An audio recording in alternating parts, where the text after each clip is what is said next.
of which 3.5 million truck drivers employed in the U.S. are immigrants. Transportation.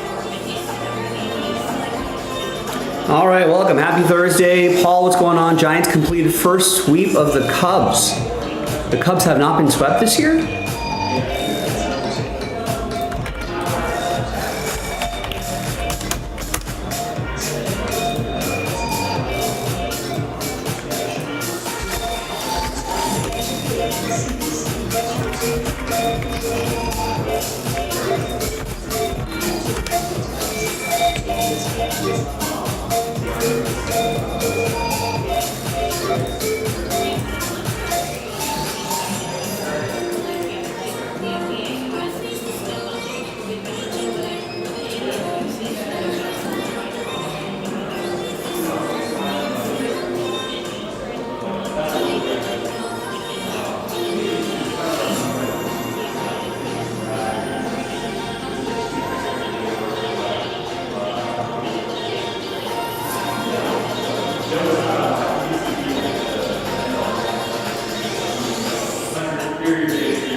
Shocking. I didn't think that they would actually trade him. I thought they would eventually just get the deal done. I mean,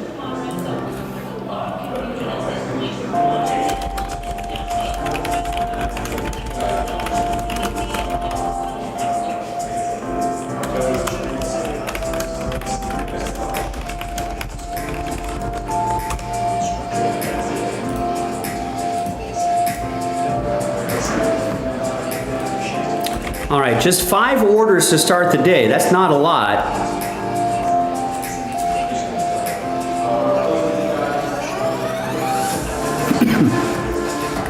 But hopefully that means we'll pick things up towards the end of the night.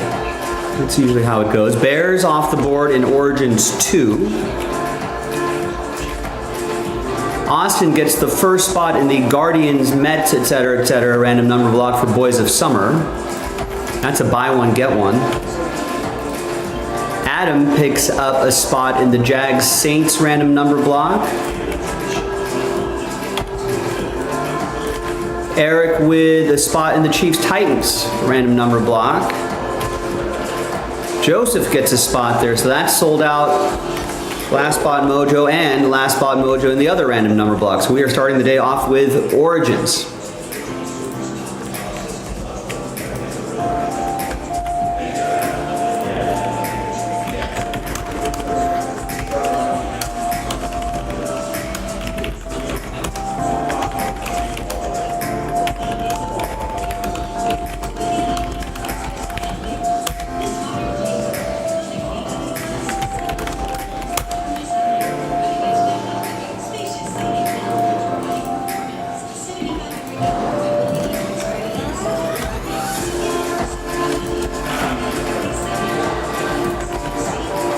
Maybe we should pivot to that Boys of Summer. What do you think about that, ladies and gentlemen?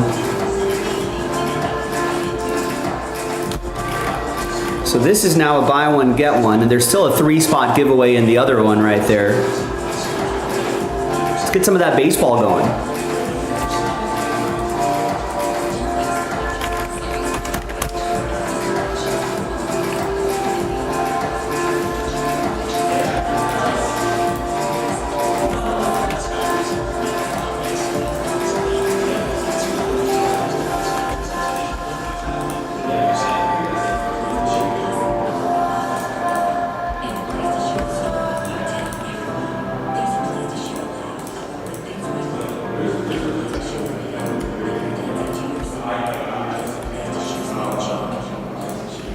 Let's let people know that we are in the air everywhere, about to start with origins.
Get my day, all my stuff set up here to start the evening, and we'll fly through these random number blocks. In the meantime, ladies and gentlemen, get the things going quickly. I would advise you to get into this origins right here. So you see, kind of saw how long it took for us to get those two filled up. Might be a little bit easier if we can get some more teams picked up outright. That would be pretty helpful. So there's the link to Origins 2, second half of the case in the chat. Here's a Here's the checklist for Origins if you want to do your own research there. You know, we still got some big teams available if you want to go big game hunting. Still, if you want just a cheap team, $25 Cardinals are still out there. If you kind of want like a mid-range team, you know, we still have like the, well, what would a mid-range team be? You know, $180 Seahawks, still get quarterbacks there. Eagles for $70, Dolphins are $80.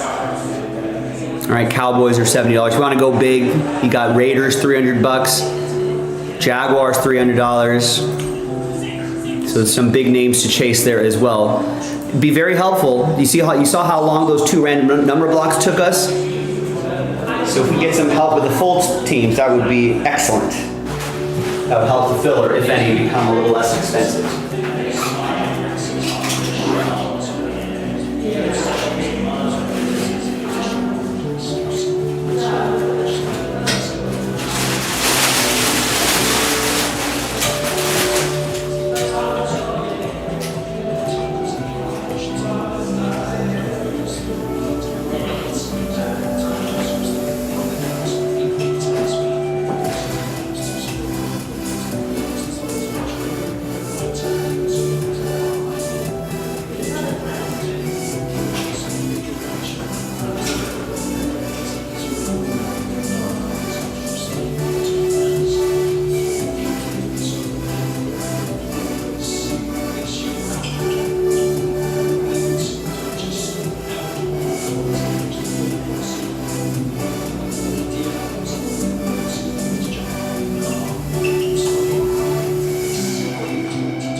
Let's do the Jaguars one first.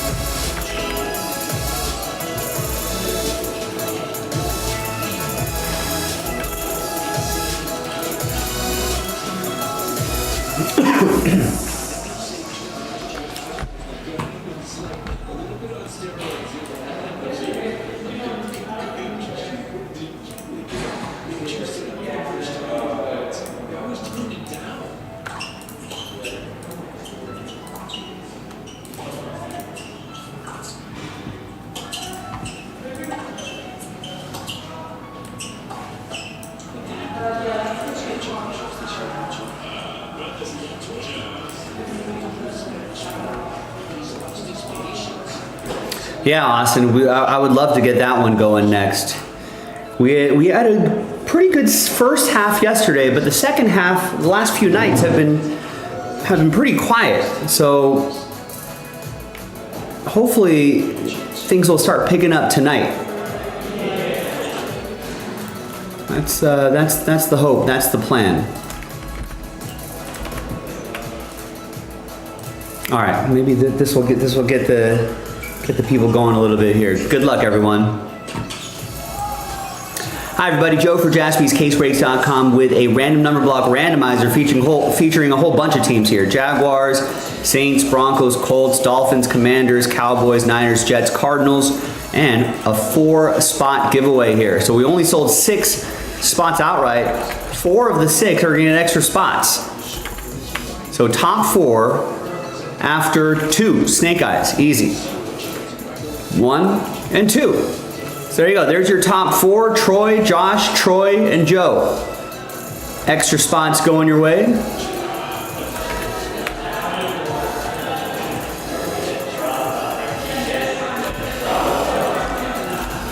So those rooftop symbols will designate that those were your winning spots. All right.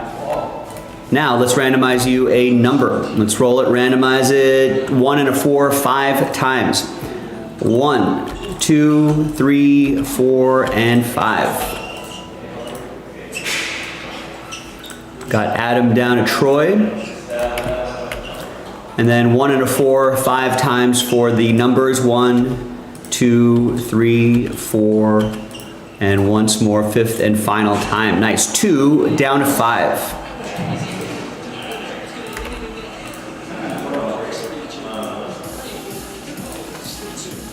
All right, Adam with 2, Troy with 4, Josh with 0, Anthony with 9, Troy with 3, Josh with 7, Joe with 8, Troy with 1, Joe with 6, Last Spot Mojo, and Troy with 5.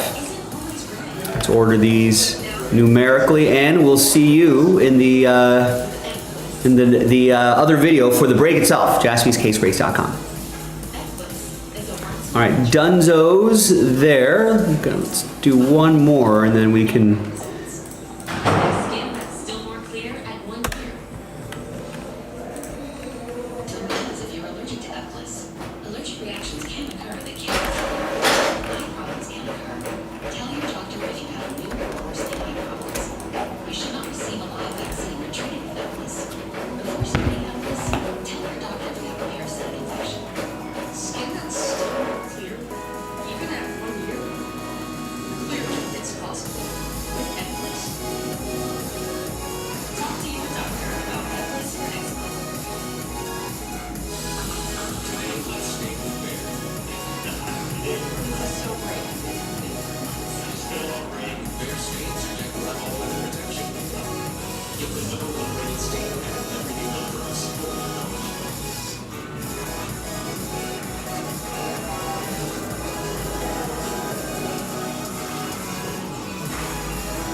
2025 US Open.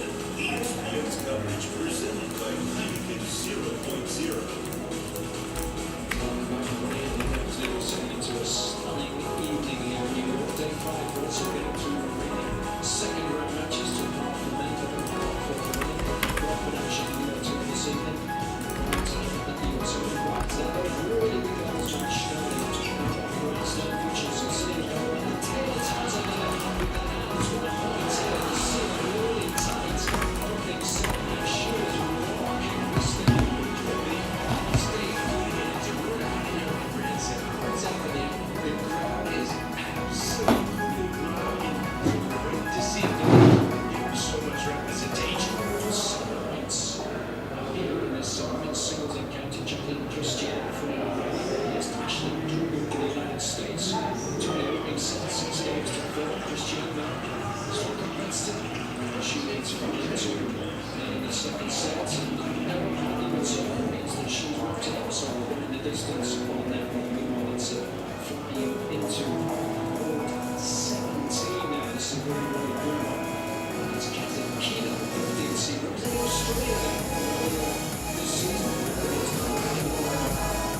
It's not I guess what we taste that when you're gymnastics 27 and you get such a became so name. The next thing you know, you're down under Australia.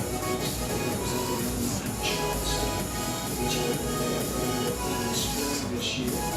She's had a pretty good year by her standards. She has a different style of tennis to match, but she's got a wonderful finish. She was strong in terms of Alright, let's roll with this one.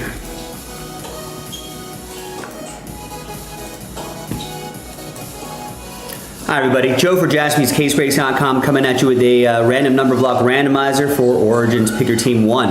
This features Chiefs, Titans, Giants, Panthers. 4 teams right there. Big thanks to this group for making it happen. 3 of you, so we only sold 7 spots outright. 3 of you are going to get extra spots. Let's do that first. Top 3 after 4 and a 5, 9 times.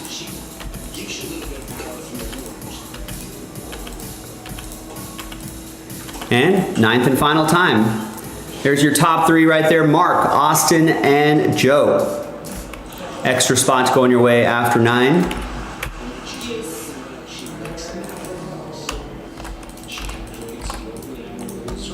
All right, now that we have a whole list of 10, let's randomize you a number. Roll it, randomize it, 5 and a 3, 8 times. Names and numbers. 5, 6, 7, and 8. Got Mark down to Joe.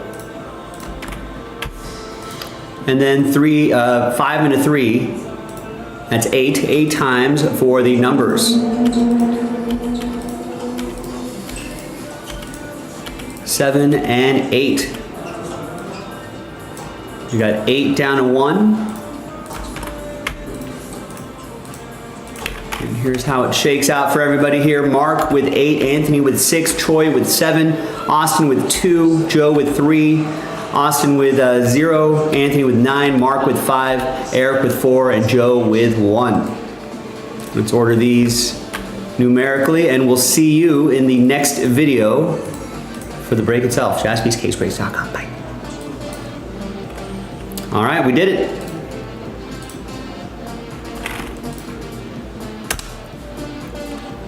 Now give me a minute to set up the team list and then we will go.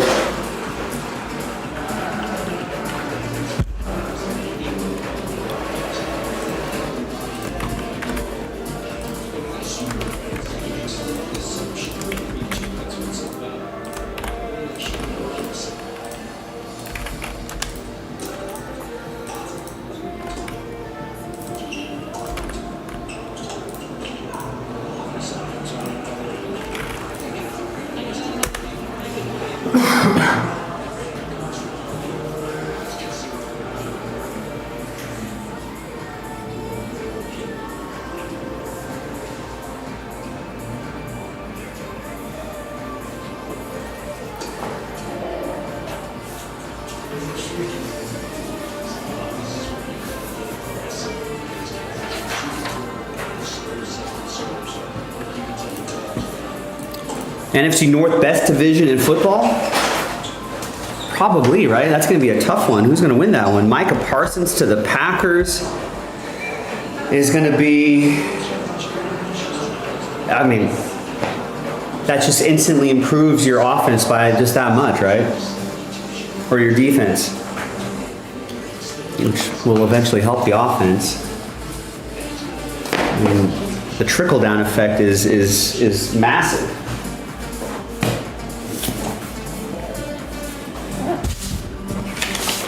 I mean, you have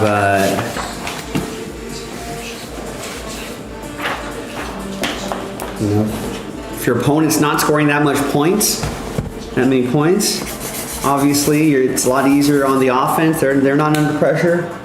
They can play loose. You're not relying on Jordan Love to throw it 50 times a game.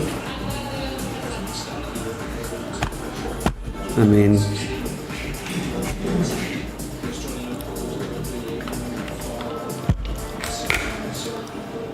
we'll see. We'll see how it all shakes out, and then I don't know what are the Cowboys doing?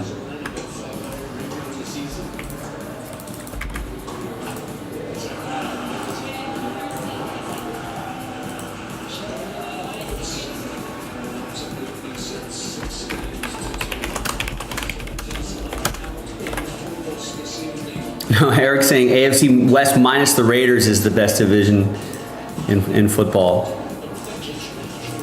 The Raiders actually might be pretty competitive this year, Eric. Watch out. At least maybe on the offensive side of the ball. Not sure about their defense. Could have used a Micah Parsons. That would have been nice. I don't think the Raiders had that leverage, though.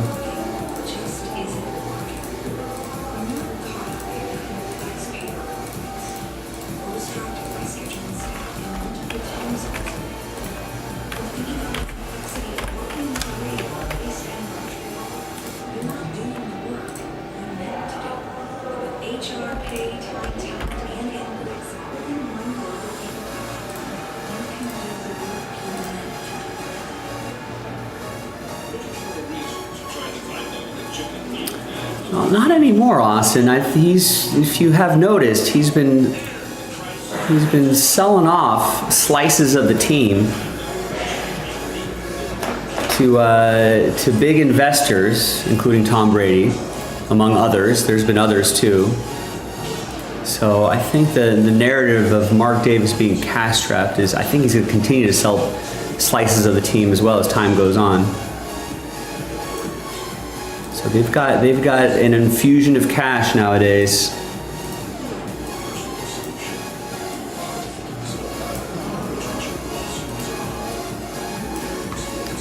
So that narrative is changing, is shifting.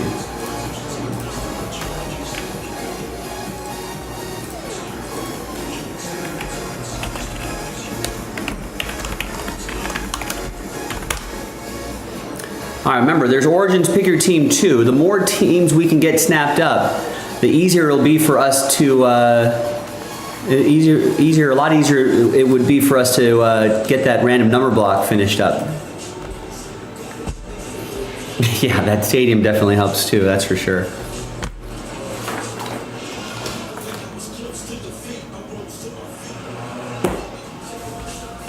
All right. I think I have enough supplies for this break. We'll kind of wing it. We'll see what happens here.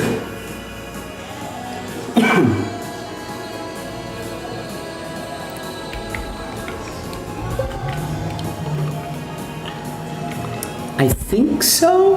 Can you still buy stock in the Packers? I think there's like a lot of requirements though to be able to do that. Maybe a wait list.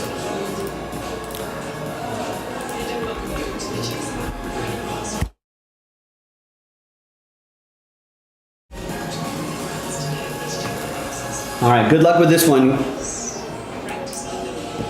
Hi everybody, Joe for JaspysCaseBreaks.com. Happy Thursday, coming at you with a half case break of 2025 Panini Origins Football, 8-box, half case, pick your team 1. Obviously all card ship, brand new release, a lot of fun stuff here. Big thanks to this group for making it happen. Thanks to the people who bought their spots straight up. Actually, take out that scrolling text there because we've finished up all the spots. Aaron, you got official last spot mojo with the Texans before we pulled the remaining teams out for those 2 different random number blocks, which we did in 2 different videos if you're looking for those. But here are the results for the Kansas City one, Kansas City, Tennessee, etc., etc.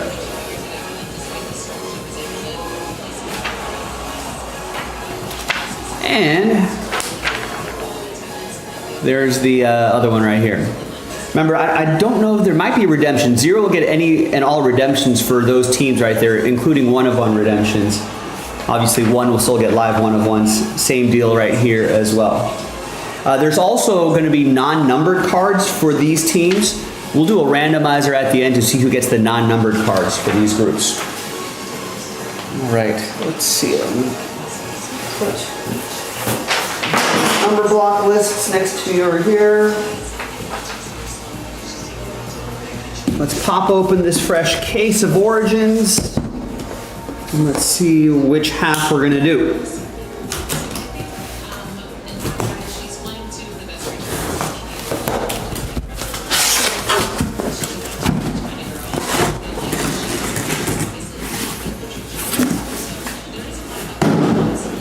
All right, so we have 8 on the left and right side, so we'll roll the die. 1, 2, 3 for the left side, 4, 5, 6 for the right side. It's 3, left side right here. And then 1, 2, 3, 4, 5. Right, okay, just want to make sure. This we'll save for next time. Now again, if we can get some help with Pick Your Team 2, if and when those go into a random number block, it'll, if it's less expensive, it'll move faster, believe it or not. So help us out. So we'll put those red squiggly marks right there against Origin so we know that they're from the same case. We don't want to get them mixed up with anything else.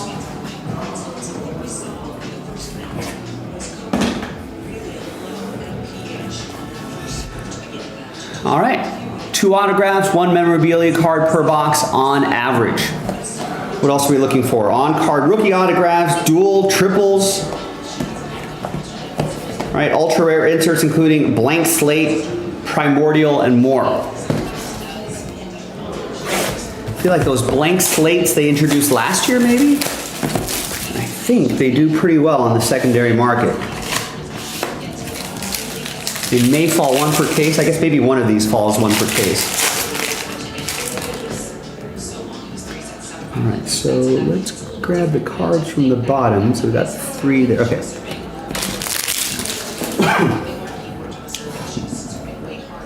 All right. First one out of the gate, Terry Bradshaw, 133 out of 149. That's going to be for Michael and the Steelers. Here is Rams Devontae Adams, 142 out of 225. Looks weird in Rams colors there. All right, and that's going to go to Angel and the Rams. We got Mason Taylor rookie card, and here are your hits. Yeah, we finally got it done, Rex. Thanks everybody. Second half is waiting. Let's grab maybe the relics on the bottom. It's Jalen Noel. Rookie jersey and auto for the Texans. Last spot mojo. That is Aaron with the Texans.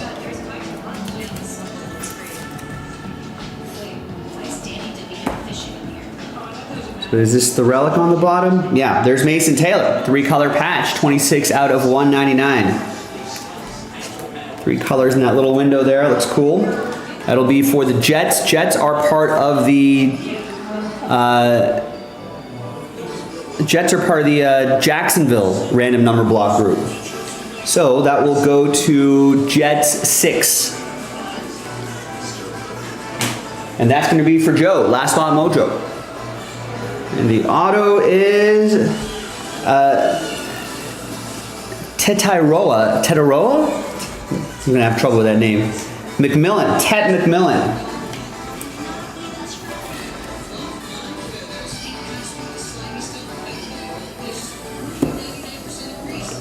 And there's Isaiah Likely for the Ravens. Tet Mac. Yeah, I like that. We'll go Tet Mac. Yeah, Cowboys fans melting down. Our guy Clay is a Cowboys guy, and he's laughing and crying at the same time. These ones are all mixed up. All right. That we are, Landon. So that's right. Oh yeah. So this card will represent all the non-numbered cards for that group, and we'll do it as one lot. 137 out of 225. Xavier Worthy. This is going to go to Kansas City 7, and that'll be for Troy. Here's Devonta Smith to 75. Eagles. Michael picked up the Eagles straight up. And there's Packers. This is for Joshua. The Matthew Golden there. Packers just got a lot better today. All right. On the bottom here, Rise to the Hall. Michael Strahan. 181 out of 199. The Tetmac Carolina. Oh, actually, is not numbered, and that's part of a number block group. So that will actually go to... Let me take care of this first. So this is for the Giants. This is going to be for New York 1. New York Giants 1. And that'll be for Joe. This is not numbered. So here's what we're going to do. We're going to randomize that Kansas City, Tennessee, New York, Carolina group. And the name on top will get this plus all the non-numbered cards for that group. Now, if there's another hit that's not numbered for that group, that'll go to the second name down. So that's why I'm numbering these. All right, here's Colston Loveland, rookie auto for the Bears. That's going to go to Eric B., who picked up the Bears straight up. Yeah, no worries, Austin. Sorry for not clarifying that. All right, this is not numbered, but Eric bought the Bears outright. And the relic auto is Mason Graham. Nice. Jersey and autograph. Big Mason Graham going to go to Cleveland. That's for Jeff. Got the Guardians. Reading Dan's chat right there. No. Cleveland Browns. Cleveland, this is for you. Yeah, that's going to be rough for Dallas fans. Eric Jennings, you're right. Luka gets traded. Micah now gets traded. Yeah, rough year for Clay.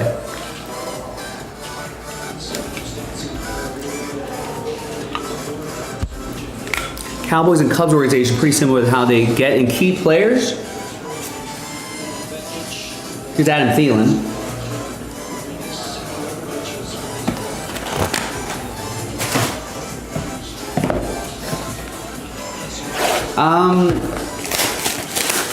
I feel like Jerry Jones always ends up signing those guys. Usually like Ezekiel Elliott, Dak Prescott, CeeDee Lamb. They usually end up getting the deal done. That's the criticism for, plate on the bottom. That's the criticism for Jerry Jones, right? He just leaves the business way too late.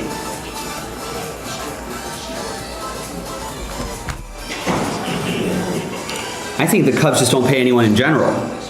But usually, Jerry Jones gets the deal done, albeit way too late. Here's Abdul Carter for the Giants. That's New York 3. New York Giants 3. That's going to go to Joe. Here's a Will Howard rookie card for Michael and his Steelers. Could this be the future? And the plate is Donovan Eziruaku. That's a cool looking plate.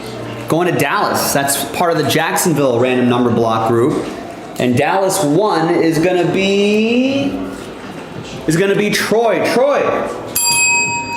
All aboard the Big Hit Express. Woo-hoo.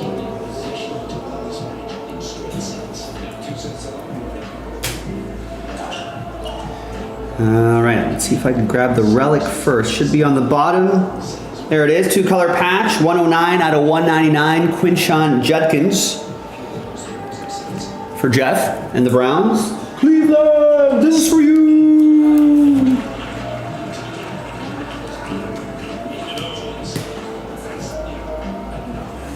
The autograph is Jalen Lane, red ink auto, 75 out of 99. Commanders are part of the Jacksonville random number block group.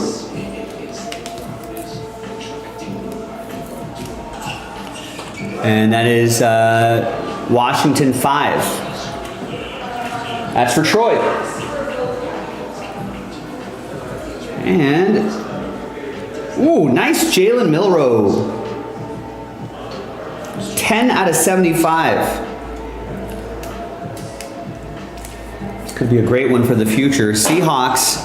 Kellen picked up the Seahawks straight up.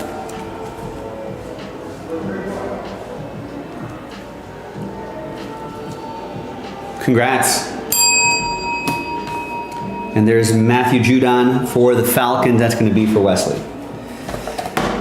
All right, onwards.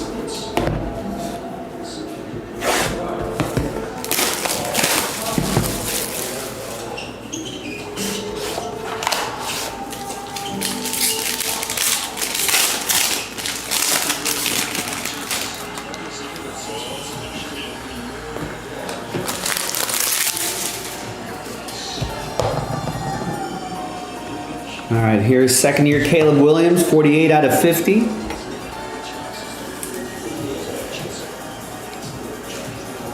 Here's Peyton Wilson, 133 out of 149 for Michael and the Steelers.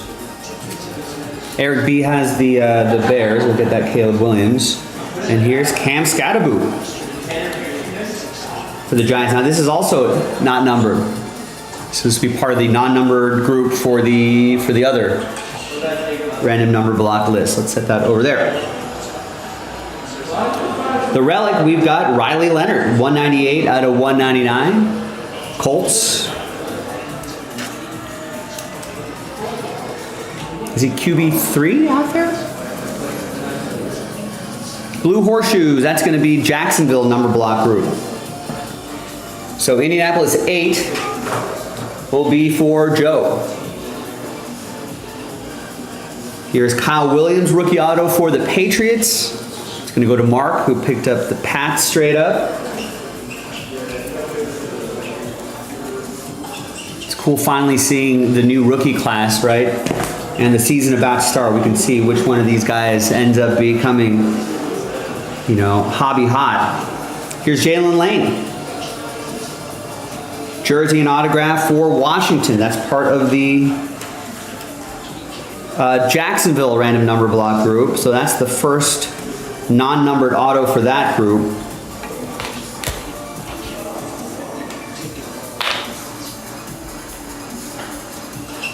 So that'll be for the first name. And name on top will also get this and all the non-numbered cards from that random number block group. Here's Calvin Austin III.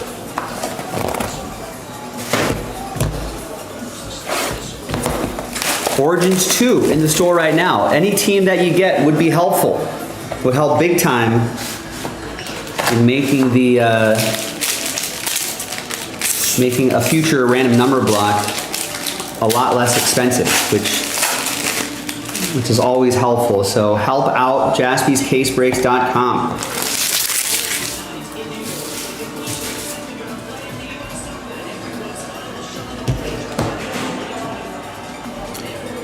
Here's Quinshon Judkins, 14 out of 99.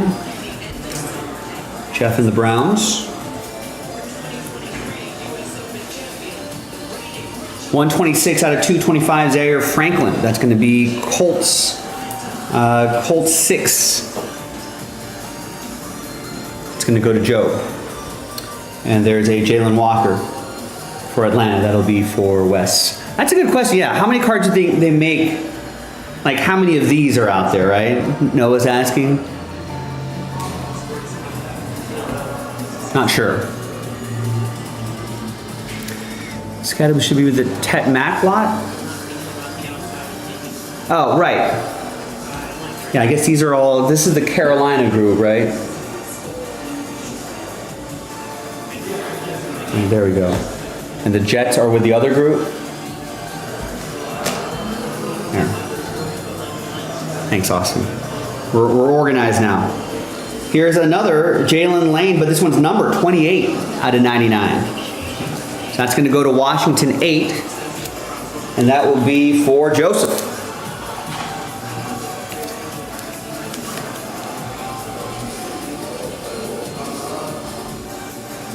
Some nice color there. All right, autos. Here is Terrence Ferguson. 3 out of 99. Rams. That's going to go to Angel with the Ramily.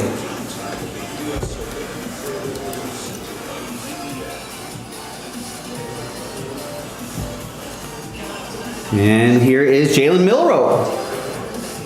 Rookie jersey and autograph. Kellen picked up the Seahawks straight up. Nice.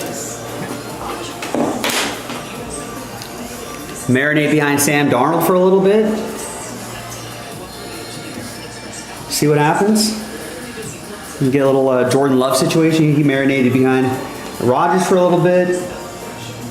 Could be a good development plan. All right, 3 boxes to go. Yeah, it definitely has potential. I agree, honestly.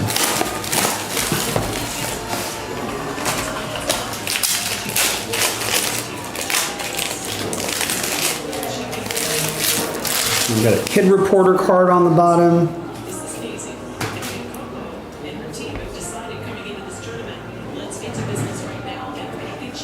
And here's Jaden Higgins for the Texans. That'll be for Aaron. Your numbered cards. Throwing these around here. Here's Matt Judon, 12 out of 149 for Wesley. And Lamar Jackson, 50 out of 99 for Aaron and Baltimore. All right, your hits.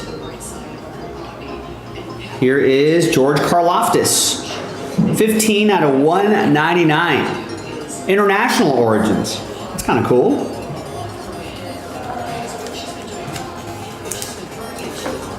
Is that new for this year? Chiefs are a random number block team, part of the Kansas City, Tennessee group. It's going to go to Kansas City 5. And that'll be for Mark with Kansas City 5.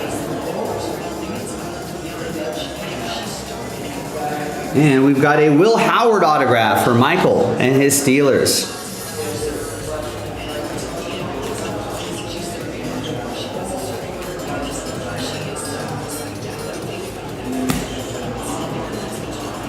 And we've got Jalen Royals. Kansas City Royals, that's great. I think they're going to trot them out of baseball games. They should.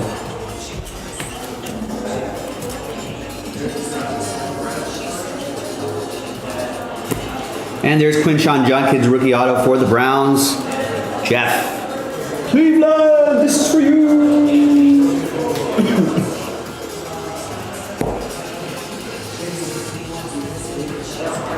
That's right, yeah. Karlaftis would be Teddy's fellow countryman.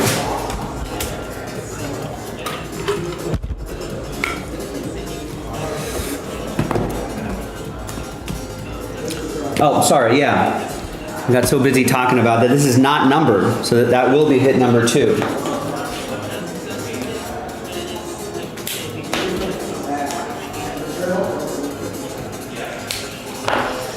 It's not numbered, we'll go to the second name down.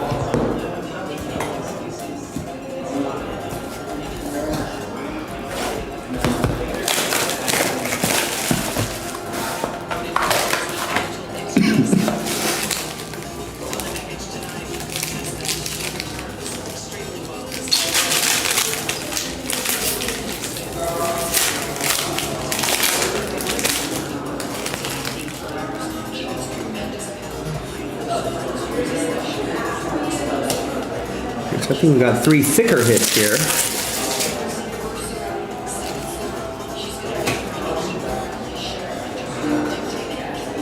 Here is Graham Mertz for the Texans. And then we got Michael Williams. That's 1 out of 10. Nice low number there for the Niners. That's part of the Jacksonville group. So that'll go to San Francisco 1. That'll be for Troy. Let me try to find the relic first. this one right here, Riley Leonard, 99 out of 199.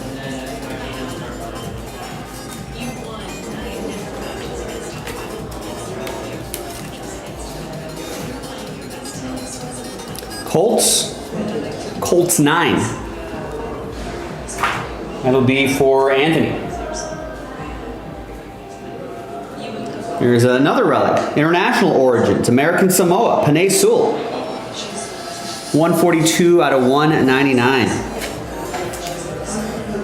Lions. That's going to go to Brian H. with Detroit.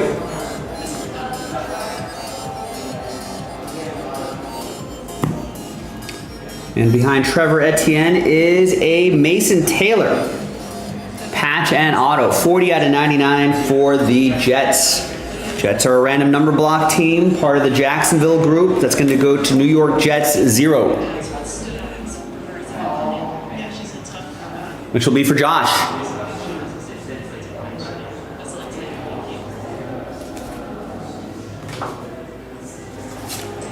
And there's Trevor Etienne. 36 out of 99. Carolina 6 will be for Anthony.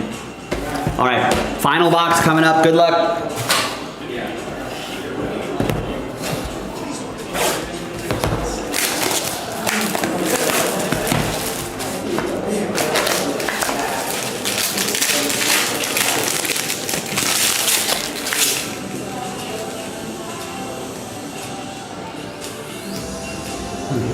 Do we have extra hits here? I think we got an extra auto in here. Let's go this way here. All right, so Packers, Matthew Golden. 99 out of 99. That'll be for Joshua in Green Bay. And here is In the Beginning, Tyler Schuff insert. Is this a rare one? I don't know, but looks pretty cool. That's going to be for the Saints. Saints are a random number block team, part of that Jacksonville group. That's going to go to all the non-numbered cards right there. Name on top will get it.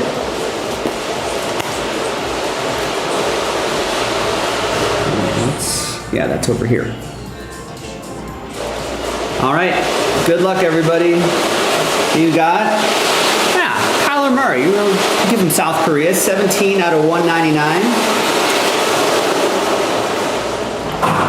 That's going to be for Arizona. Arizona 7.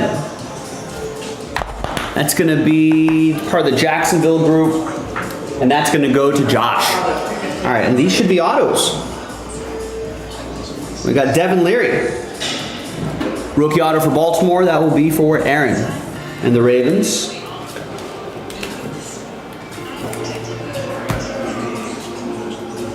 Here is Proving Ground. Jahdae Barron. Rookie auto for Denver. 88 out of 199. Denver also part of that Jacksonville random number block group. Denver 8. Denver 8 is going to be Joe.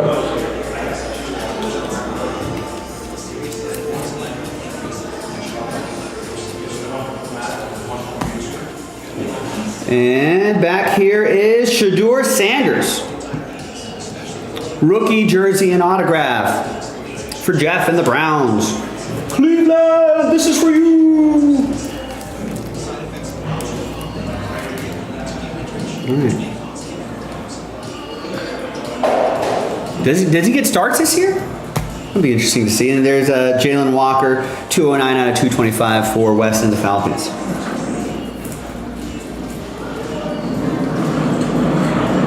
Alrighty, that is your break. Second half in the store. Feel like there's more treasures to be found in that second half. All right, let's do some randomizing here. So for that big Jacksonville group, the only non-numbered hit was this, Jalen Lane. So the name on top will get that and non-numbered cards, part of that group. All right, so let's flip back to the list here. Here's everybody. So you can see the teams on the bottom tab right there. Let's gather everybody's names. New dice, new list. And we'll use the same dice roll for both lists. But let's do this one first. 3 and a 2 for both lists. Name on top after 5. 2, 3, 4, and 5. That's gonna go to Joseph. Last Spot Mojo coming in handy. So you'll get this non-numbered Jalen Lane jersey and auto, right? And all of these non-numbered cards that are part of that big group. All right, the other group had 2 hits. So let's flip back here to the Kansas City, Tennessee, New York Giants, and Carolina group. The first one we pulled was that Tetmac, and the second one was the Jalen Royals. So name on top, we'll get the Tetmac, plus all non-numbered cards for those 4 teams. And the second name down, we'll get the Chiefs card. Same dice roll, 3 and a 2, 5 times, top 2 after 5. 1, 2, 3, 4, and 5th and final time. Got Anthony and Mark. So Anthony, you'll get this auto and non-numbered cards for that 4-team group, including that one and others if maybe I missed him. Second name down would be Mark. You're gonna get the Jalen Royals rookie jersey and autograph. There you go. Origins, love this stuff. A lot of fun stuff. Second half in the store, jaspyscasebreaks.com. I'm Joe, and I will see you next time for the next break. Bye. All right, now that we got our first kind of look at this, maybe that'll get the people going. All right, let's get myself organized here.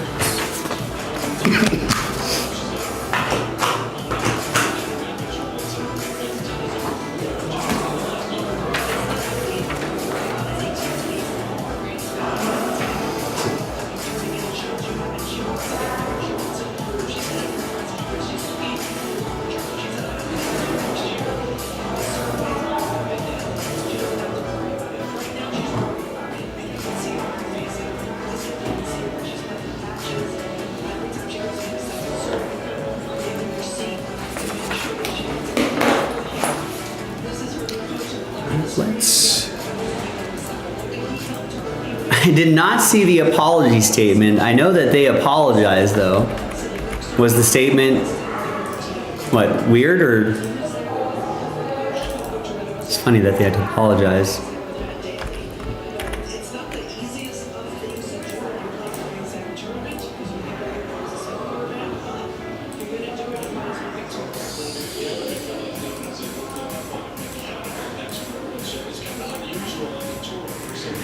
Well, if it's hilarious, that's probably not real, right?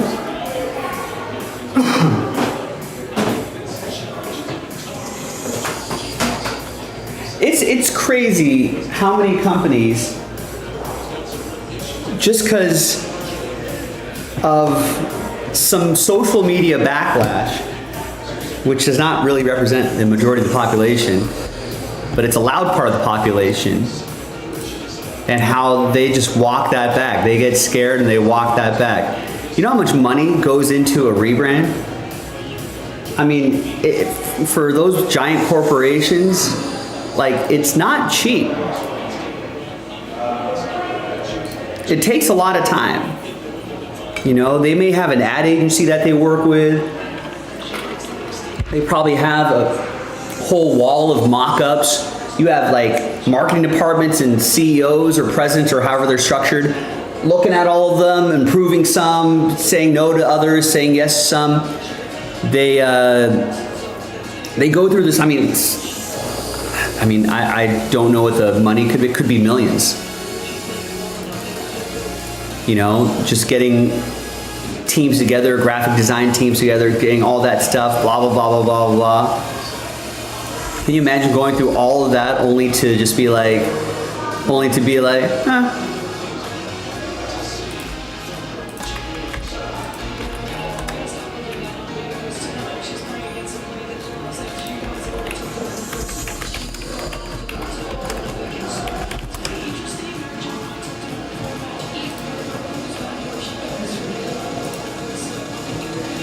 It wasn't really, a crash is a little dramatic.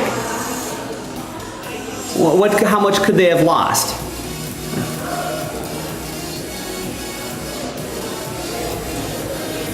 You know, a few percent here and there.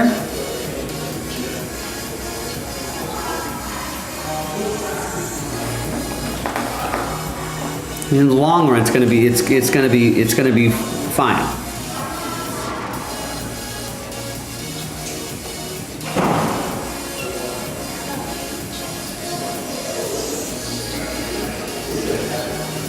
And next month, no one's gonna care that the Cracker Barrel logo changed. It's the same people that complain about like rides changing at Disneyland. It's like, you know what?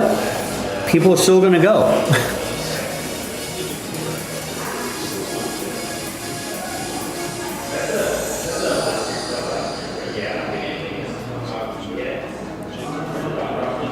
Wow. I need the Phillies to lose.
Right, for a company that, what's their revenue?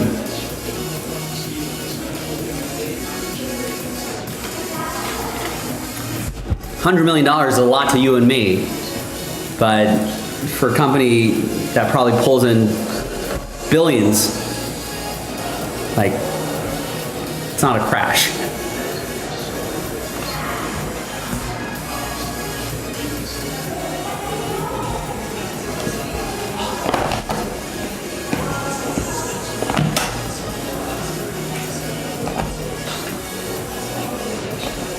Joe, I went to go watch Naked Gun last night. Uh-huh. Hilarious. Yeah? It's so funny. Are you being No, serious? I'm dead ass. It's so funny. I do like Liam Neeson. It was weird, like seeing him in a funny role like that. Oh, he doesn't really do comedies, right? No, and my roommate made a good point. He was like, he always plays like, I mean, the same character every time. Right? Doesn't even change his accent. Like That's what I'm saying. At That's this the thing. He's like, you know, everyone just ignores the accent. like they don't even ask him to do it anymore. I think they're just like, just be that. It's like Taken. Like, oh, he's Yeah. it's like they don't even change the accent, but he's married to an American. He lives in America. It was hilarious. I didn't know it was still in theaters. The best joke was when they're like, they're gonna shut him down, they're gonna shut us down. And he's like, we can't fight City Hall. And the guy's like, yeah, it's a building. It's just like dry humor like that the whole time. Oh, that's what we like, Michael. We like the dry humor.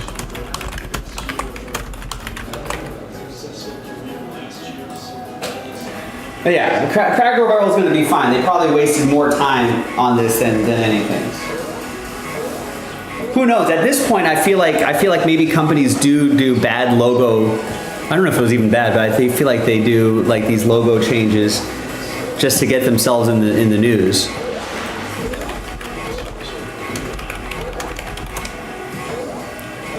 All right, so it's down 3% today, but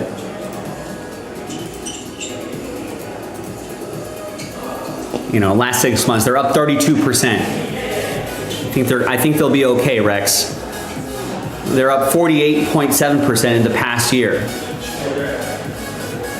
think Cracker Barrel is going to be okay.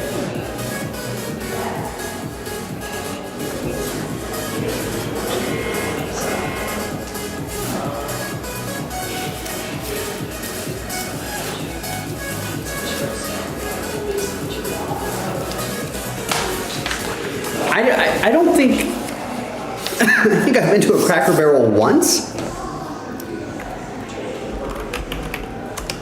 Are there Cracker Barrels around here?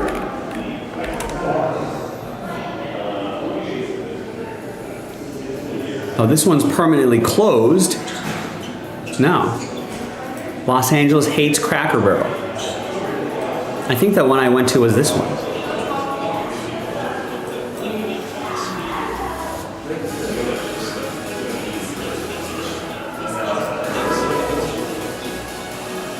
Is that the one I went to? No, I thought there was another one somewhere else in this area, but maybe it's not there anymore. What happens at a Cracker Barrel? Yeah, I have heard that some of them in the little shop in the front. Like I guess it's decent for a chain restaurant, right?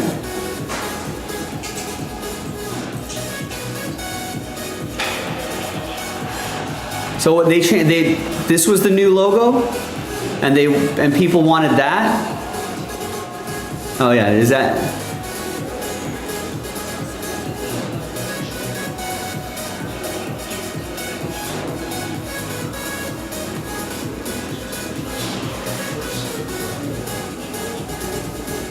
The president commented on this? All right, there it is. This could be good old-fashioned stock manipulation. I mean, that's a pretty boring logo. But it's not the end of the world, but it's a pretty boring logo.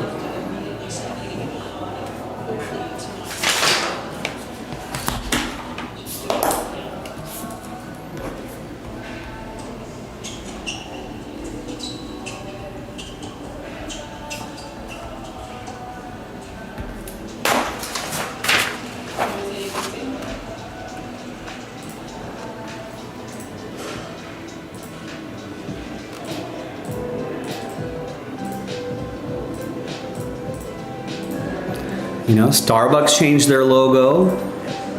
People freaked out. Starbucks is not dead.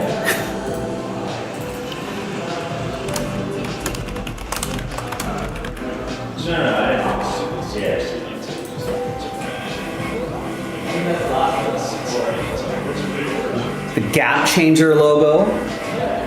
People freaked out. They're still selling a lot of jeans.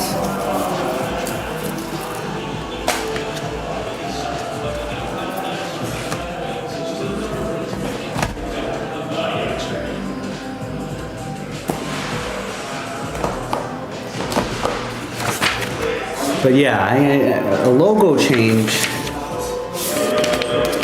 Can you imagine being that person?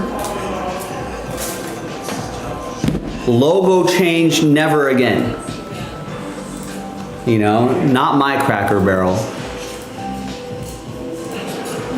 Honey, we're not going to Cracker Barrel anymore. Kids, we're not going to Cracker Barrel anymore. Dad, we love this place. Great affordable food, great food at affordable prices in a family-friendly atmosphere. Nope. Logo, they got rid of the old-timey guy. You know, that's not who we want to associate with. People who get rid of old-timey guys. The old-timey guy is the logo.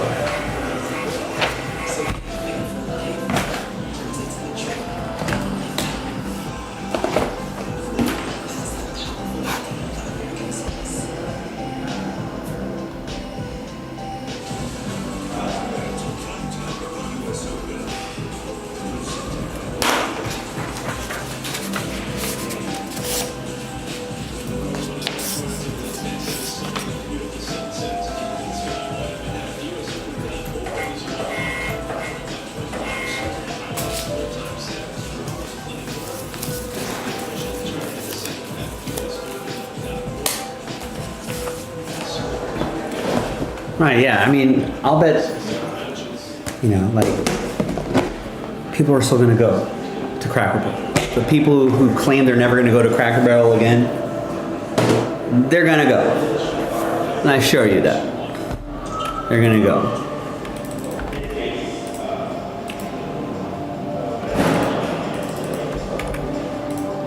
All right. All right, so that required a little bit of post-production work here, a lot of labels to print, but we're done. Videos uploaded, random number block videos are uploaded. Excellent.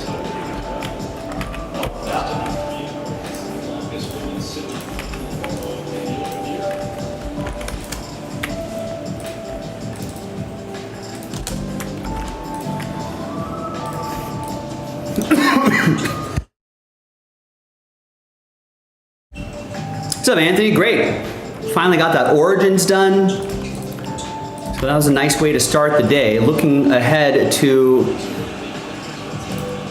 unfortunately, only seeing one order. It's a nice one though. Chris picked up the Colts in Origins 2.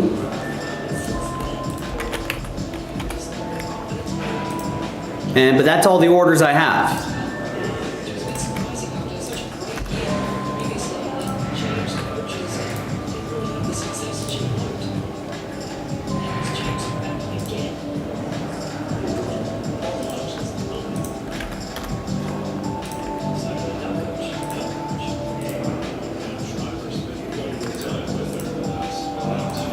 So we need your help. If we want to get something else going, we got to get some spots going.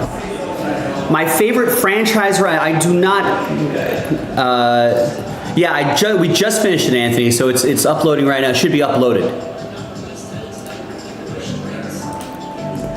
I don't. Maybe what's the last sort of chain restaurant that I've gone to? I mean, there's so many great food options out here.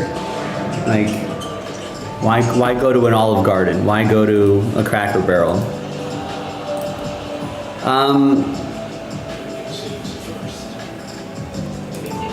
I honestly don't remember.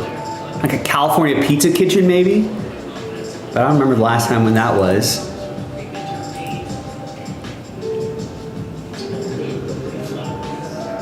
No, like, I think it's been years since I've been in like an Applebee's or a Olive Garden or something like that.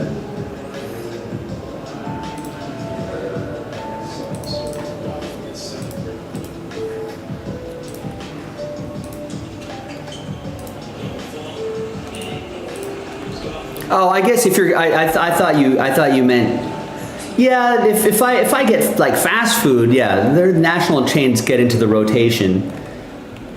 Yeah, I do love a McDonald's breakfast. They got to make that all day. But in terms of like kind of Cracker Barrel-y sit-down places, no, usually. I mean, if I'm like in an area of town that I don't know, like if I'm traveling or something like that, I guess. I think we went to an Applebee's when we didn't go to an Applebee's at the National in Atlantic City. There's one like right across the street. I think it was closed maybe by the time we were out there. No, I mean, yeah, I try to find local options, right? You know, I mean, what are other national, like, yeah, I guess Applebee's would be one. I guess like Cracker Barrel, Red Lobster, Sizzlers, you know, Outback Steakhouse, stuff like that. Yeah, why go to an Outback Steakhouse when I could just go to a nice steakhouse?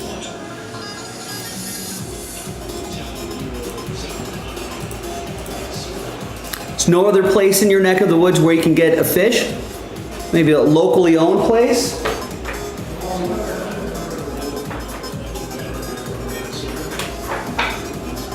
I feel like in smaller towns there has to be some amazing local options.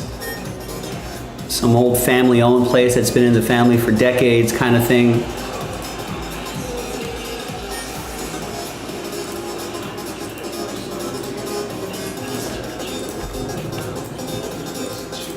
All right, anyone want to help out in this Origins?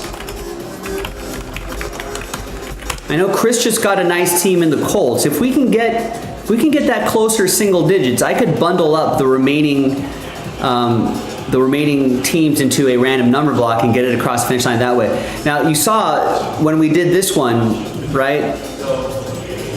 took a while for us to get that done. I feel like it'd be a lot easier if we can get some more full spots snapped up before we start thinking about a random number block, and that'll get us across the finish line. So then why are you going to Applebee's? If there's 2 diners that are that. Yeah, I want to try to support some of the smaller businesses.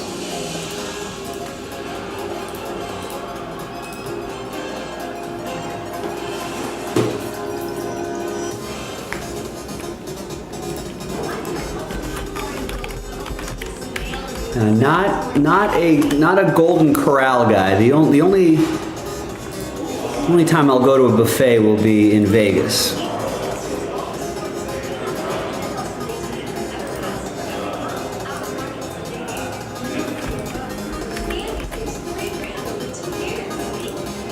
Also, folks, this is the last filler. Last filler, 5 full spots, sells out that autographed football break. We could play a little trivia. We could play some Who Am I? I think that would be a lot of fun.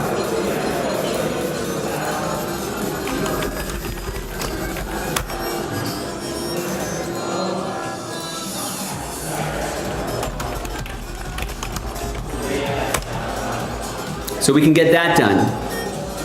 I'm a little surprised that no one's taking advantage of these deals right here. This one's a buy one. This number block's a buy one, get one.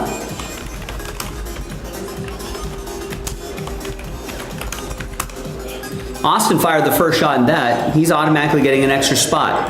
This one, we're 3 of the 7 spots. 3 of the 7 spots are going to win extra spots.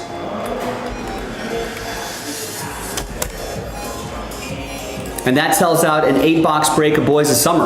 That's a full case. I got that right on my cart, right next to me. And then we can keep working on the other one. And of course, basketball fans, we've got some hoops right here as well. Listen, I know there's not a lot of quantity on the site, but there's certainly a lot of quality that we can work with, especially that Origins. Let's see what that second half has in store for us. Let's see our first Boys of Summer break. Where are my baseball fans?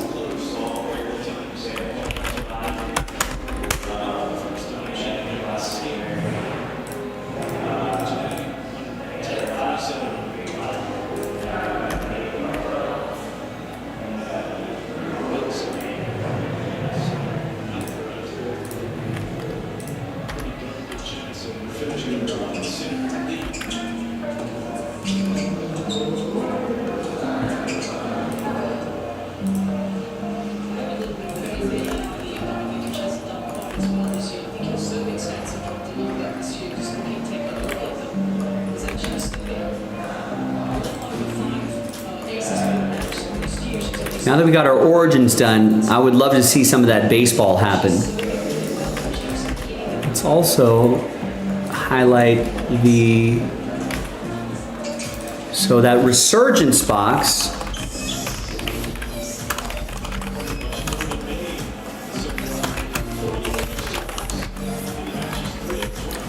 And listen, that's only $12.99 a spot.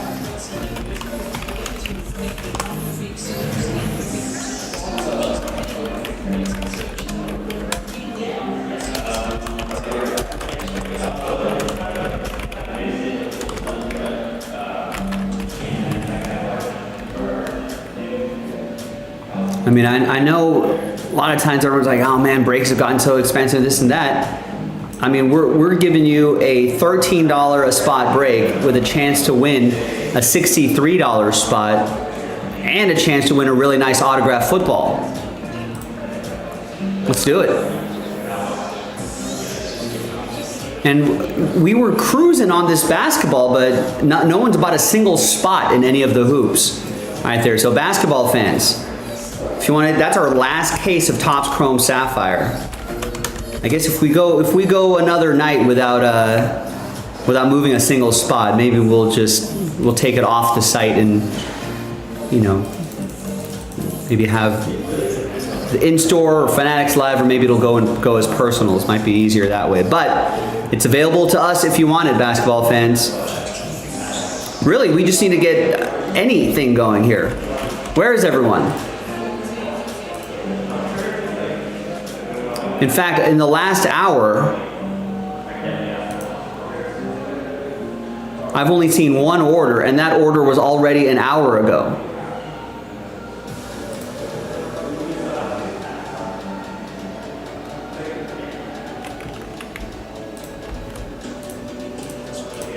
So who wants to be next? Who wants to grab a spot? Who wants to get something going?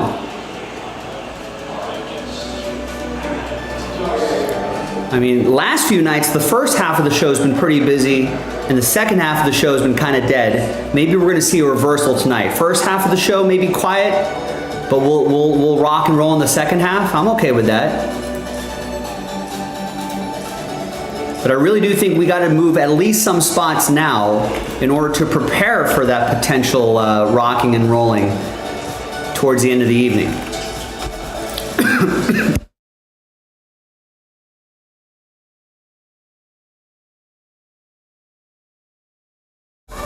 I'm losing my voice there. This is the end of my work week. It's my it's your Thursday, but it's my Friday. Whatever day it is, it's a good day to break. So put me to work. Put me to work here at the later part of my week. And then Jason will be here on Friday, Thomas on Saturday. I'll be back here with you on Sunday. But I need your help. Buy an Origins team. Buy a $13 filler spot. Buy a $63, guarantee yourself a spot. Remember, that football break, one spot gets you 2 teams. Right? Let's get that Boys of Summer going. Are we not interested in seeing that? We got to buy one. We're literally giving away spots. Buy one, get one free. We're only selling 5 spots of the 10. We're just doubling you up. You get 5 and then we just double up that list and we run that randomizer. 3-spot giveaway here, almost half of you are going to get extra spots. Both featuring some nice teams. Give it a shot.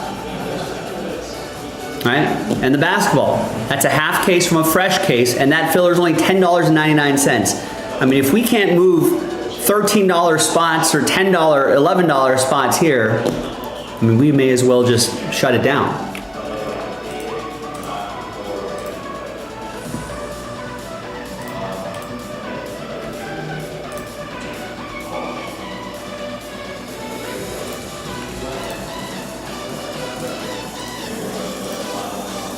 So we're pretty much at the 45-minute mark. Maybe we can get something going by the top of the hour.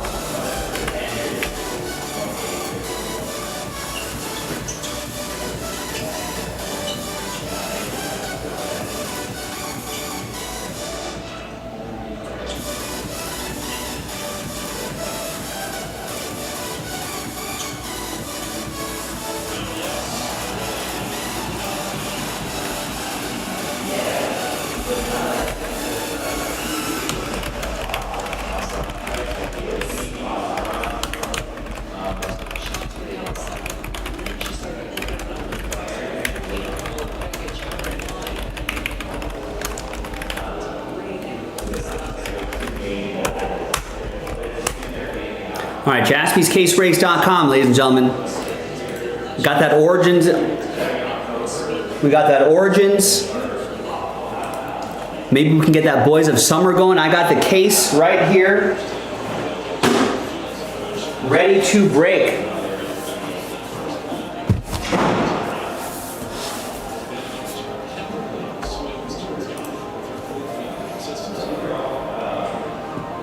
Doing all 8 boxes. You know, Austin got a spot in that buy one, get one random number block. If we can get a couple more people, grabbing some spots, we can be in Breaksville in no time.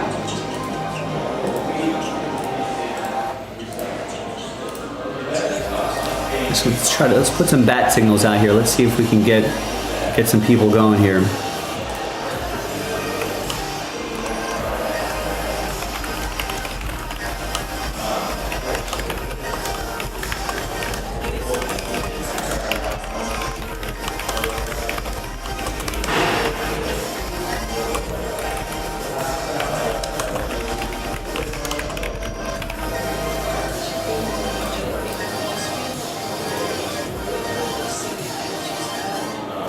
Hey Joe, do you have any like timer on your profile on you? No. No? I think there's some in the break room. I seen some migraine ones there yesterday, but they're not there now. Oh, they're not. Ask them, Aaron. Yeah.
All right, so we got some bat signals out there. Maybe that'll attract some people to some of these group breaks. The rest is up to you. Help me out. Help each other out. And if you want to help out in a different way, instead of buying spots, you can always point your friends, family, and followers to some of those posts there. Maybe get them in on it. A lot of JASPY is built on word of mouth. So let people know. Let people know what you're collecting, what you're getting, all that good stuff. Let's see what's going on in the world of baseball. I think my Dodgers are off tonight. Yeah, Thursday, so it's a light slate of games. Giants beat the Cubs 4-3. Cardinals beat the Pirates 4-1. Astros beat the Rockies 4-3. Diamondbacks beat the Brewers 6-4. Red Sox beat the O's 3-2. We got some games in progress right here. Yankees, White Sox just started. They're scoreless. Marlins are in New York. They're in Queens 2-1. Mets are leading early, and then everyone had the over in the Braves-Phillies game, right? It's only the end of the third. It's already 9 runs here. Phillies up on the Braves 6-3.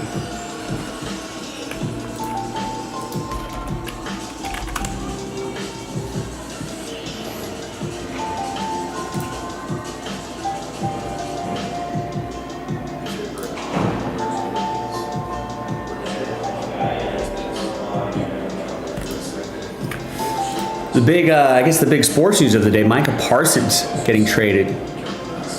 It's kind of crazy. All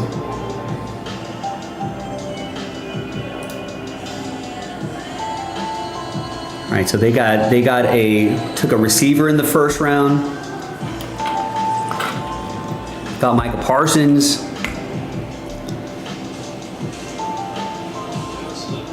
Aaron Bank, Nate Hobbs. Then they're adding a lot of pieces. They're really going for it.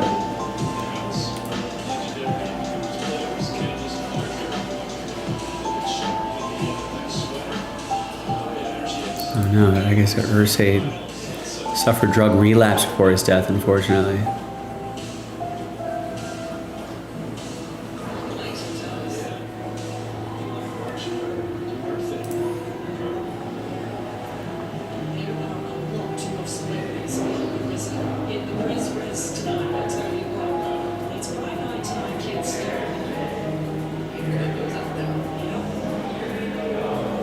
And so we're just kind of on the cusp of the football season, which starts next week. So 1 week from now, we'll be watching some football. Dallas at Philadelphia. Wonder how much the line changed after Micah Parsons got traded. He's probably worth not as many points as a quarterback. The starting QB out could make it a pretty big swing. 3, 4, 5 points, 6 points in some cases. A receiver being out doesn't move the needle that much. A top tier running back, maybe a point. I don't know, what does Micah Parsons count for? A couple points maybe?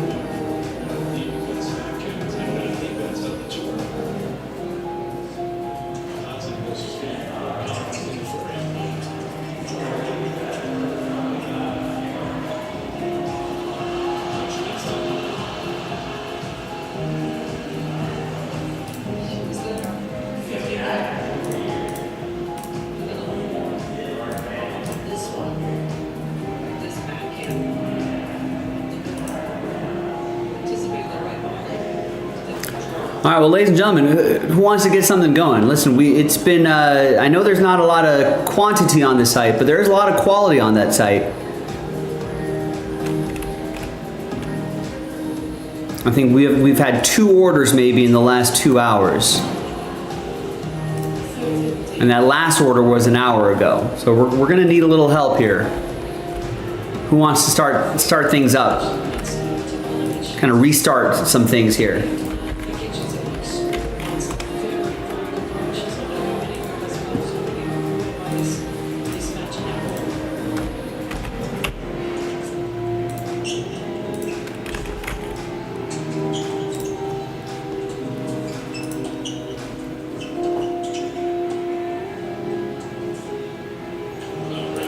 Does that make the NFC North Yeah, NFC North had 3 teams with double-digit wins, including 15 for the Lions, 14 for the Vikings. I guess the AFC West had double-digit winning teams too.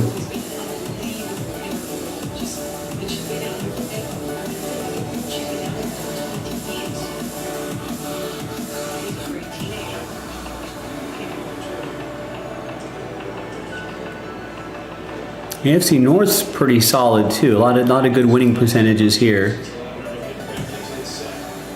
Yeah, I mean, AFC North, NFC North, AFC West. Those are some pretty competitive divisions there. And the Vikings might be a little worse. Bears a little bit better.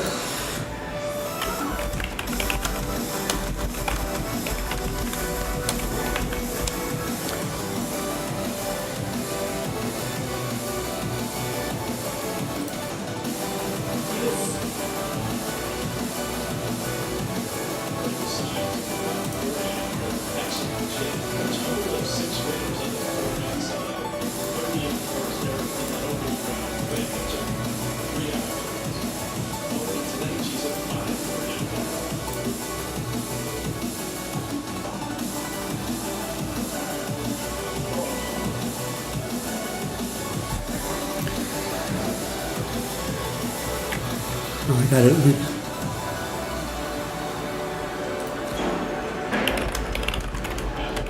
I think I need something a little more simple here. Why don't we go to ESPN? Win totals.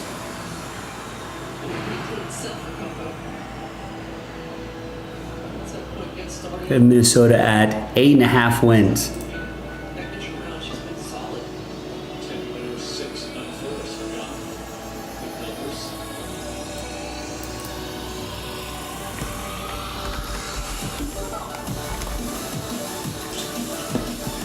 I mean, I feel like the Eagles are going to have overs plus 120. Eagles are going to win 12 games, right? I think that's over. That's over. That's over. I would almost say that might be a little under is minus 135, so they're under is favored greatly. It's a tough division. Win totals are hard. I mean, Lions over, Packers over, Commanders over, Bengals over. Niners might might be a little under. Just might be 10 wins. Rams might be a little over, maybe a little under. I don't know what, and it all depends on Matthew Stafford's back. He's healthy. We'll see what JJ McCarthy can do. Would love to see CJ Stroud do well. It's good for the hobby. I mean, Chargers under Harbaugh. Harbaugh always puts together strong teams. It's a tough division there too. And Bo Nix keeps improving. That's going to be scary. Buccaneers at 9.5. I feel like that's about right. 9 or 10 wins. These are tough. Bears have got to win at least 9. That'd be good. Caleb Williams. That'd be good for Caleb Williams. Steelers. Got to book 9 wins, right? For Tomlin. Not sure what Arizona's going to do. Be good to see that over for the Falcons. That means Michael Penix Jr. is doing well. The Seahawks can win 9 or 10 games, right? And Sam Darnold should be an upgrade. Who knows what the Cowboys are going to do? Patriots, that seems about right. Patriots, Dolphins, Jaguars. I mean, although we would love to see the over, it means Trevor Lawrence is doing well. Colts look about right. Raiders probably look about right. Probably 7 games, probably 7 wins, I would think. 7, 8 maybe if we're lucky. All depends on the defense. We want Bryce Young to do well. We want to see the over on that. And then poor New York, Jets, Giants, both at 5.5 wins. You know, what's going on in Cleveland? Who knows? 4.5 wins. Titans 5.5. I want to see the Titans do well. AFC South's not super scary, right?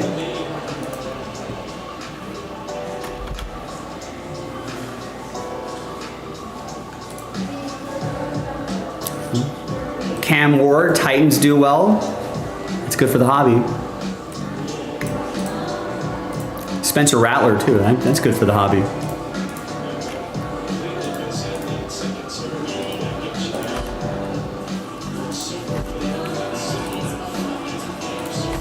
You know what else is good for the hobby, ladies and gentlemen? Group breaks. Anybody want to get something going with us here? Chat's dead. Orders are not coming in. We got some fun stuff on the site. Browse around. We've got that's down to its last filler. These are the last fillers for Boys of Summer. We got basketball. We got autographed footballs. We can play trivia. That filler is only $13. This filler is only $11. So if you're on a budget, we've got that too. If you want deals, how about this? Buy one, get one in that random number block. 3-spot giveaway in that one.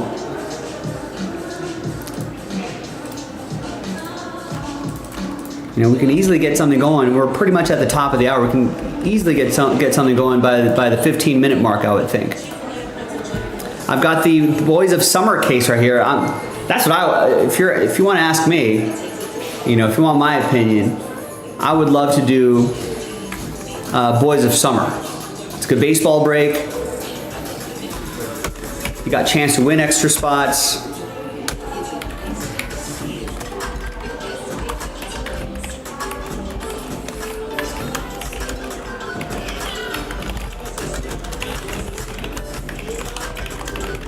So 3 of the 7 spots can win extra spots here in that one.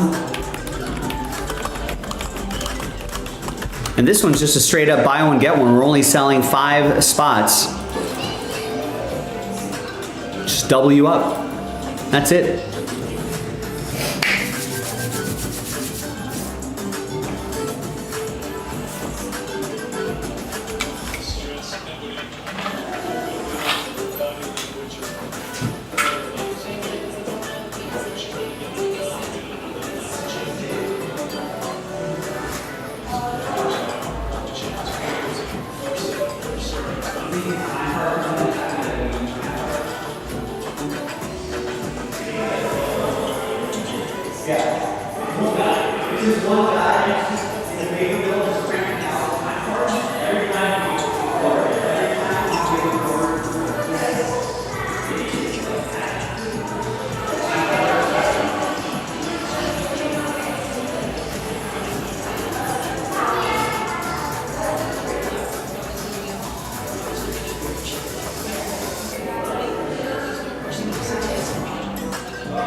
Oh, did she win? Is she doing like doubles? She's still doing the doubles thing.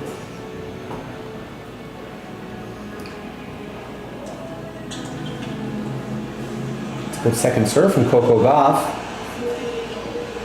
5-5. So I think she had a tough match last time out.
All right, that Boys of Summer, you can see the scrolling text up there, down to its last 2 random number blocks.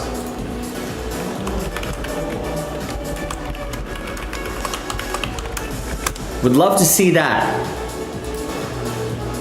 This one's a buy one, get one. I feel like everyone should be into that. Buy a spot, get an extra spot. Automatically. This one, almost half of you are gonna win extra spots. 3 of the 7 are gonna get extra spots. Brand new release just dropped yesterday. Would love to see a case. In fact, I have the case right here. Would love to see that sooner rather than later. Let's work on it. Let's keep chipping away at it.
It's hard to do that in the middle of the match, right? As you talked about, you're thinking about it so much, and it doesn't allow you to be relaxed because it's so important. Every serve is so important. Now all of a sudden she just hit a great serve, right? So she's getting an opportunity to feel that feeling again, and that's what it feels like. But this is what she does in practice. I mean, I've been watching her this last week, and in practice she makes most of her serves. So she's made 3 in a row, and now when it gets into the match, that's what the thoughts come. That's what she's thinking more technique. That's what she frankly thinks about it. So I think it's almost worse to see that she's making all these serves now, and then the match starts again and she misses it. I think it hurts her a lot. That's my opinion. I'm going to disagree on this one. We don't disagree often. We really don't. I think this is an opportunity for her to feel what it's supposed to feel like. Yes, there's no question that once the match starts, she's going to feel the nerves again. But if she can find something right now, by hitting 10 perfect serves on this court, with this environment, I think it's going to help her somewhat. I guess time will tell. She hasn't missed one. No, she's Corey Seager had an appendectomy. but also Mark Teixeira's running for office? Nice. she has had a lot of injuries throughout her career. What a strange time to call for a timeout when they're about to serve for the first set. So there's obviously something serious going on with that one because Wow, Phillies put 12 on the Braves, just the bottom of the 4th. like I said, the opportunity to hit 20 serves out here, knowing that if Donna doesn't hold, it's going to be one of those home-run serves, it's going to be huge. I can smell the thing coming on from here, or maybe a little tiger bomb.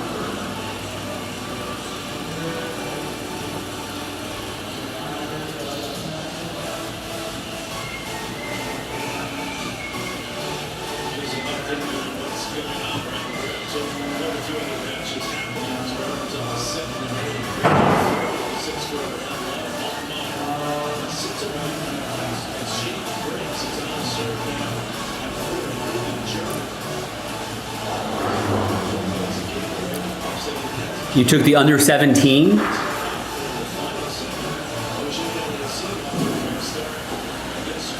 When did you, how many runs were scored when you took the under 17?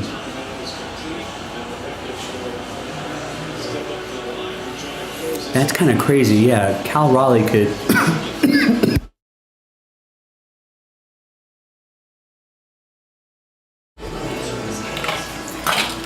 Getting choked up over Cal Raleigh. So he's a switch hitter. Mickey Mantle holds that most homers for a switch hitter mark at 54.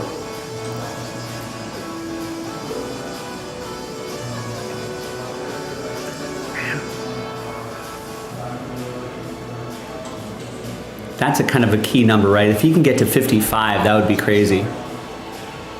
Oh, and then Mariners team record, Ken Griffey Jr. is 56, twice. Get that first strike, but take a little off this first serve. 57, that'd be great. He'd cement his name in history.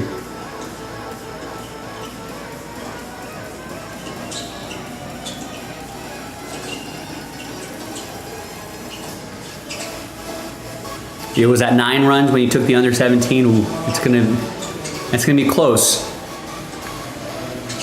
They're at 15. I'm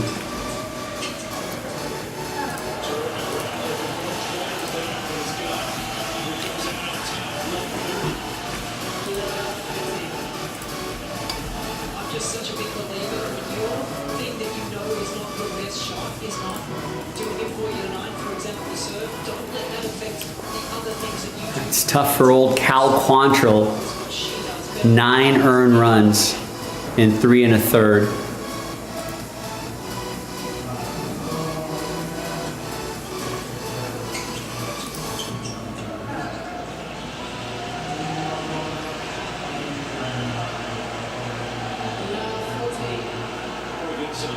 players hold the racket in the one they play with. Homer, Harper's on Homer, Baum's on Homer. Elbows Then Harper hits a homer off of him. to take this to the tiebreak. Stott RBI single, Turner RBI double. Schwarber another homer. That's his second of the game already. Tough. Serving struggles continue. That's 5 home runs already. Jeez. 15 double funds in this first set, 6 for Goff, 9 for Nash. 4 consecutive breaks to take this one into the tiebreak. Expecting to overcome the double faults, the pain in the arm, and you stay positive here.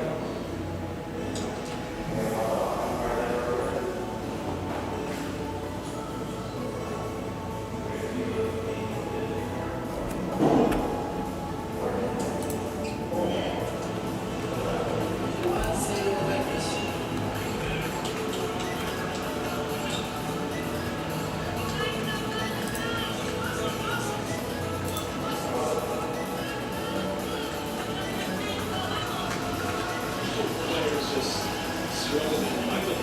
It's quite remarkable, actually.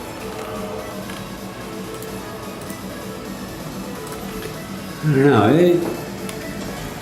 I've seen weird games where like there's an explosion of runs in like the first third of the game, and then you think, you know, in the first half of the game, I guess, and then you think it's just going to be a rout, and then no one does anything for the rest of the game. Over 20 double faults. She's found ways. It's harder for Beckett because she knows the importance of her serve. She can't rely on her probably like going off hand.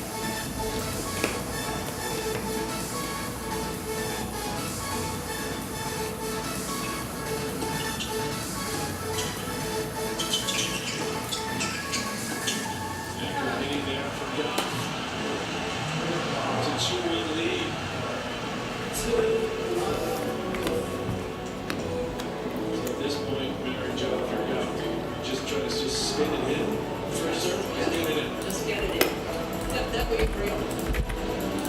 Well, she double faulted after hitting 10 in a row, 9.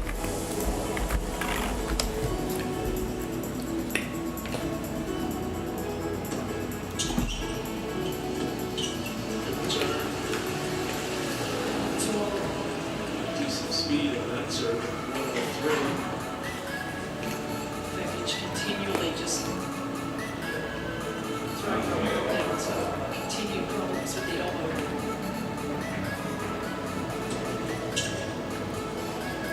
Oh my God, Coco Gauff just in her head with her serve. She can't do anything with it.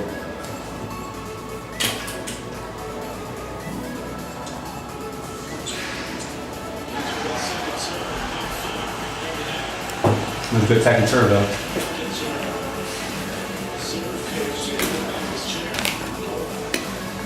think she's gone back down to a little bit of the old second serve, just slicing it in rather than trying to sneaky one, right? Another slice, yeah. And that's the one she probably should just continue to hit this time, right?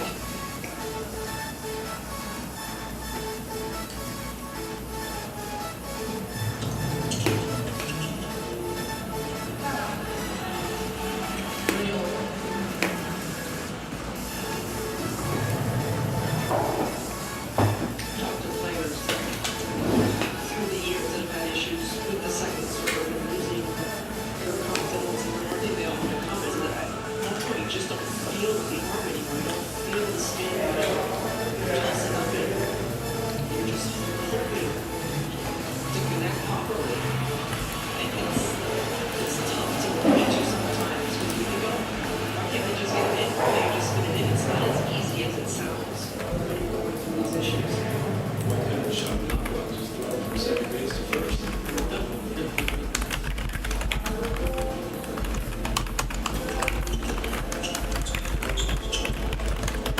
All right, gang, it's been an hour and a half since our last order. Who wants to get something going here? One spot, any spot, doesn't matter to me. Could be a $13 spot, try to help move that along. Could be a $10.99 spot, something. We gotta get something going here. Your spot might help us get there.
Could use a little help in that Origins figure team too. A little over half the league is, I mean, someone just get the $25 Cardinals. That would be a big help. We want to try to get this to single digits before we think about a random number block. Brand new football release, let's do it.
Thanks, Patrick. I'm like the most decorated gymnast in history right now. Simone Biles, you came to the US Open last year for the first time. What brought you back here this year? Obviously, oh God, I mean, she's incredible, amazing, and it's like once in a lifetime opportunity. So it's just such a privilege to watch her sail and watch that from that way. She has been very vocal about how much she respects and admires you. She has said that you are one of her sports heroes. What do you appreciate about the way that she plays the game and the way she handles herself on and off the court? Her grace and humility. She is amazing on and off the court, and I think that says a lot about who she is as a person. So it's so exciting to watch that in person. You know, it's interesting. She's had to show a lot of mental strength over the last week. She made a coaching change. She's actively trying to change her serve in the biggest tournament of the calendar year. For someone like you who's competed in individual competition at the highest level for so many years, what kind of mental strength does that take when you have to rely on yourself and no one else on the court floor? You know, definitely as she gets older and matures, and now she's an adult, she gets to make these type of decisions. That's best for her career. So I was 100% excited that that was the case. So to see her take ownership of her career, and all of that is just amazing to watch. She like you, is a role model. What does it mean to you to be a role model to so many young girls who look up at you and dream one day that maybe I can be Coco Golf or Simone Biles? No, absolutely. It's such an honor. I never take it for granted. It's so exciting that little kids all over the world look up to us and they see us, and they see them in ourselves, and it's just such a privilege and an honor to be in a position like that. I've never played tennis. To me, this looks like a big league boxer. I really like the thing. Obviously, it's really hard. It takes a little bit for me, but like.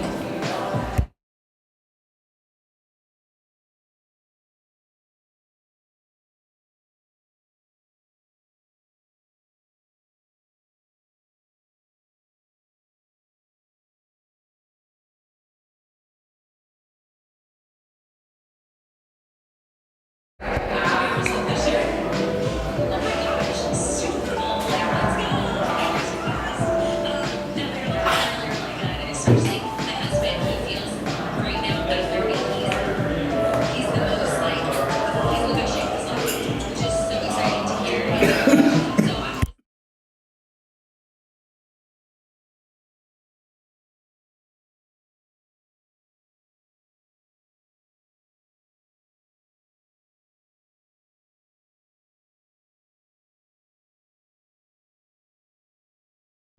we hope you have fun in that age group and you spend some time with Coco Golf. Yes, I hope so. Fingers crossed. Thanks, Mom. She was awesome.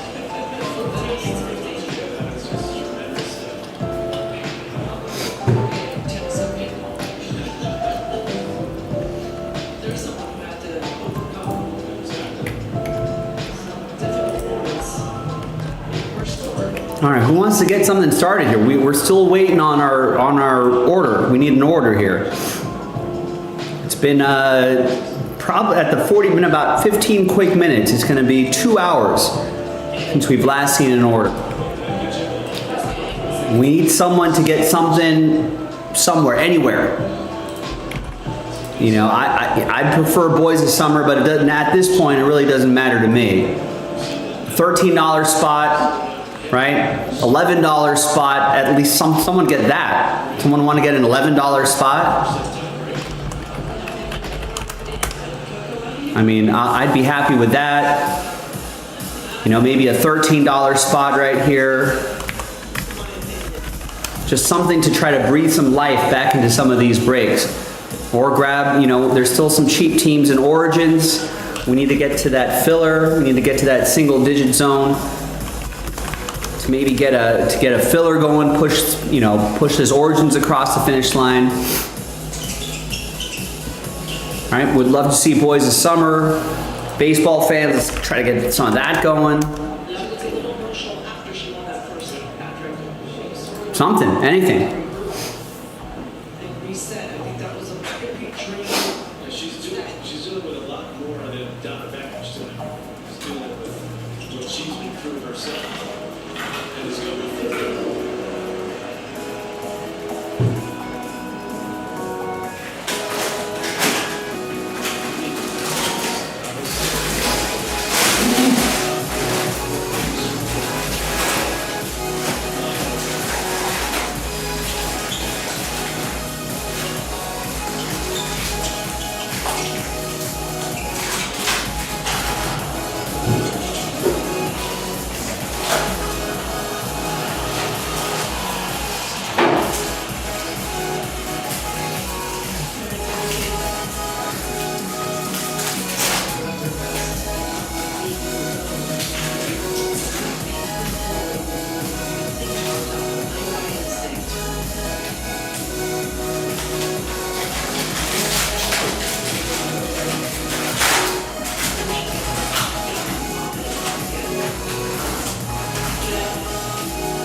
Took a time off to work on it.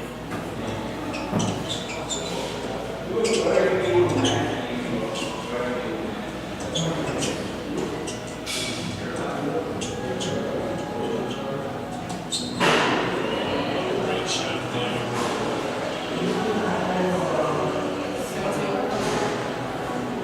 This is what Coco has to be careful.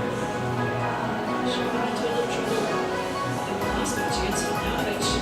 Started losing some focus on the second break, and then all of a sudden she was in a real dogfight in that third set. Just a little yourself here.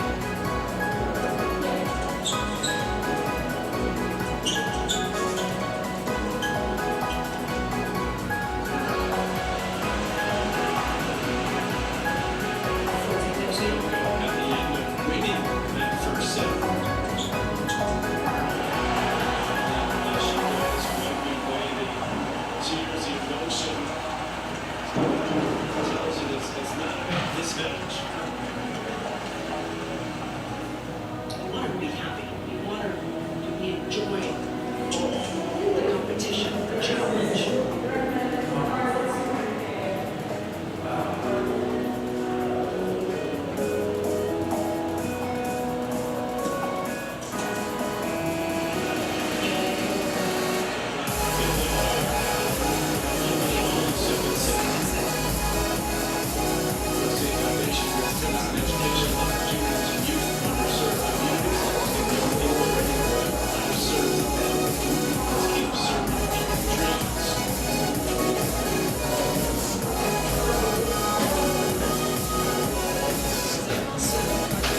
That's what I'm saying. She's in a really good position. That's an area that she's working on with that. And that ball is looking good.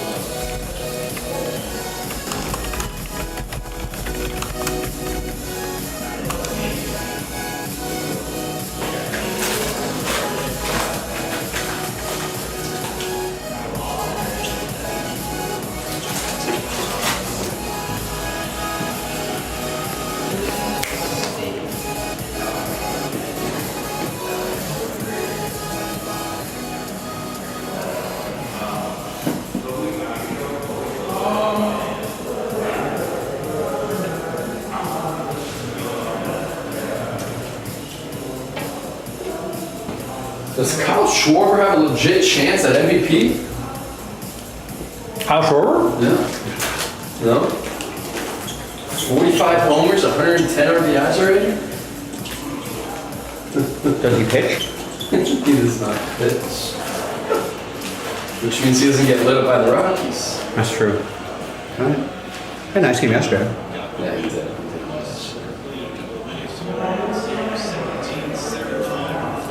I mean, his odds are still like, I think, plus 1,000. No, but he hit 3 home runs today. He hit a third? Yeah. Wow.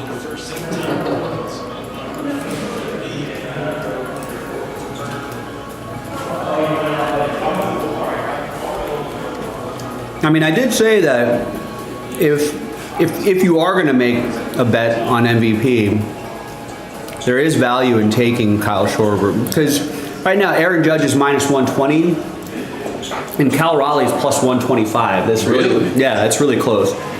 But Judge is still in the lead? barely though. Wow. But in the NL I would probably take the Rockies. in NL race, Ohtani's minus 5,000, and then Kyle Schwarber's plus 1,600. Really? But there is, I mean, there would, if you want to put down a little bit of money, it would be Kyle Schwarber, because I mean, 16 to 1, that's pretty good. Yeah. It's a good value play. Not likely to happen, but Yeah.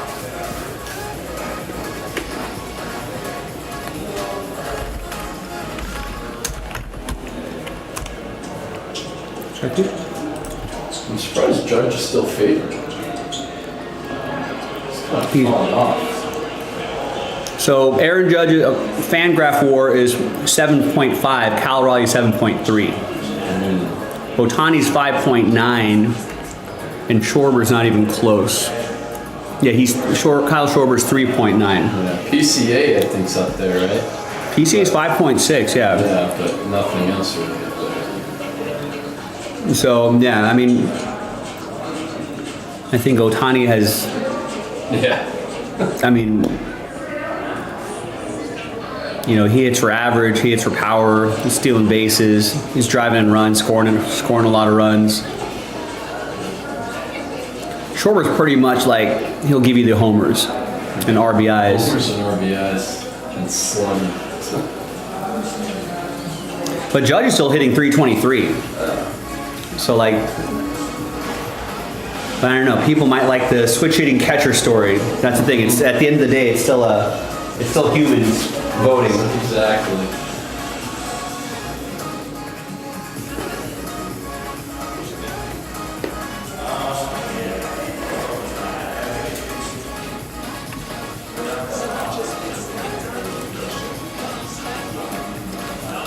Terry, how much money have you put on it? Terry's saying Schwarber will get it. I mean, you must I be don't think it's out of the picture. you must be thrilled at plus 1,600 then. I don't think it's out of the picture. You know, that's why betting's so great. Just from Just, you know, put your money where your mouth is. what's Show me the ticket. Ohtani's batting like 280. Yeah, I think Ohtani's batting like. Let me see those stats again.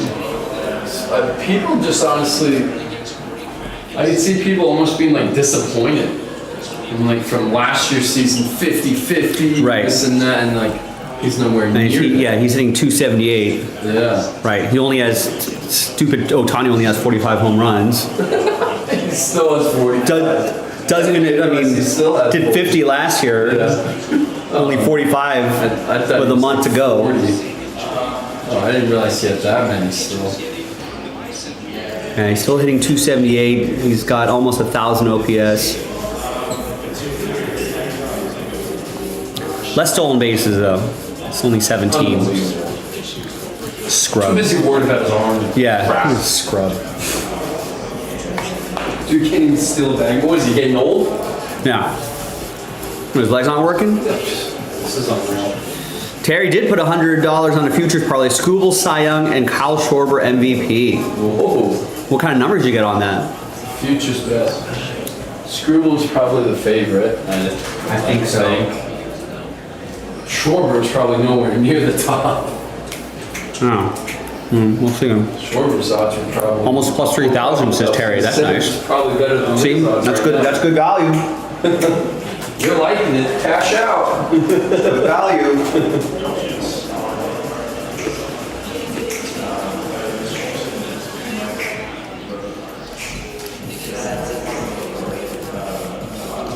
Yeah, there could be Aaron Judge Otani voter fatigue.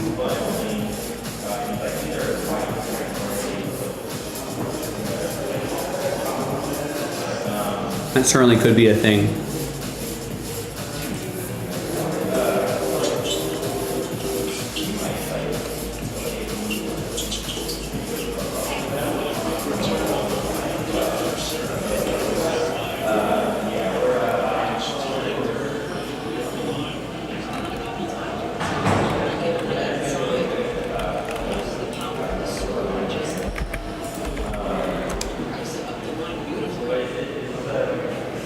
Yeah, I saw that, Rex. Powerball at 900 and $950 million. I'll put some money down on that. When's the next drawing? I don't think Boise State needs to be Division II. What's happening there?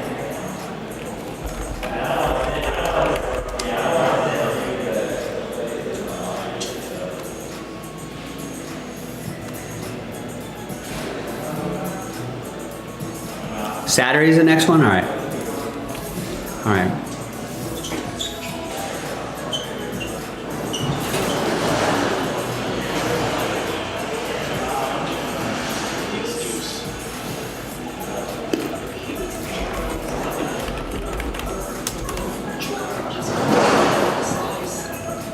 Oh my God.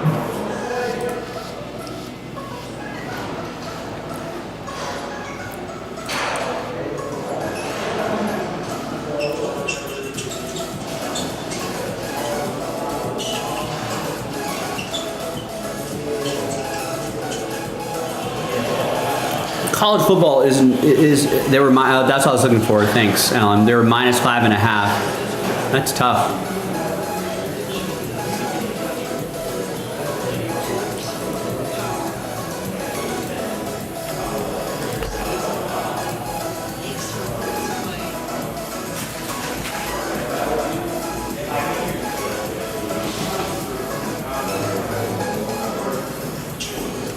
I always heard that the most money that pro bettors,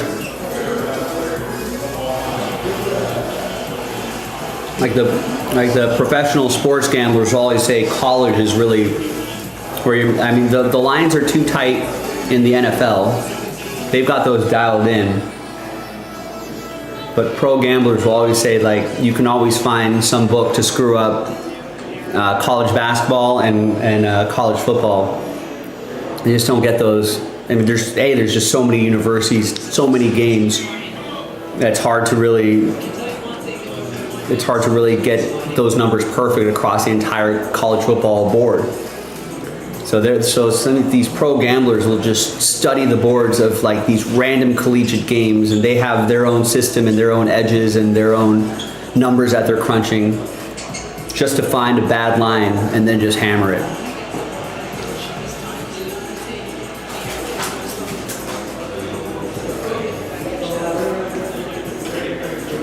You know, so these pro gamblers are just, they'll make most of their yearly salary on college.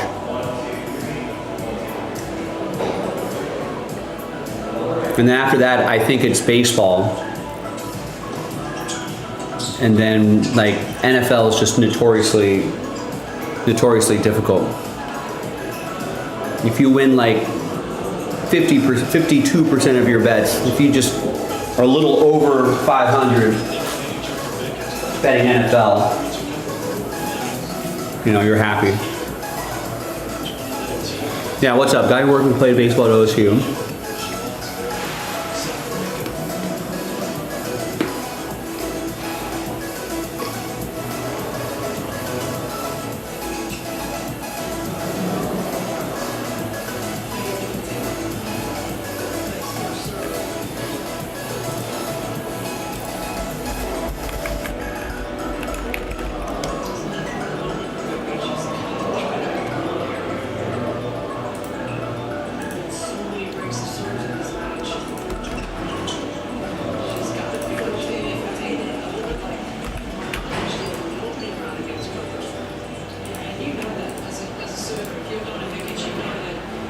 Oh, nice.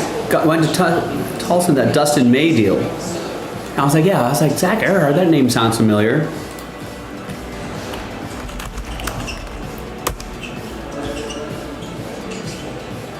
Much better serving there from Jokic. She is able to hold it.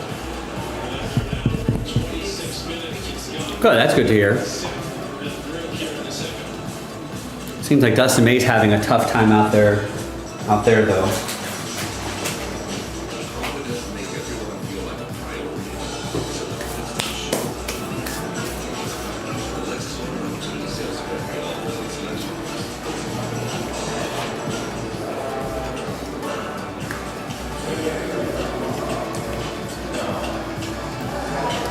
He does. I wonder what his free agent market's going to look like. I feel like he may just need to just, you know, I could see him getting like a 2-3 year contract. Someone will give that to him just for his upside, and then once he's kind of settled and comfortable somewhere.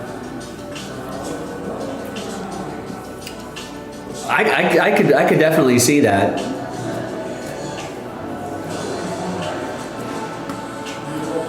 Watch they get Dustin May and Walker Buehler back, and then put him in the bullpen. They're pitching Walker Buehler out of the pen nowadays. I think they've got Bobby Miller in the minors pitching in the bullpen.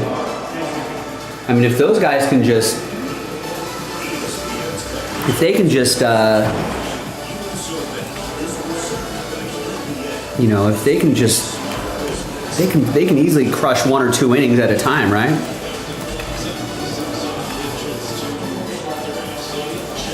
If you say, hey, don't worry about starting, you know, you just worry about just emptying the tank in an inning or two, could be interesting.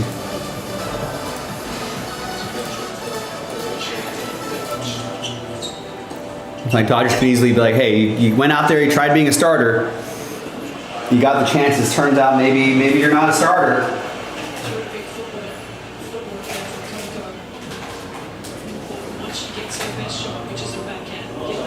Well, you still have stuff.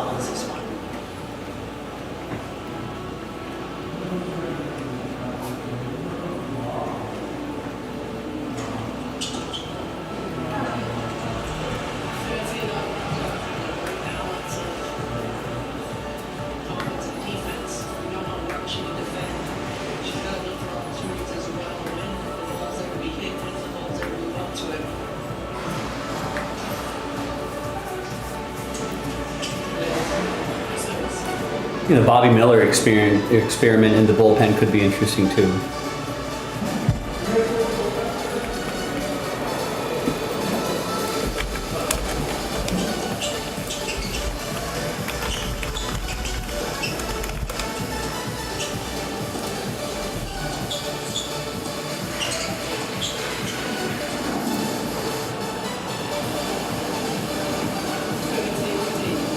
I think his last start was in July 22nd, and then I feel like they've been, yeah, he's going like an inning at a time right here.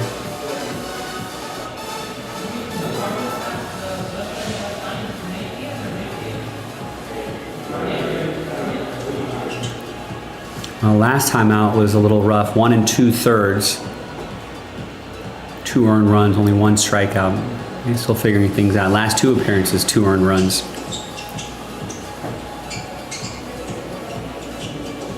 Looks like still a work in progress.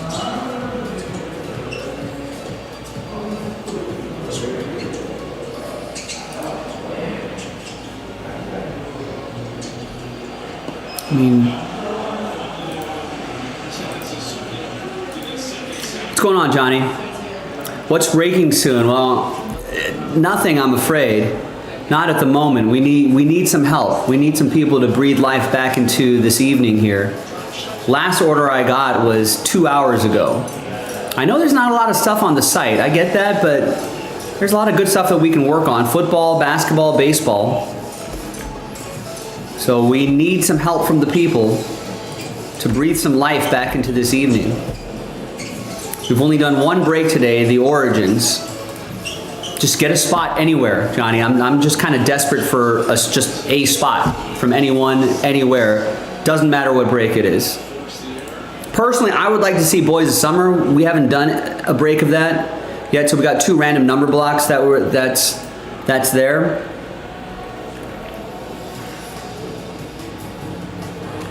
I guess closest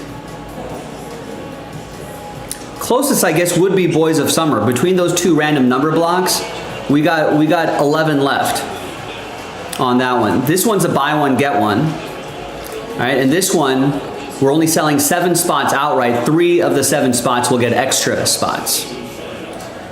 Yeah, it's a Panini baseball release. 3 autographs, 1 memorabilia card on average. Here's a checklist too for those of you who are interested.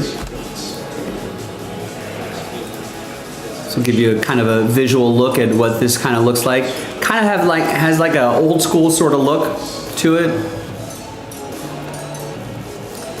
Up and coming, you know, like most Panini baseball, up and coming stars and then retired favorites. A lot of clean designs here. Single pack, 8 cards. And what do we say? 3 hits a box? Yeah, 4 hits a box. 3 autos and 1 memorabilia. So 4 of the 8 cards are going to be hits. Other ones are going to be base cards, numbered cards probably. These are just Photoshop mock-ups, but that's pretty much what it looks like. So it's kind of has an older school, kind of classic looking design.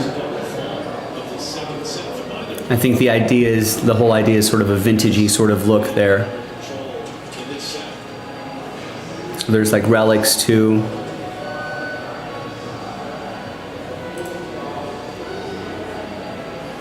Yeah, an autograph list looks pretty good too, just in general. You know, yeah, they got some Bobby Witt Jr., Albert Pujols, Ken Griffey Jr., Chipper Jones, right? Aaron Judge is in the mix, Mike Schmidt, Bill Mazeroski, George Lombard Jr., so some prospects in there as well. I think a pretty solid checklist. I like the design. Yachty, Jacob Wilson, Kyle Teal's been hitting really well. Randy Johnson, Alex Rodriguez. It's a strong check. Ethan Holiday in his high school gear. So that'll go to his current team, since he now has a current team. Rockies. Right, Junior Camaronero's been knocking the cover off the ball. Right, Paul Skeens, his autos in the mix. Buster Posey. Reggie Jackson, Oakland A's edition. Big Hurt, Frank Thomas, she'll like it too. Pudge. So yeah, and all of those, you know, those are the America's Best signatures. There'll be different parallels. The American Glory signatures will be a different checklist, right? Evan Carter, Don Mattingly. Just different designs. Some of this, got Manny Ramirez as a Dodger. I feel like you don't see a lot of Manny Ramirez Dodger autographs. Fabric of the game, these are patch autos, right? Like Tommy Lasorda, Andres Galarraga, Tom Glavine, Kevin Mitchell, Ernie Banks, so on and so forth. Stan Musial. Yeah, a lot of old school guys in the mix too. It's a fun break. 4 hits a box. Right? What's 8 times 4? Is that 32 total hits? A lot of auto possibilities, booklet possibilities, a lot of prospects in the mix as well.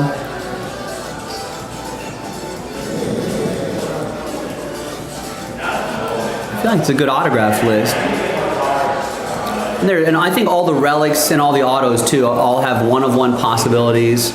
Usually those 1-of-1 patches end up being really cool. They can even have possible Nike logos or manufacturer logos, laundry tags, a piece of a team logo. And Beckett also has, you can also break it down by team too if you want to.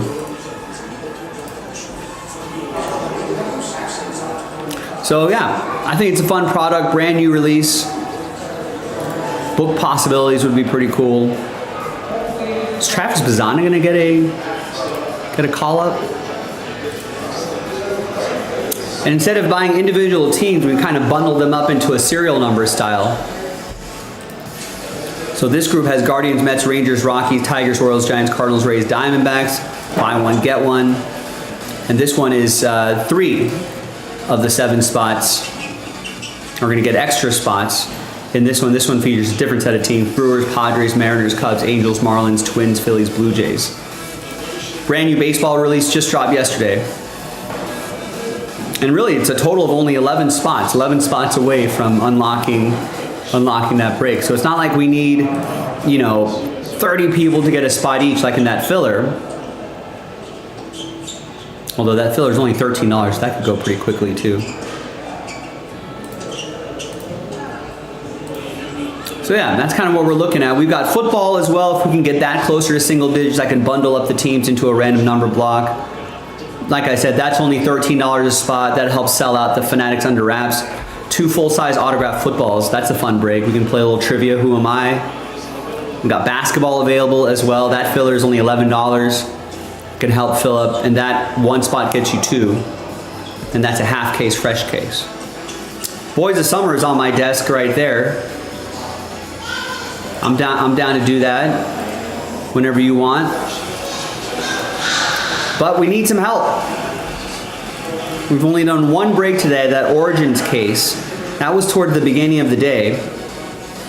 Our last order was from Chris, who got the Colts, the $140 Colts, 2 hours ago.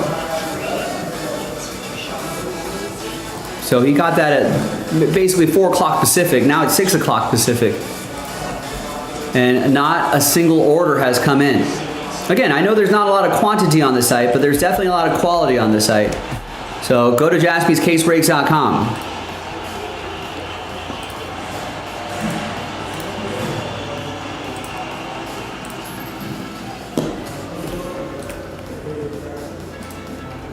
I don't know, is McGonagall in theirs? Yeah, Kevin McGonagall has materials in here and prospect material signatures. Sure, I mean, we can do football too. Yeah, baseball season's winding down. There's still a lot to collect because we know, all this, what players have done to this point of the season. But yeah, with football on the horizon, I feel like maybe we can get this closer to single digits and we can get that off the board the second half. So there's the checklist for Origins that's in the chat. Here's the link to the Pick Your Team. We can focus on that. I mean, at this point, doesn't matter what I just want to do something. Put me to work. If you're looking for something cheap, Cardinals are $25, Bills are $40. All right, so what can you get for Cardinals Bills?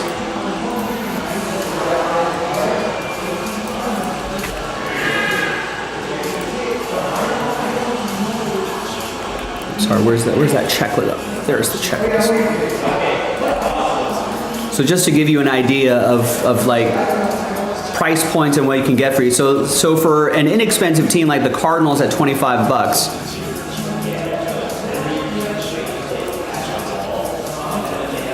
I mean, you're still in the mix for Trey McBride base autographs.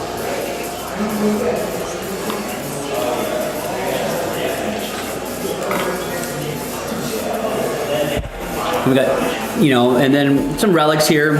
International Origins, Kyler Murray. All of these can be low numbered. Some Marvin Harrison base. So obviously not too much, but some autos in the mix, some fits in the mix. Proving ground signatures, Cody Simon in there as well. So that sounds about right.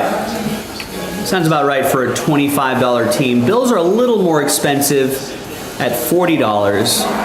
But you got Khalil Shakir autographs. You got blank slate. We didn't see one of those in the first half, but blank slate Josh Allen, our super short prints.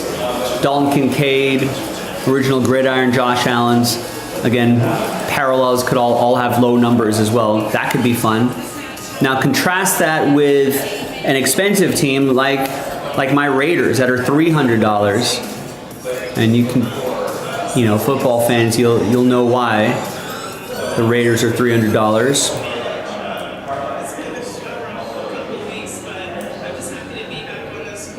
Right? We got Ashton Genty and Brock Bowers blank slate possibilities.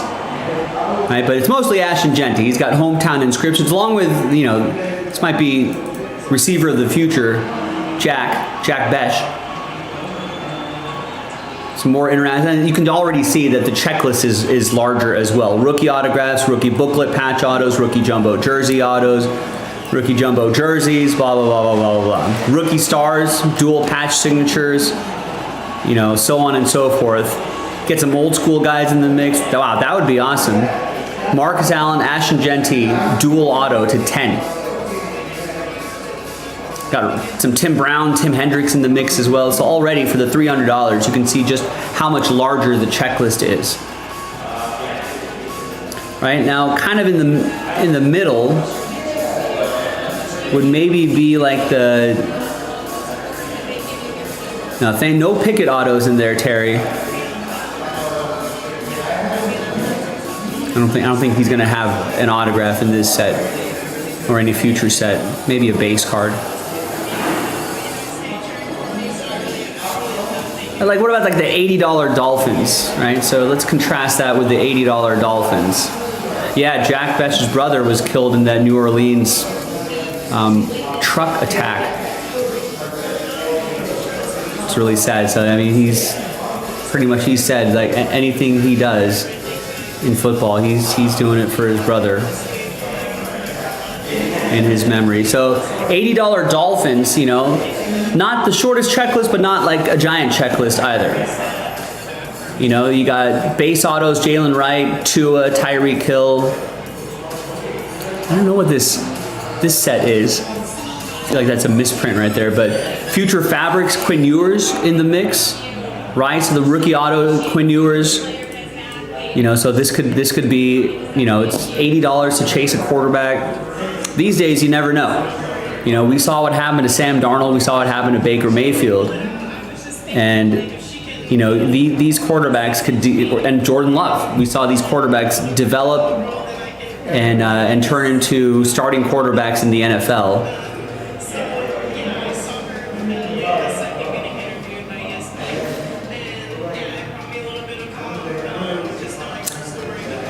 I don't think there was a Genty in the first half, right?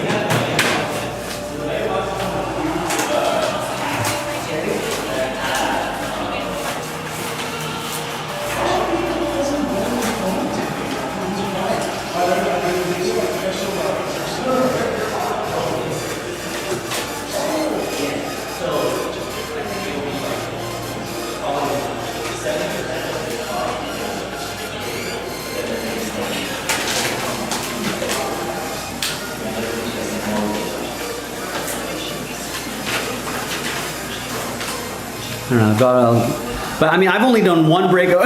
Excuse me. Sorry, I'm losing my voice. Here. I've only done one break of that Origins one that I did earlier today. So, we can throw that video up there if that's going to inspire some people, maybe.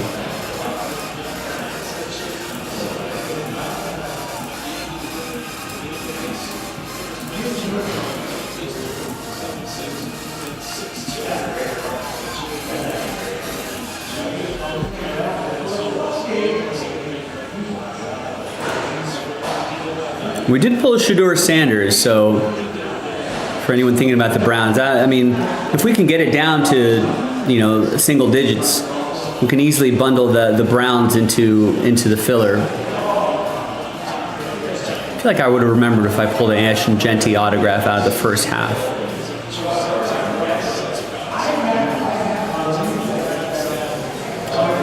But yeah, again, ladies and gentlemen, we've gone 2 hours since our last order. Definitely a little concerned about the remainder of the evening because last night the second half was quite quiet. We did have a strong first half, but today, quiet first half, and we're already an hour away from the second half of the show. We got to start putting in some work now if we're going to have a good chance at getting into some breaks later on. You know, don't be discouraged. You can be the one that gets the momentum going, ladies and gentlemen. Again, doesn't matter what, I mean, we can do football, we can do baseball, we can do basketball. I'm here for you. I'm ready to work. That's the only break I've done today.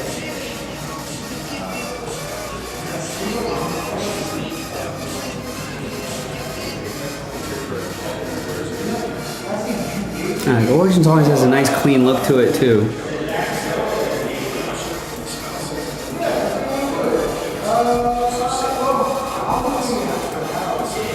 But yeah, if you're just joining us, here's the first half. Yeah, sometimes there's gonna be non-numbered hits. That's why we wanna try to avoid putting too many teams into a random number block, because there are non-numbered autos out there as well, which will have to be randomized to a number block group. But we can limit that if we can get people to buy some teams outright.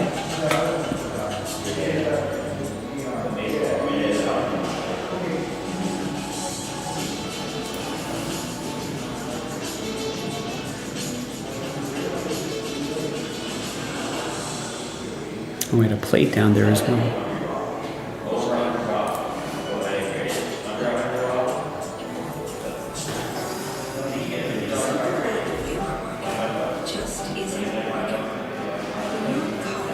Oh, got a nice Jalen Miller out of there. I think we had a couple.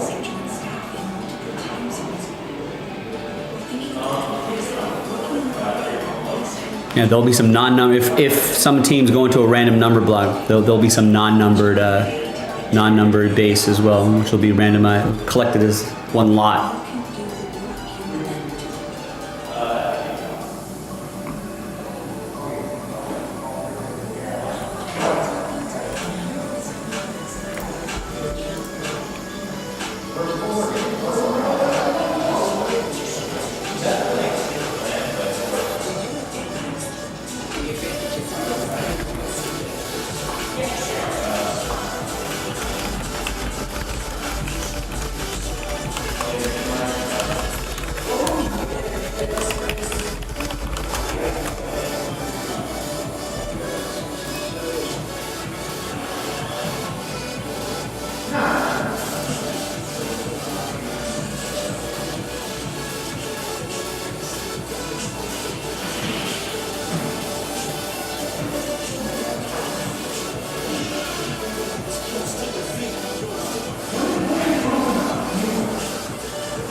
And obviously it's a 2025 draft class, so we're gonna start to see these guys in action.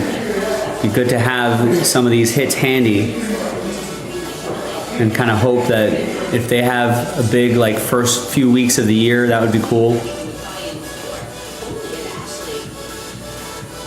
Yeah, there's another Jalen Milroe there. Some duplicates in there.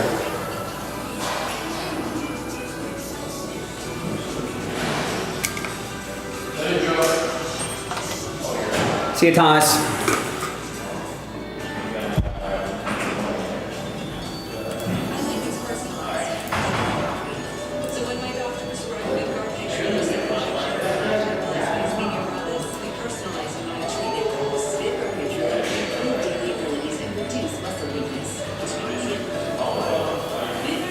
I always like the you know, obviously Origins, it's sort of a play off of Inception, right? So they try to share some elements there. There's a Will Howard autograph.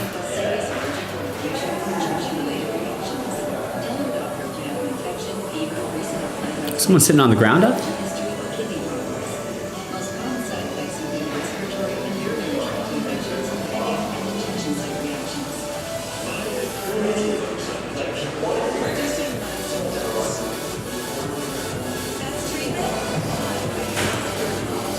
Here's the next box.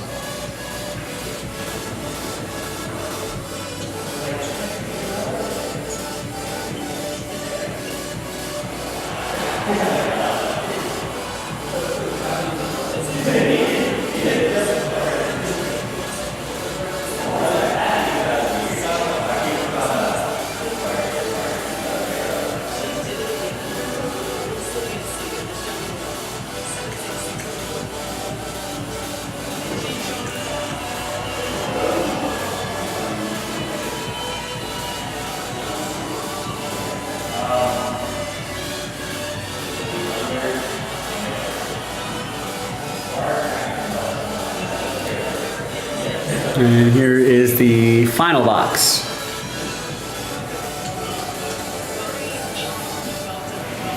So we didn't see that primordial. I don't know if that's a part of that ultra rare insert set, but the blank slate I think is a really popular one.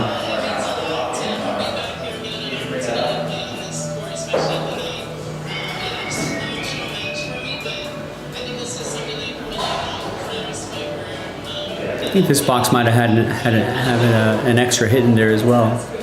We spent a lot of time talking. We watched you work on it last week, practice week. This week, we're starting on the practice courts, and we've watched that. We talk about what you're doing. Tonight we saw you in the towel. We saw you at the end of the match. What are you feeling? I think just Yeah, there's the shooter, Sanders. just learning a new thing. It's like you don't go feel like comfortable on the court. I think in that aspect of your game, and I think it affects everything else. All right, and so that was the first half, and then the rest is just me randomizing stuff, blah blah blah blah blah. But that's a look at the first half, you know. Maybe if some of the teams on this second half, if we didn't see them hit in the first half, it's possible that they could be in there in the second half.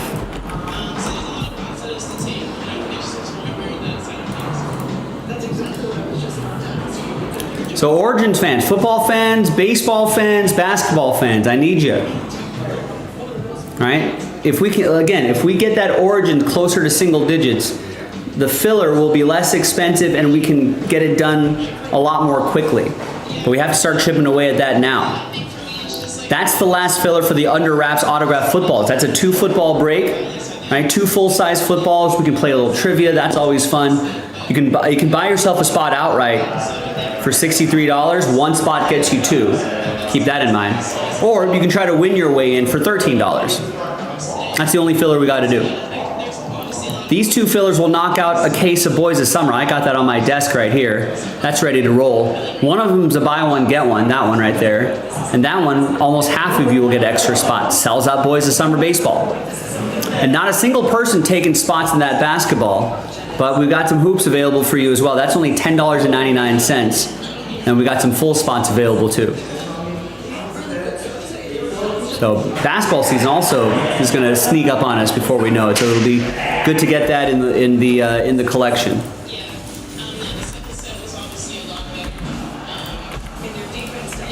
So maybe we can get something going by the bottom of the hour. There's a lot that I think I did well today, and I think I claimed on it today. I obviously have to play some defense, but I knew that couldn't be plan A. I think in the Olympics I relied on it too much, and she was just able to dig. So that's kind of the run through on the site. If that will that move the needle for anybody? What do you think, Coach? No active card. So that has not moved the needle for anybody. Let's break, ladies and gentlemen. Let's do it. Just trusting it, and obviously it's easier to do it. Tell your friends, tell your coworkers, tell your friends and family and followers on social media, all that sort of stuff. Let them know. We've got some good breaks on the site that are inching closer and closer, especially that baseball right there.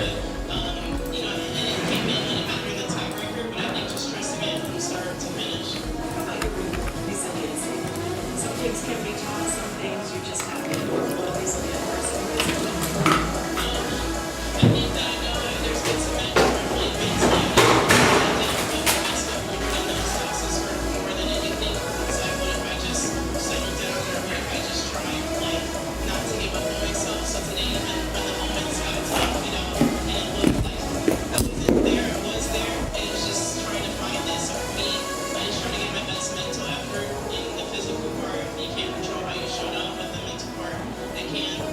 So every day I think I just try to put that on the court, and then when I go home, I can say I left it all out there. you always leave it all out there anymore. We've seen on your day off today.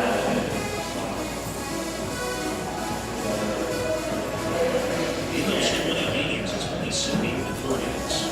That's starting pitchers combined. Come on to the little Dodgers AAA.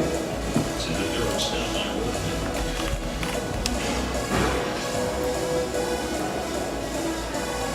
They operate collectively from the starters.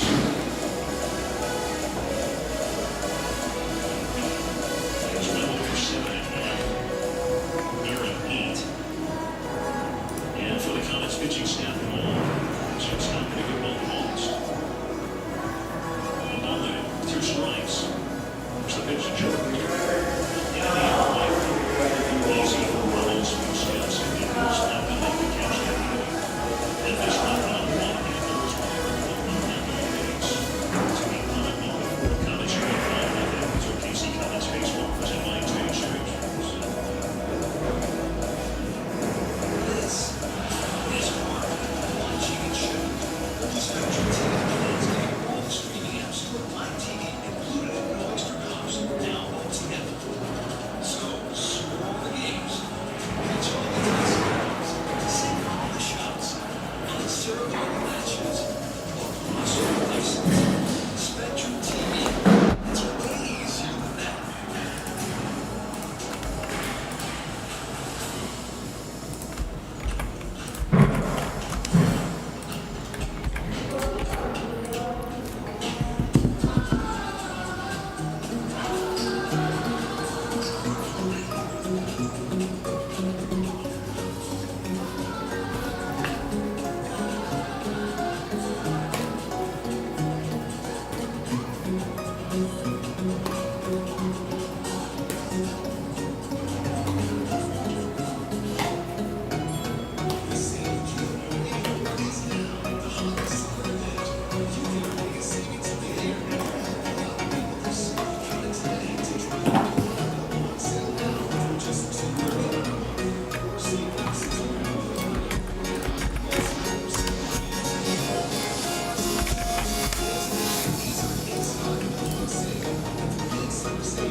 Featuring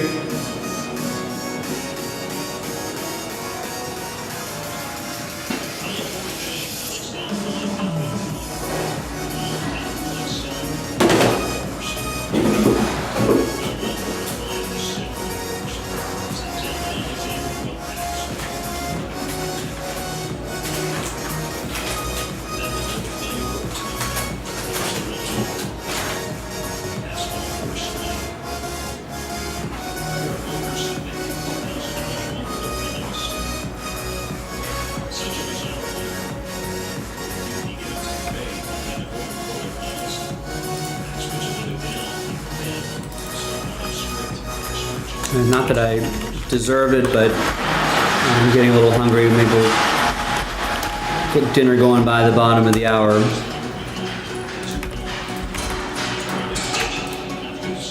Remember, ladies and gentlemen, we can't get to the last spot until we get to the next spot. So we need some people to help to start now. I know a lot of people are like, yeah, I'll totally get spots if it gets closer, but it'll never get close if we don't get spots now.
just came up to me. He's like, I had a bet today. The first leg, he's like, Kyle Schwarber, and like, Brendan, he's like, I lost. I was like, what happened? He's like, freaking Kyle Schwarber. And I was like, what, did he get a home run? And he's like, you could say that. And I was like, what, inside the park home run? He goes, you get 4 home runs today. Hit 4? I heard 3. Jesus. Oh, you got a nice chair. Yeah. But Terry thinks he's going to win MVP. No.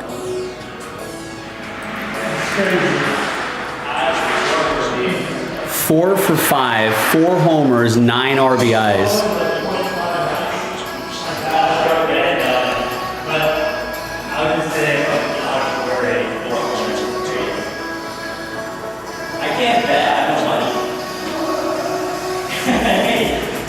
They're not giving me any like incentive.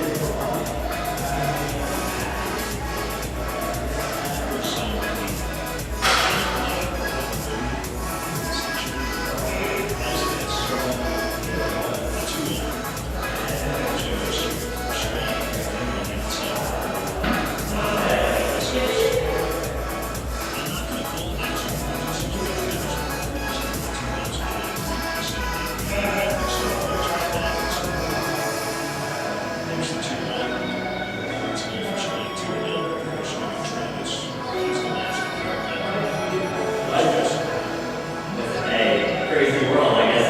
You guys think about it. I give you that.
I think Kyle Schwarber ruined that for you, Terry.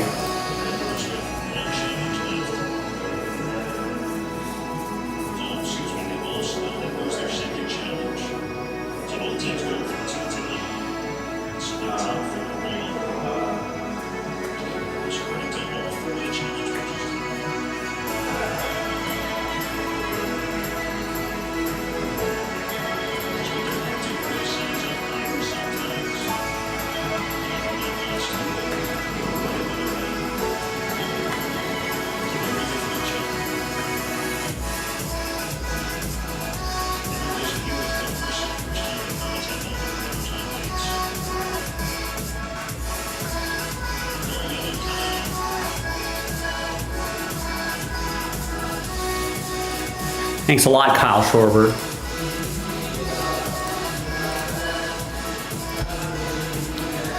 All right, gang. Well, this may end up turning out to be a sad times evening, but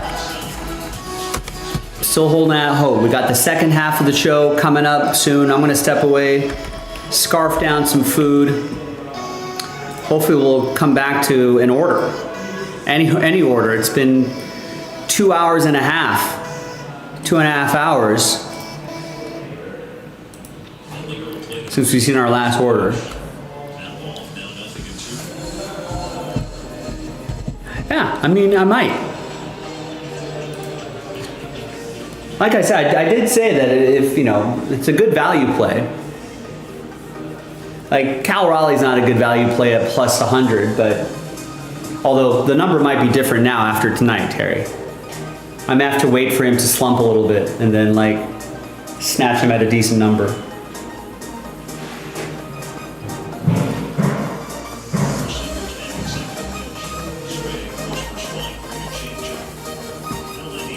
All right, so I'm gonna step away for a little bit. We'll come back and hopefully we'll see an order come in.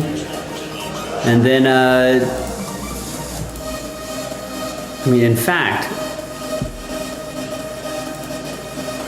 we have only seen 6 orders in almost the last 24 hours.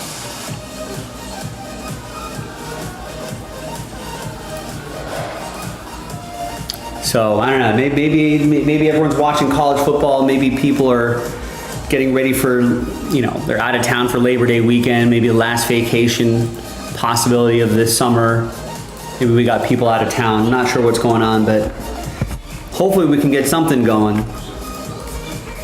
Otherwise, I won't even have $2 to put on Kyle Schwarber MVP. So let's get something going, folks. Thank you.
Pitching staff one way to the 5th.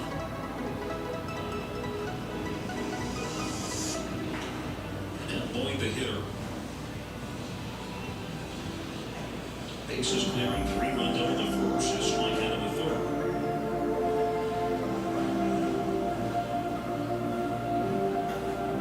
To the left side of the first pitch. It's outside for Carlson. Talking about him when they play him out earlier tonight. For Memphis. Gary Odds actually from the Valley. This is on their final force.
All right, Joseph picked up a spot in the under wraps autograph football.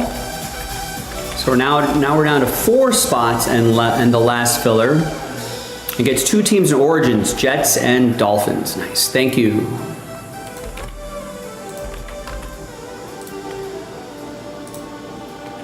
And here is Trevor going with the buy one, get one random number block for Boys of Summer. Nice.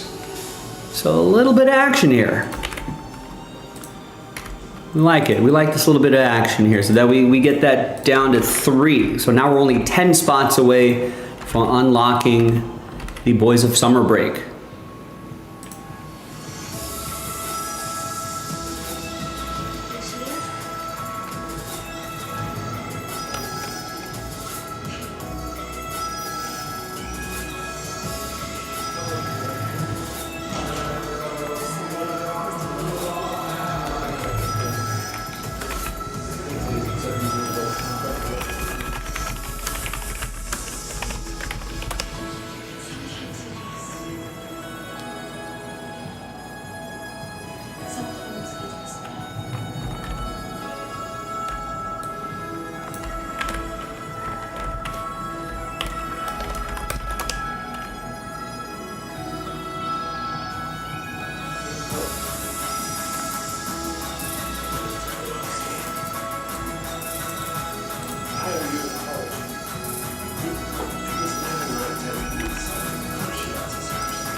All right, so if you want to join Joe, we got that down to 15.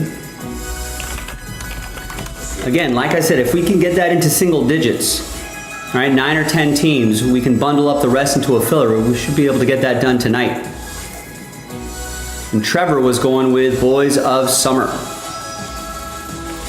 That's down to 3 in the buy one, get one. So 3 of 5 left.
Of course, I got the Boys of Summer case right in front of me here.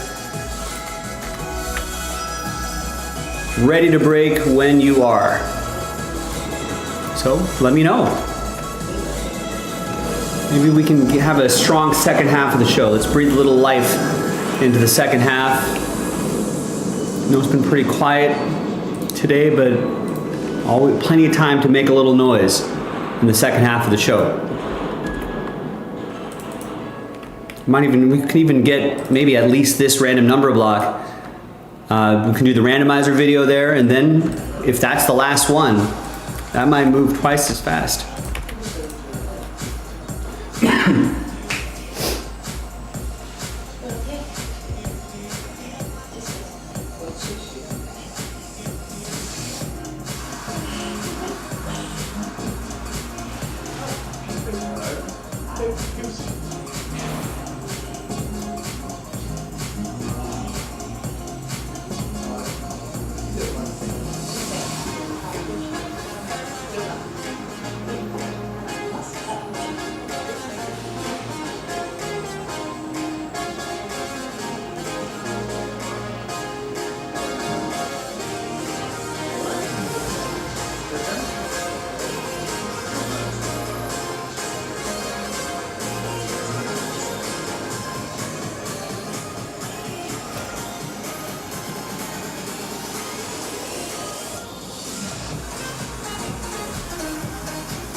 So Kyle Schwarber, 4 homers in a game, only the 21st person to do that.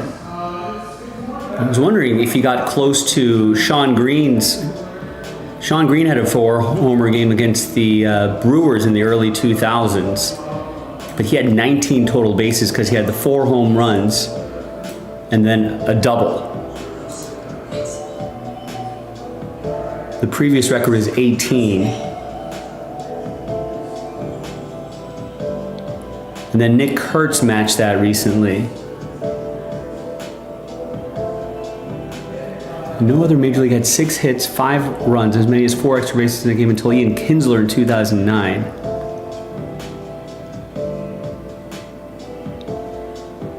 He broke the NL record with 9. Sean Green broke their NL record with 9 homers in that calendar week. That ball almost looked like a beach ball.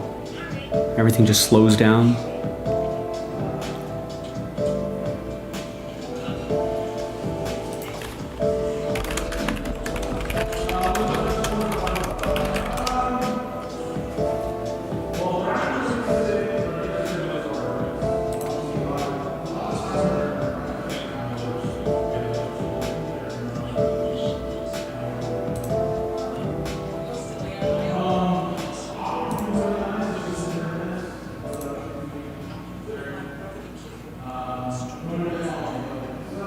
So no one's had more than... So Nick Kurtz and Sean Green are tied for 19 total bases. No one has 20.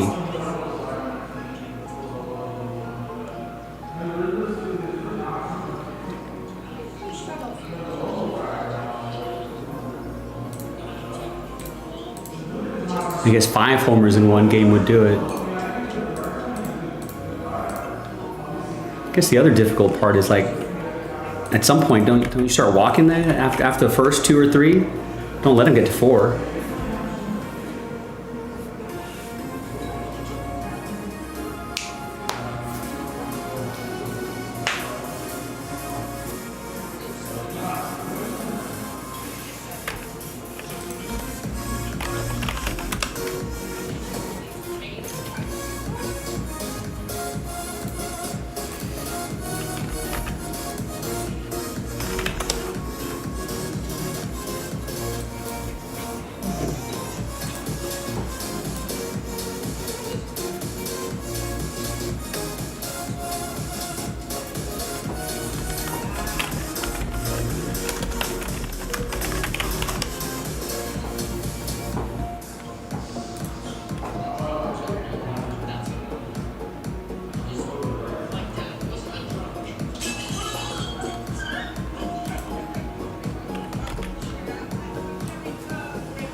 All right, folks. Have any questions about any of the random number block randomizer or anything like that? Definitely let me know. There's the checklist for Boys of Summer. Right there, if you want to get something like that going. We're only 10 spots away from getting that done. Or maybe like, what, 6, 7 spots away from bundling up the rest of this into a random number block. Here's a checklist for Origins, if that's gonna, maybe that'll move the needle for you. If you want me to look up any of your teams that you're interested in, I can read off the checklist for you as well.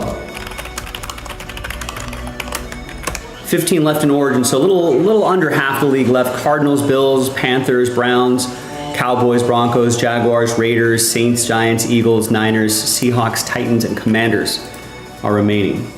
And again, if we can get that into single digits, we can easily bundle up the remaining teams and get that into a random number block, and I'm sure it'll fill a little bit faster that way.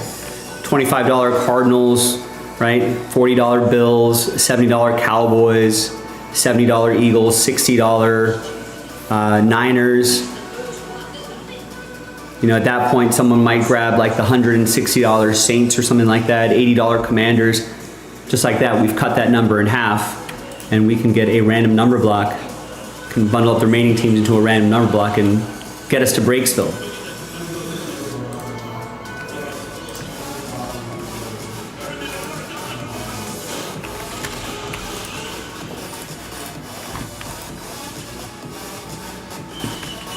We saw a little action on the autograph football break too. We've got that down to 4.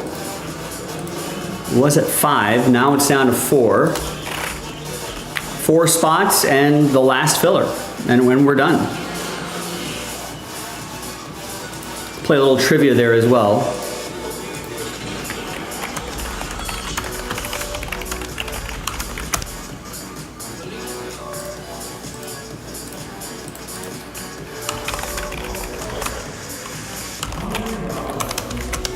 And those are full-size autograph footballs. I think they're pretty cool.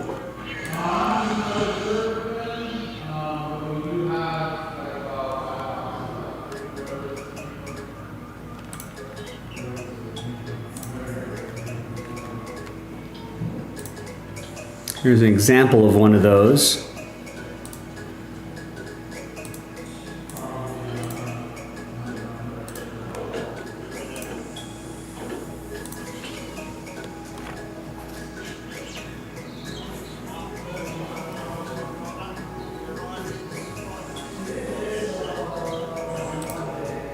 Skip the randomizer part.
This is the trivia part.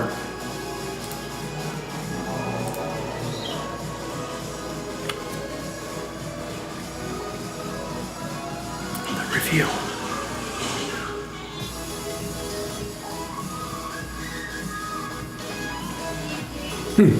That's right. That's pretty nice. Jane Daniels. I've heard of him. Yeah, full-size football. All officially licensed, of course. It's Fanatics under wraps, so they're definitely on the higher end, on the pricier end, on the nicer end of things. So we did have a full spot move on that. If anybody's interested.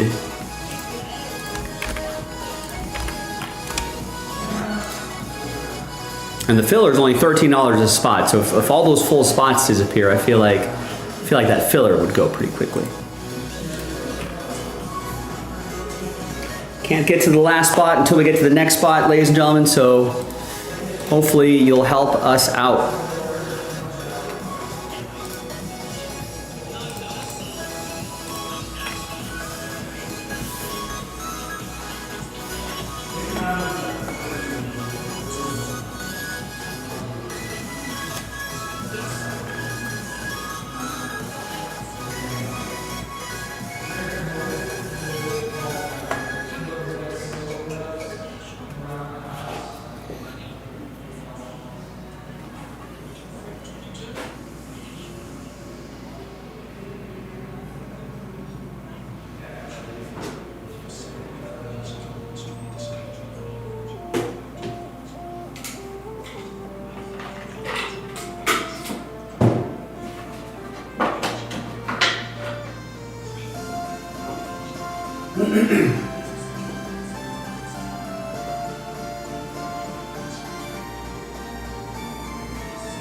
Oh, look at this. A couple orders sneaking in here. Daniel is going to get the Yankees in Boys of Summer 3. Nice. We'll get there eventually. Thank you. And Nicholas picks up the Giants in Origins 2. Did not see too many Giants in Origins 1, so they may be lurking in Origins 2. So we've got Origins 2 down to 14. Again, if we can get this into single digits tonight, I could bundle up the remaining teams, put into a random number block, and I'm sure it'll sell out by the time Jason goes live tomorrow, or if we're lucky, we might be able to even sell it out tonight. As for Boys of Summer, pick your team 3 is down to 21. We've got a bunch of teams bundled up into a couple random number blocks here.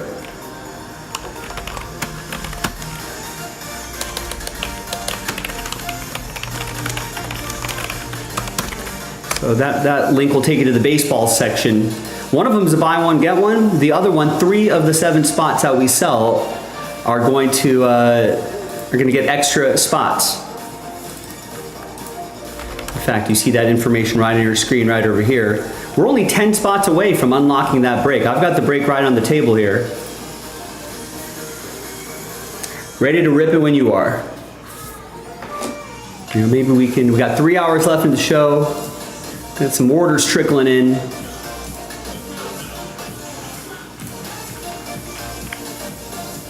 And we can still get to some things tonight.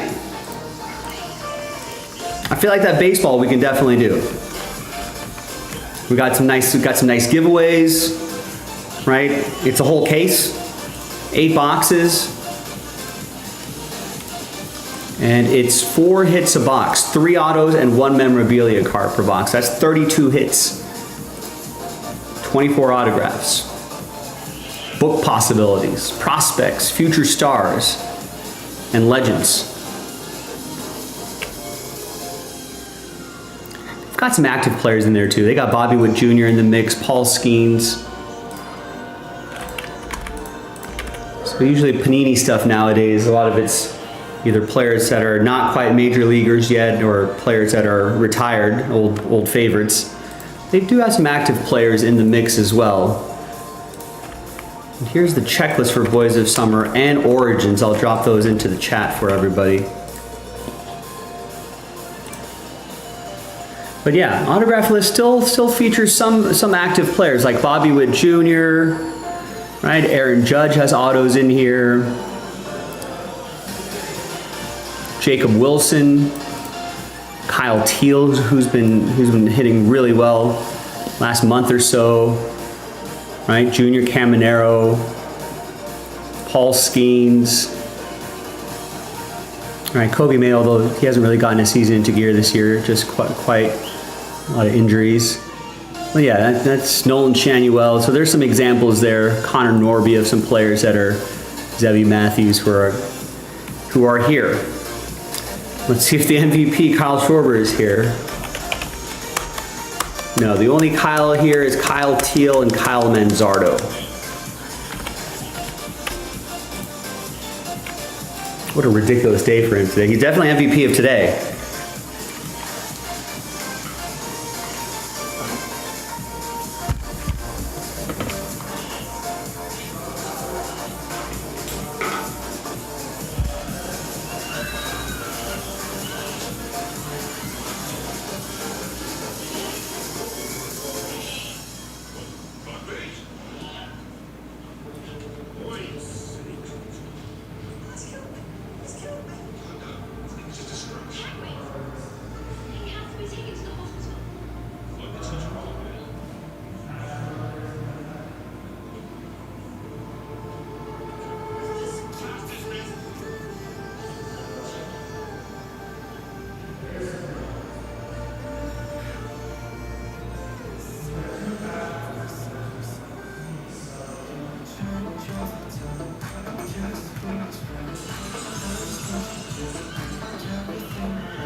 I mean, it certainly makes, you know, the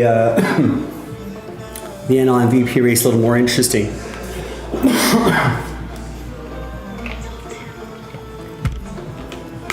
I mean, Joey's, at least according to the betting markets, is the prohibitive favorites, but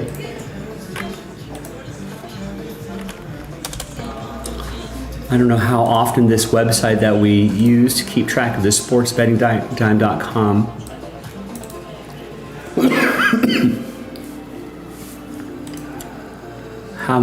how often they update those changes.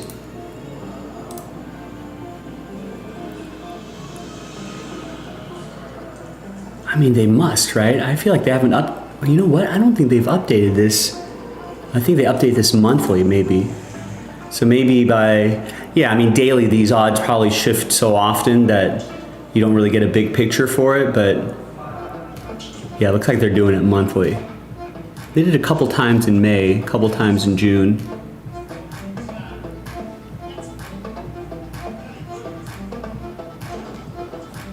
So maybe we'll get an update soon, but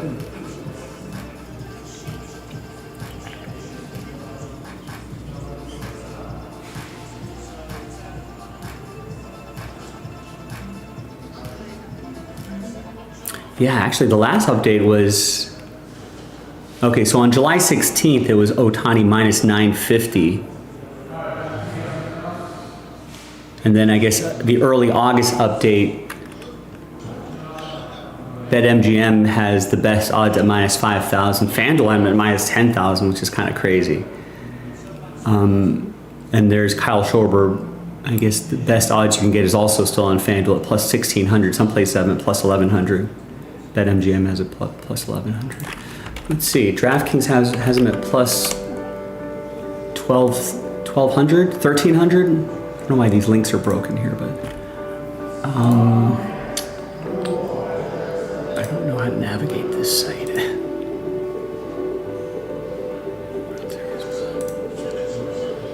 Rewards. They have Kyle Schwarber at plus 500 now.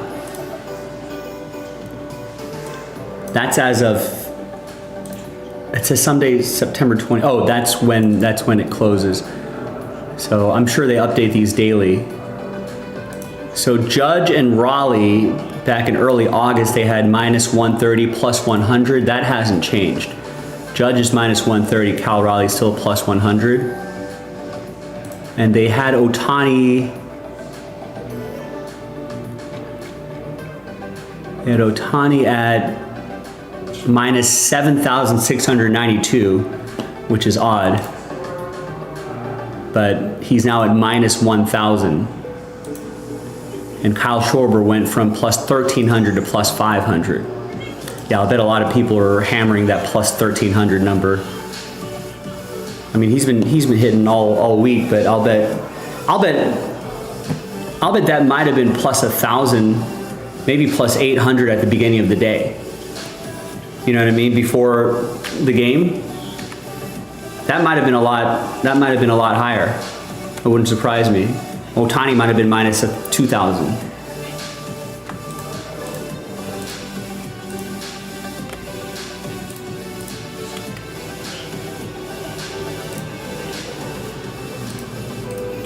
Yeah, maybe that number was higher. Maybe it was plus 1,000. Maybe it could have still been plus 1,300.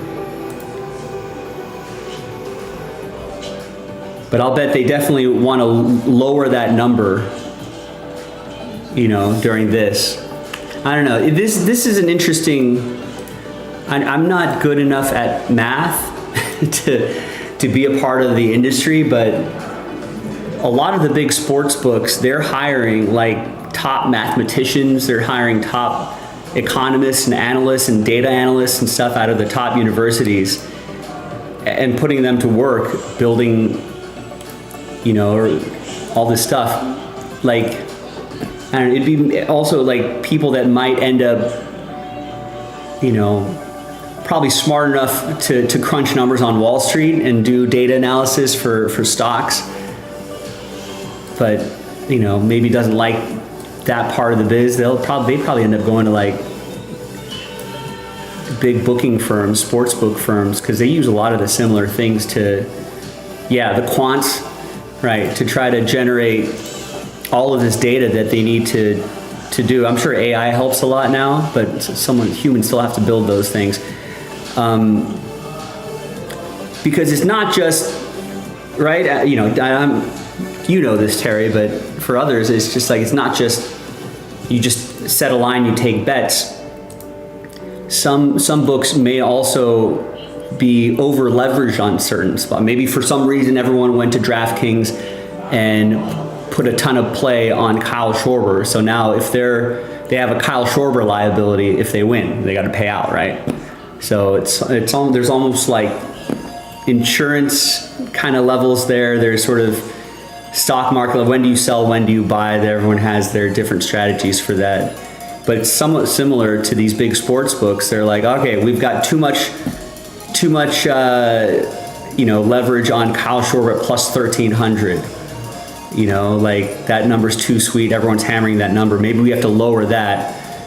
Get Ohtani to minus 1,000 so more people bet on Ohtani so we can balance it out in case Kyle Schwarber wins.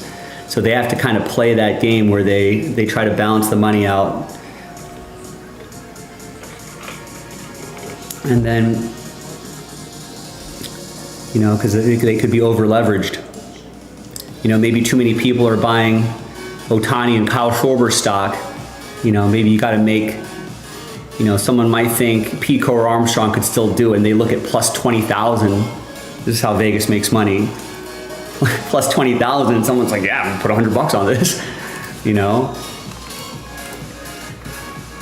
So it gets interesting when that sort of thing happens.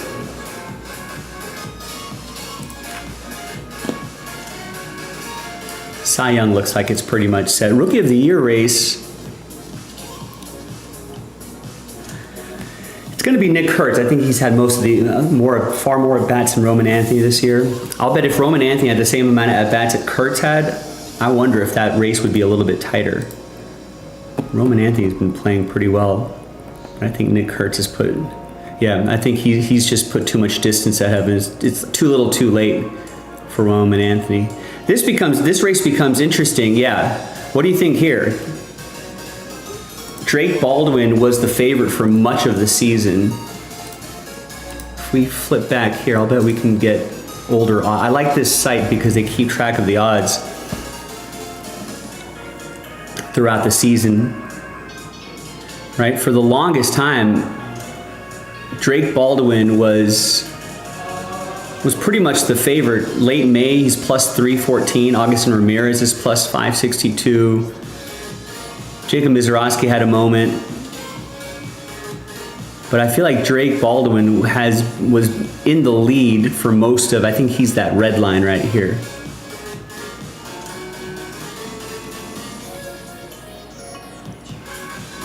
Oh, that's the Chase Burns line. Maybe that Navy line right here. Yeah, that one right there.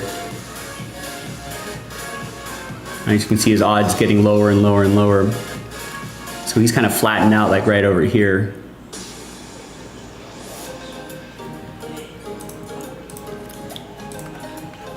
But yeah, so I think that race is now up for grabs between Cade Horton, Isaac Collins, and Drake Baldwin.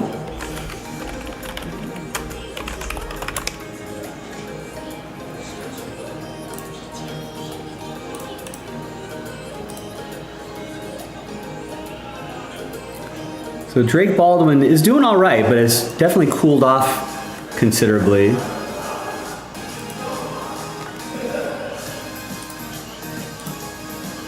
Isaac Collins is having a sneaky good season, right? 270, 8 home runs, 15 stolen bases, 85 hits in just a short amount of time, almost 800 OPS, but he's cooled off recently, last 7 to 14 weeks.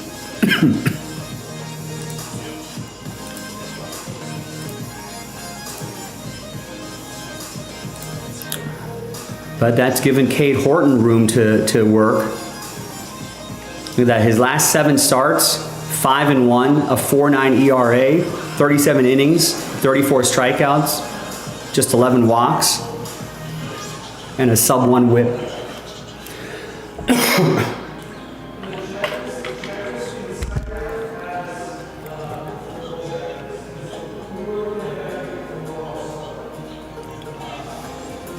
And the only thing is he might, although this, I don't think he has enough innings to qualify for any like ERA titles or anything like that, but it doesn't matter for Rookie of the Year. You don't need qualifying innings for that.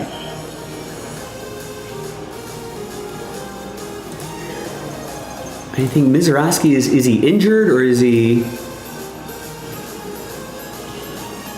He's struggled a little bit after his hot start to his career.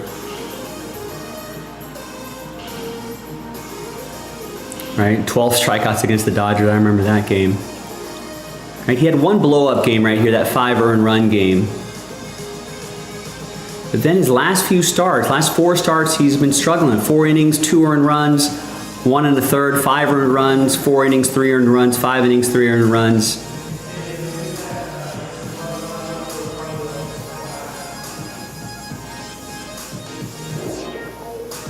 I guess I was like, that homer was a little bit of a mistake. But that's 93 pitches in 5 innings. Yeah, it's the scouting. Yeah, I think they finally, he gives up a lot of walks too. You know, and that's always going to catch up with him. That in the minors, I feel like, was 3 walks in an inning and a third, 3 walks in 4 innings. Only 1 walk here in 5 innings. That's a lot better. But still, those walks were an issue for him. So he's fallen off quite a bit here. But Cade Horton, Isaac Collins, Drake Baldwin, NL Rookie of the Year. That could be very interesting. That's a fun race to keep an eye on. I don't know. I don't know if any of these long shots do it for me, right? If you wanted value.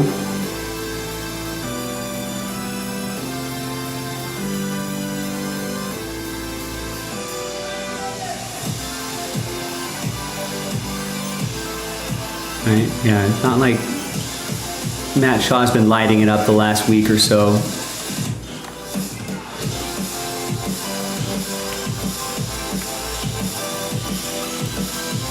I wonder, this could be one of those things where whoever just has the hottest September, sometimes it comes down to that.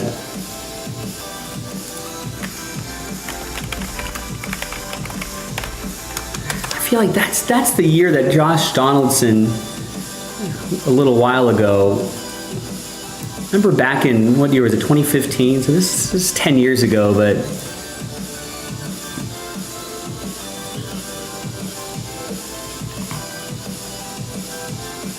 I feel like he just destroyed in the second half of the season.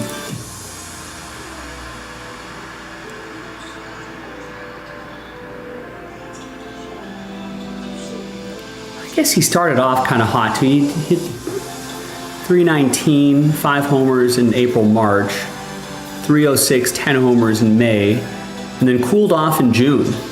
Only 3 homers at 269. Bounced back with 7 homers, 287. Yeah, I guess these last 3 months, and I think sent the Blue Jays to the playoffs for the first time in forever.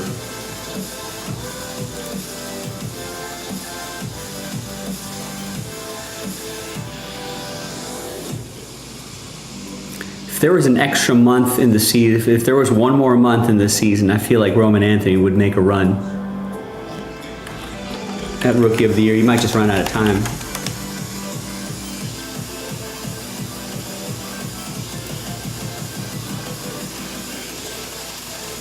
Yeah, 333, couple homers in the last week.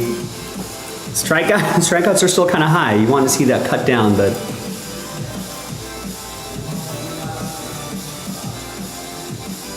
he generally gets on base at a decent clip too.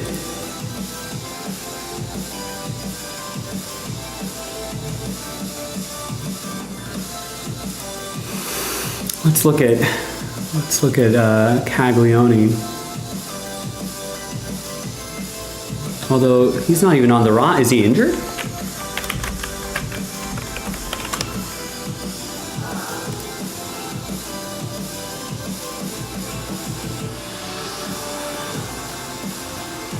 It looks like they sent him back down, huh?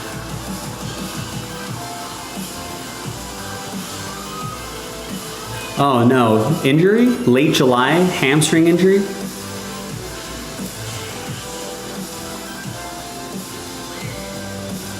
I guess he's been dealing with that.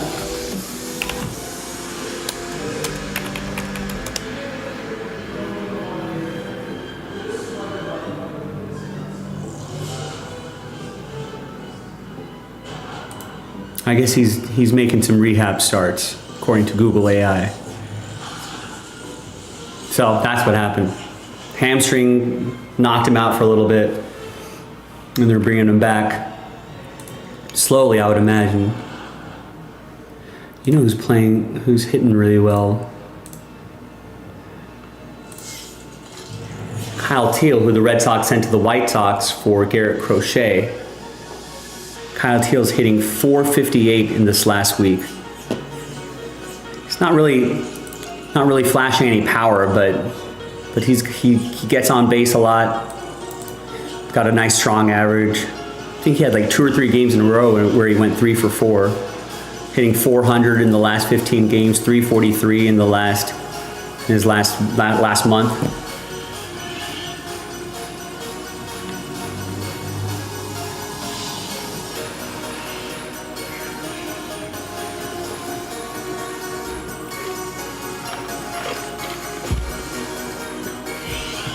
Yeah, right. I feel like that's the risk that we take in the hobby with these Bowman firsts. Sometimes you have to let the dust settle. But I get the hype. But I mean, what do you think those Bowman firsts are now? If you believe that he's a legit player, then I suppose, you know, it's a good buy now period.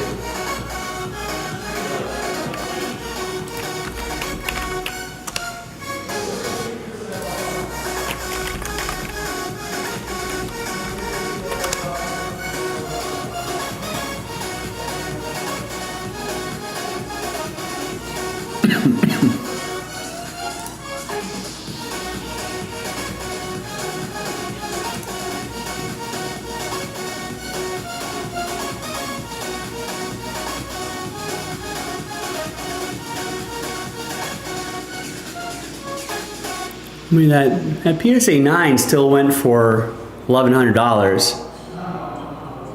but that's numbered to 150.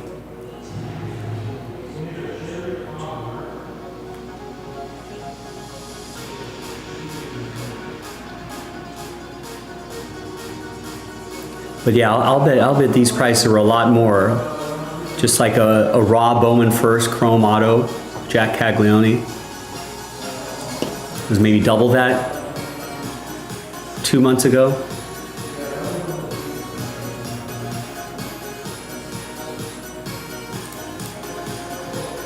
But yeah, I mean, this is the fun part of the hobby. You know, this happens all the time, right?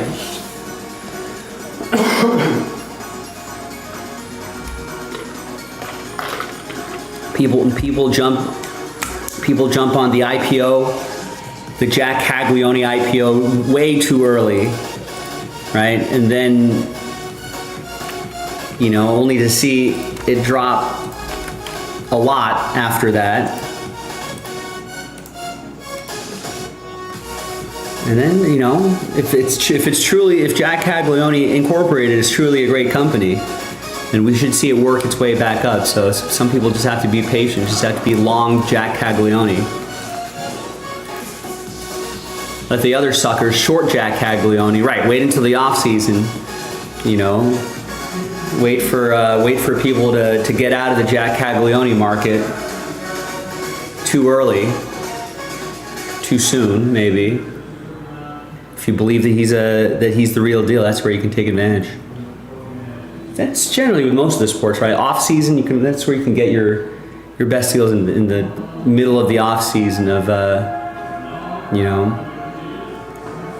Oh yeah, let's take a look at who the Dodgers got back for.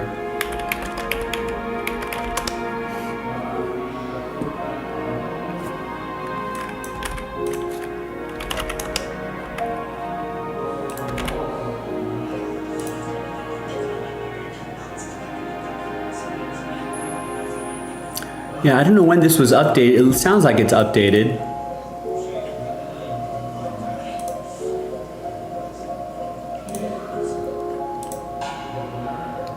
So Fangraphs, for what it's worth, has him at 32.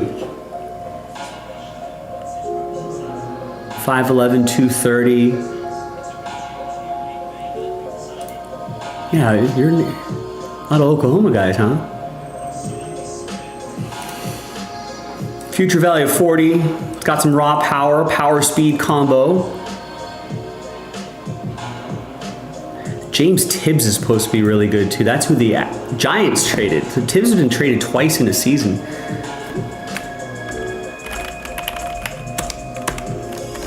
He's not on the list.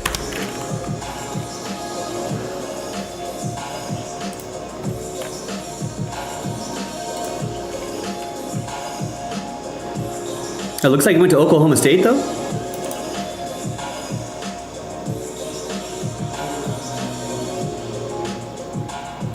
Oh, there's Tibbs right up there. Sorry, I was spelling his name wrong. Yeah. So Tibbs is another interesting player right there too. Dodgers have not produced a hitter for a little while. Was Corey Seager maybe the last guy? Cody Bellinger? Yeah, I was gonna say 5'11", 230. It's like, is he playing big like Max Muncy, or is he cut? He's yoked, huh? Do the Dodgers make any big moves off the offseason, or do they need to? I don't think so.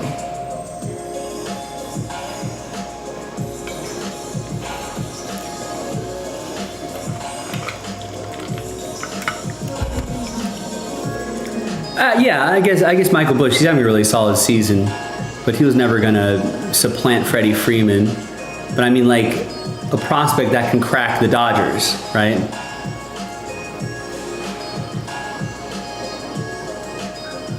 I mean, is Freeland gonna be an everyday guy?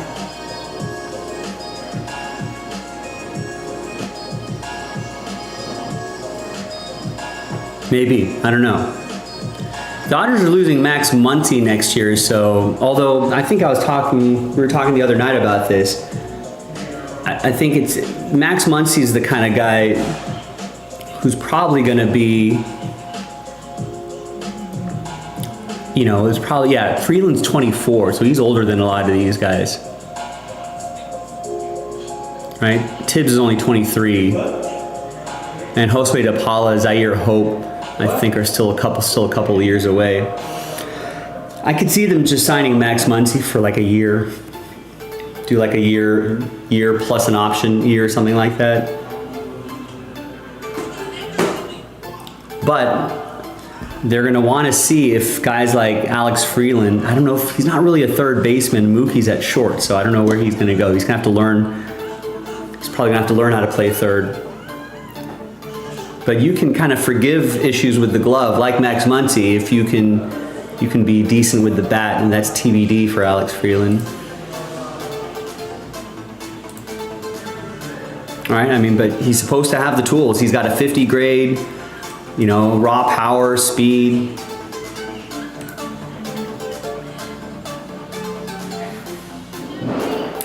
Yeah, I mean, I feel like that's kind of what the Dodgers would do, right?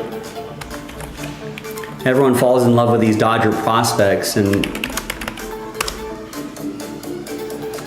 the Dodgers will end up just trading those prospects to the Rays for Junior Caminero before they have to pay him, right?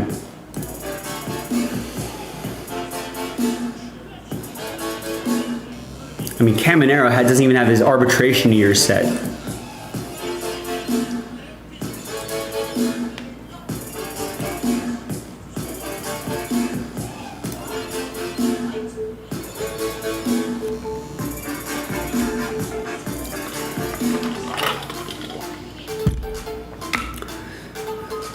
The Dodgers moves depend more on how far in the postseason they go.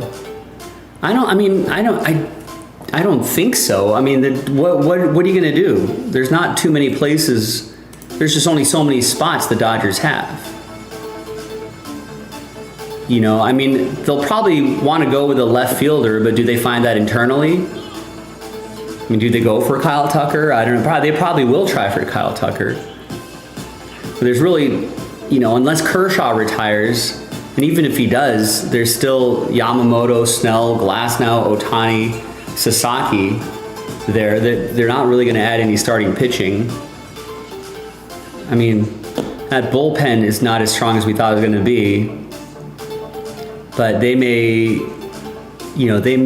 don't think they splashed a lot of money for Tanner Scott and Kirby Yates, and it kind of backfired on this, but I don't think they're going to double down on that.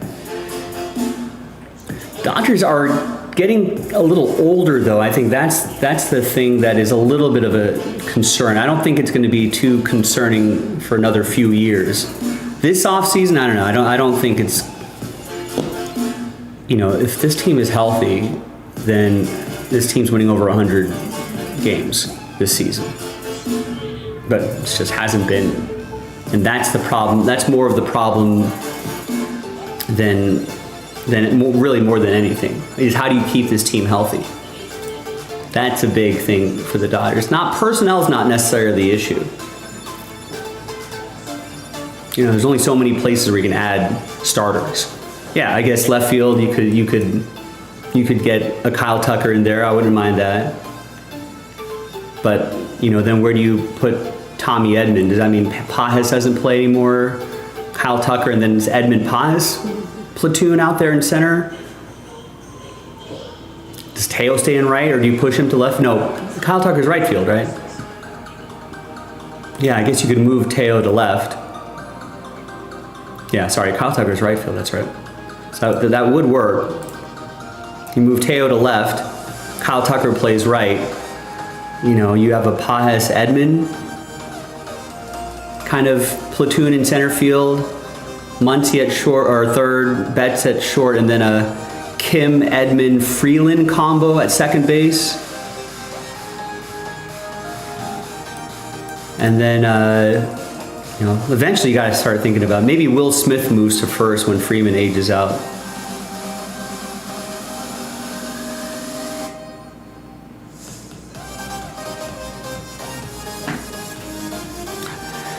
Yeah, I mean,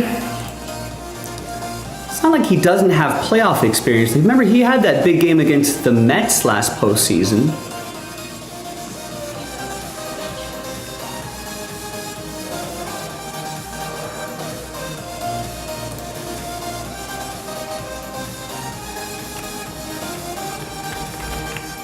So one thing, Fangraphs doesn't have the postseason numbers here.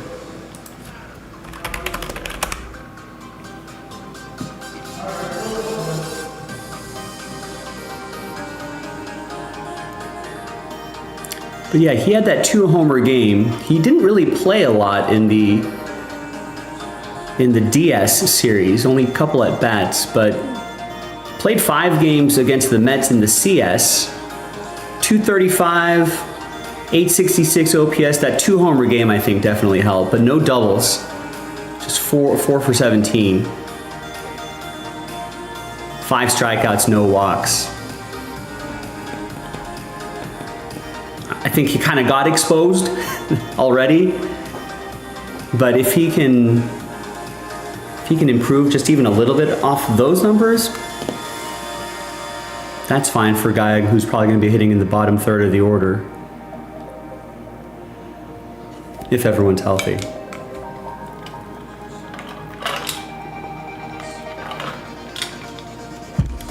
I'm more concerned about.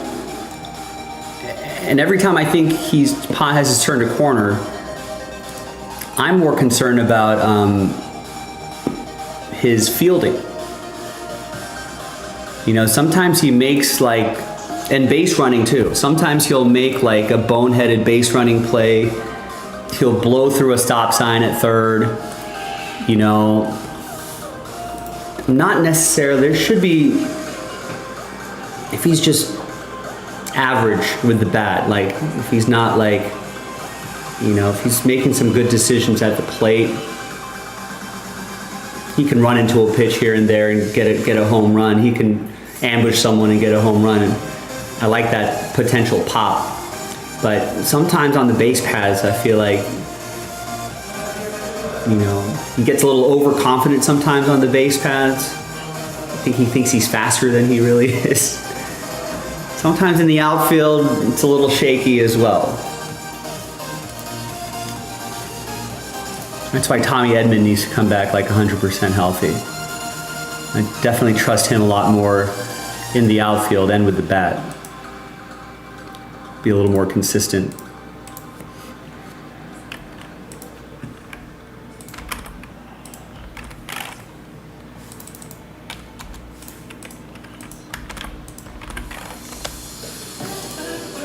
But that's where I'm concerned with Pages.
I think the Dodgers are expecting, gosh, we're at the end of August already. I think they're expecting Muncy to come back for the Pirates series. And I think Edman is supposed to come back by maybe the next homestand. So I feel like what was mentioned, Dave Roberts mentioned that the other day.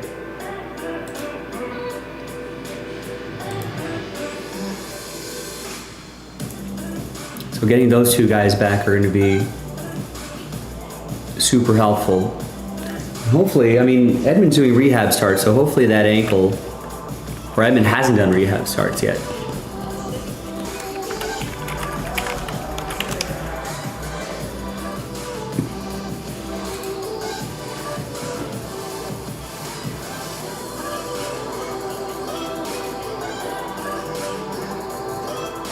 This was a couple days ago.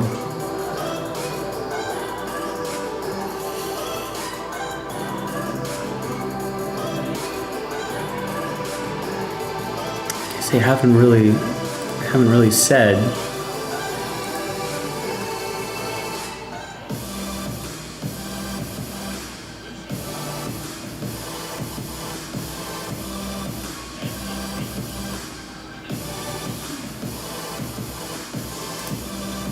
But I don't think he's too far behind Muncy. Maybe a week or so after Muncy.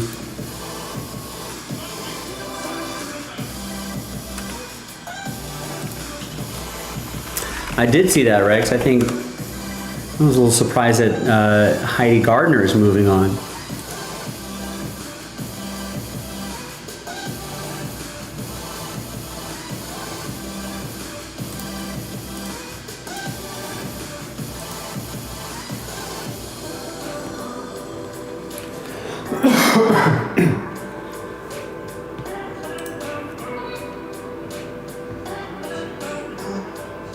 Oh yeah, and so these two, right? Apparently the Vesia oblique injury isn't as bad as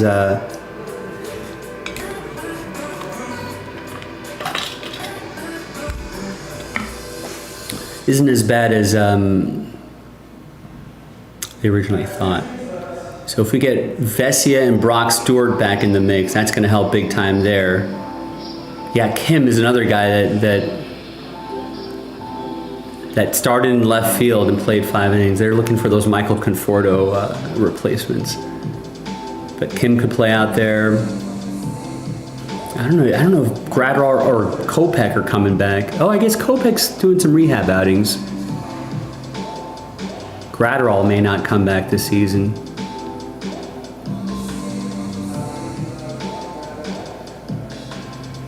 But yeah, Gratterall, or if Kopech, healthy Vesia, Brock Stewart, that's 3 fresh arms, 3 arms in the bullpen.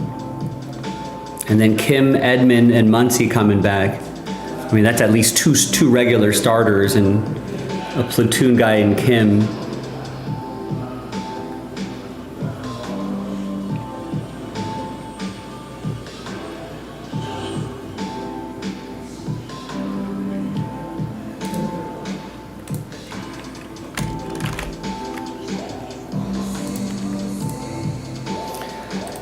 So there's a time, I think the nature of Saturday Night Live, Rex, I think it's always going to be super stressful and sometimes toxic. I think a cast member from every season will say that.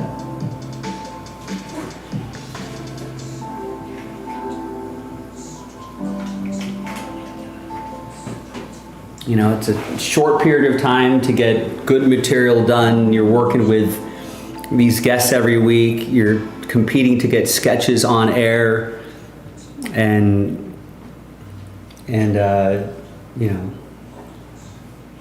writers are staying there in their offices overnight all week during the season.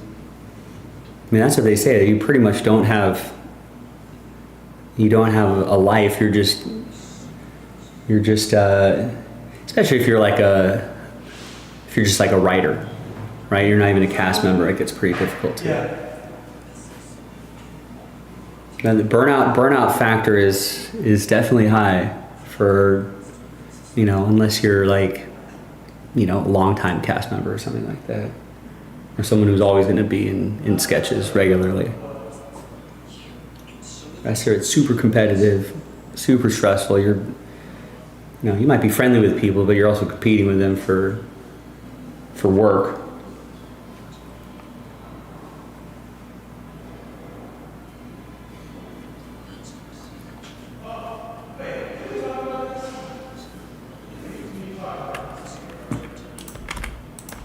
Yeah, Gratterall does have a weird. I always wonder, like, I see his throwing motion. I was like, how does he?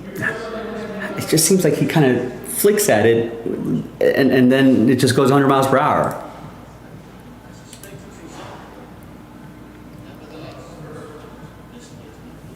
You know, it does look. Yeah, I mean, maybe he's just using a lot of shoulder, not enough legs.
I don't think so. Didn't he make an appearance last night?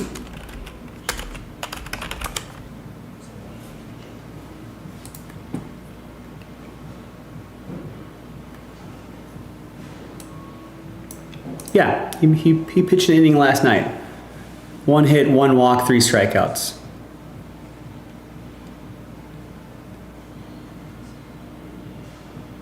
Although I think after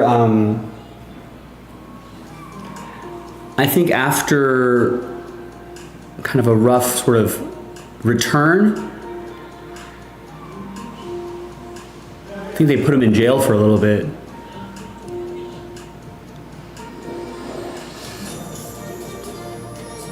So yeah, they kept throwing him out there after he came back in July. Mixed results. So like, look, so they were throwing him pretty regularly, 28th, 30th, 2 days. 3rd to the 8th, 5 days. 2 days in between, 2 days, 3 days, 2 days, right? And then there's 17, there's 18, 19, 20, 21, 22, 23, 24. They basically sat him for a week and they're like, hey, figure it out. Yeah. He's pretty old.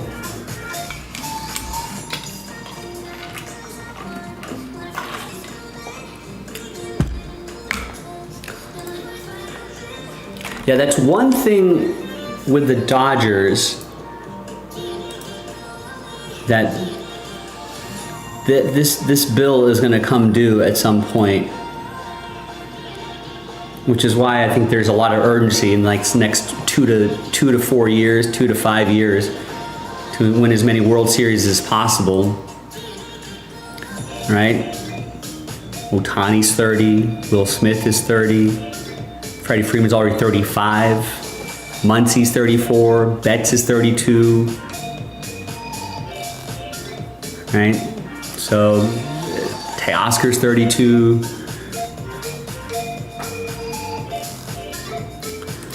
You know, you look at the bullpen.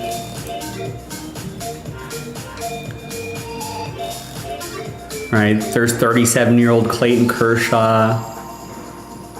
You know, even Snell's 32 already. Tanner Scott's 30. Garcia's 38. Kirby Yates is 38.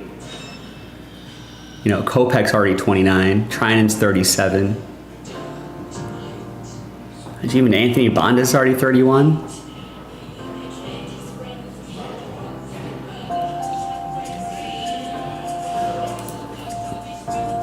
So the Dodgers have to.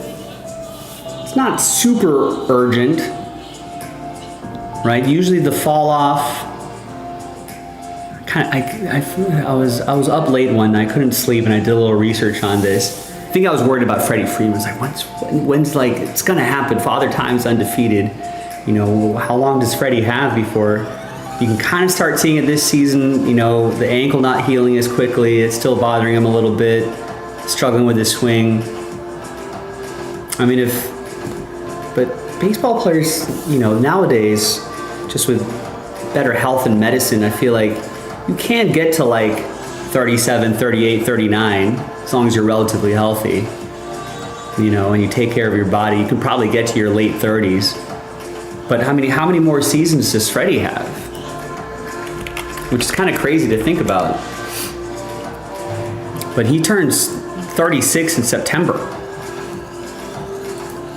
And it's usually that age 36 seasons where you start seeing steeper drop-offs. I mean, he's still hitting 302. He's in line for a batting title, which is kind of crazy. And you know, Freddie's drop-off is he's playing at such a high level. His drop-off may not be that bad. But he's already logged in 16 seasons. Probably 4 more seasons. So, I mean, he's definitely on the back end of his career.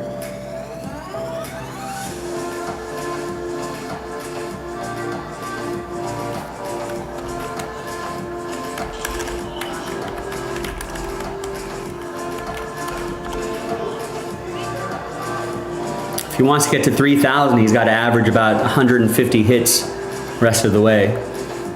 He's at 136, should get to 150 something this year, right?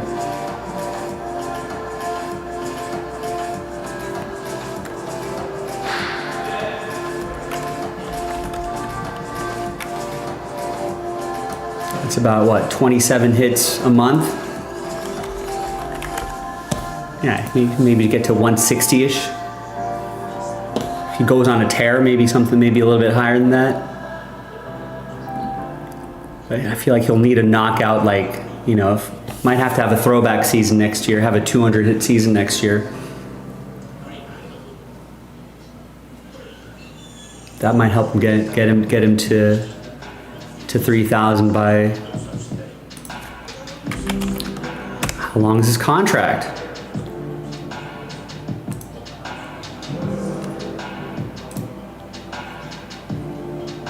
Yeah, so here, this is technically his age 35 season, 36, 37, his age 37 season, and then he's a free agent his age 39 season.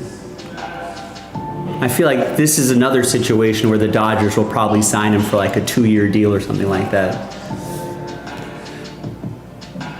You know, maybe by that point you're mixing in Will Smith at first, more Dalton Rushing behind the dish.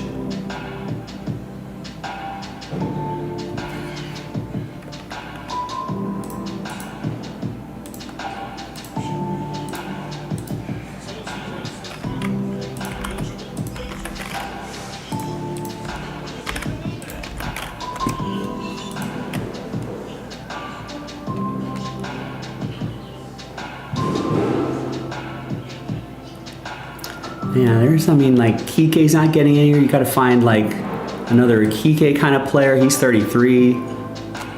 Kershaw, what? This could be his last year. If they win the World Series, he might retire.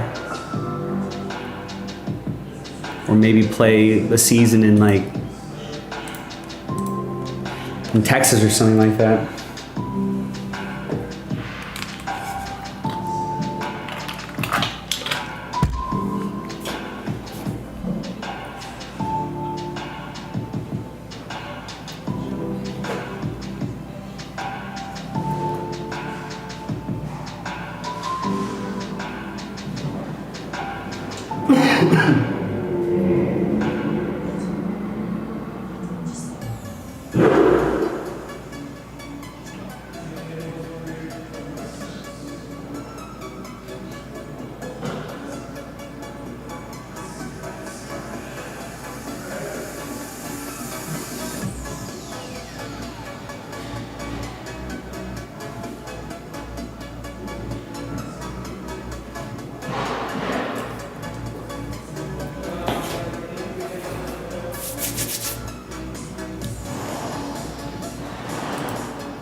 All right, ladies and gentlemen, listen, we're at the fourth quarter of the show.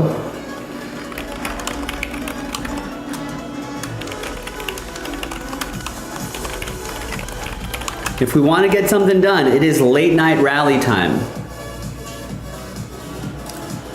It's been a pretty rough day, I'll be honest with you. We've only done one break, and that was at the beginning of the day. You know, for the 5 hours, I've done nothing. But we still have time to end the evening strong if you'd like.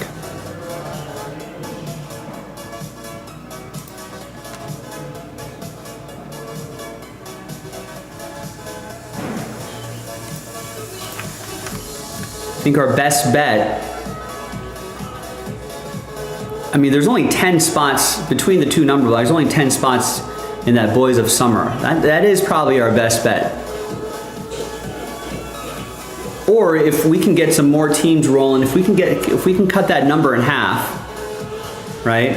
Or at least into single digits, right? 7, 8, 9 teams around there. If we can get it there, then I could bundle up the remaining teams into a random number block. With a little luck, we might even be able to do it tonight. Or that random number block should definitely sell out by tomorrow.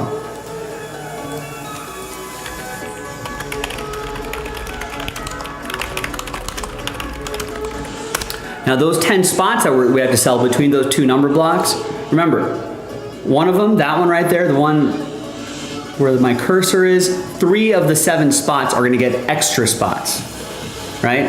And this one, it's a buy one, get one. We're only selling 5 of the 10 spots.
Professor Lupin's a werewolf? What?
All right, gang, late night rally time.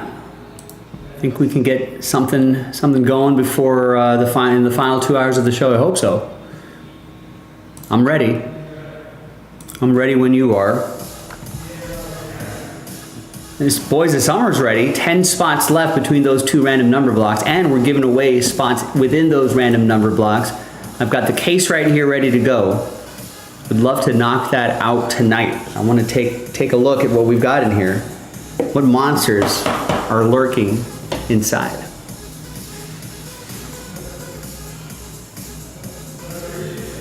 Who knows?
Why would Professor Lupin not have the potion handy?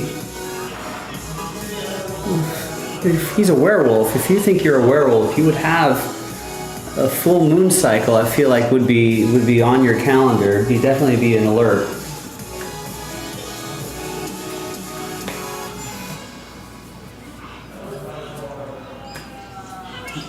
doesn't seem to be on top of that for an educator.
Now I have a massive headache, so I'm gonna head out here and feel that shit. All right, man. I'll see you next week. See you next week. Thanks.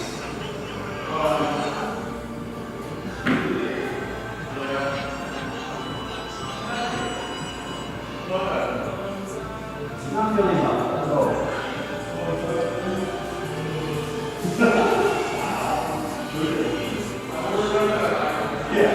Remember that next time you get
No, it's you, Harry.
All right, ladies and gentlemen, last hour of the show. If we want to get something done, now is the time to get something done.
Rex, what's going on?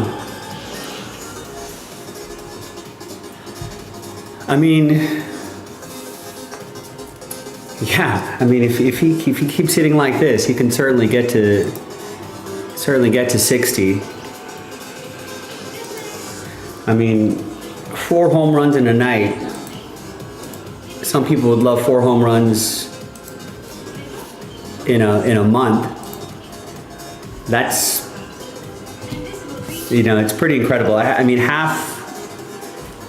generally speaking, if you hit 10 home runs in a month, right, that's about 60 home run pace. So he's almost got half of that 10 already in one night. which is just insane to think about. But I don't know. I mean, the weekend before, I think he was pretty quiet against the Mets. I think the Phillies got swept by the Mets, and he didn't really do much. That's baseball.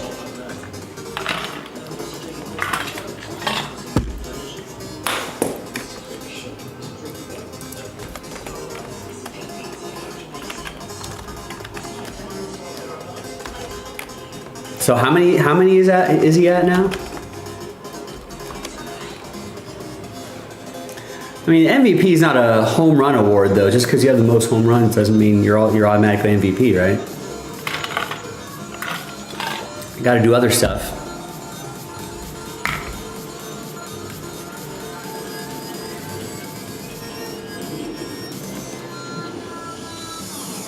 So is he at 49 now?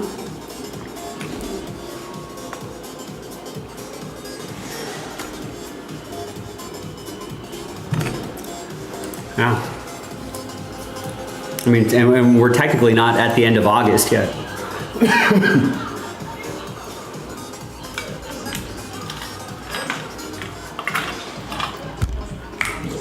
Yeah, 4 home runs in any night. I mean, that is pretty incredible. Not too many, you know, there have been thousands and thousands of baseball players over the 100+ year history, and that certainly does not happen often.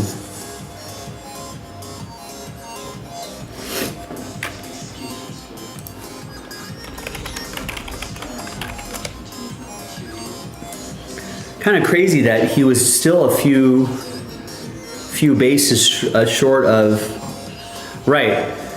Well, I looked it up earlier because I was like, Sean Green in the early 2000s had a 4-homer game, and he set the record for total bases, which was 19. And I thought Kyle Schwarber might have gotten that, but he didn't. Because I think Sean Green went 5 for 5 and 4 home runs and a double. I think Nick Kurtz did something similar. He's tied with Sean Green with 19 total bases. Yeah, I think Kyle Schwarber ended up with 16. You get 4 bases for each home run. So if he got like a double, he would have been able to tie it.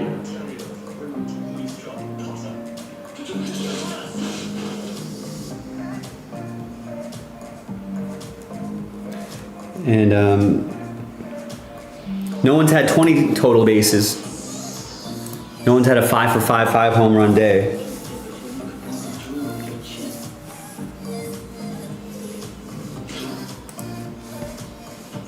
Yeah, there should be a Topps Now. There's got to be a Topps Now card for that, right? It's a pretty historic event. Did you see the Diamondbacks? Did I talk to you about that? The Diamondbacks pitcher? Did you see that? In his debut, had a 3-inning save. 62 pitches, 3 innings. He got the save. Wow. Yeah.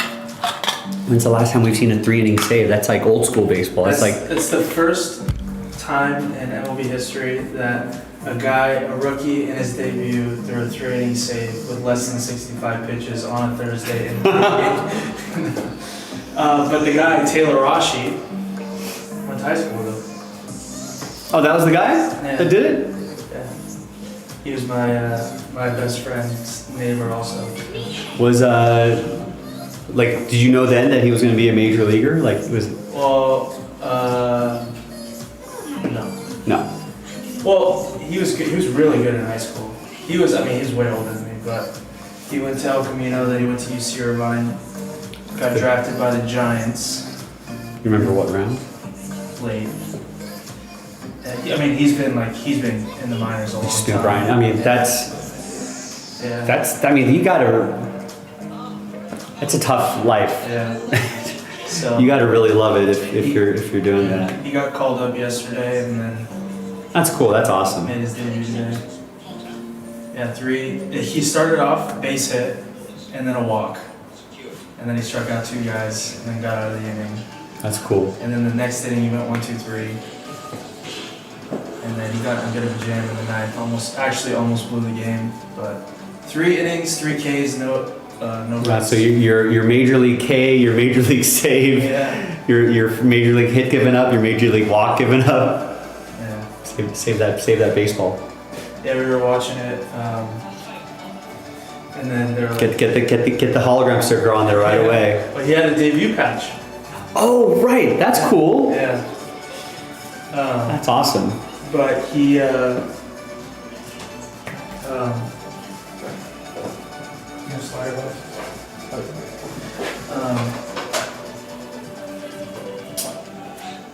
Yeah, he went out, and he came back out the 8th. We were like, oh my god, they're letting him go one more inning. And then they announced that he was coming out for the 9th. We're like, what the hell is going on? Like, it was a close game. It wasn't like, Wow. yeah.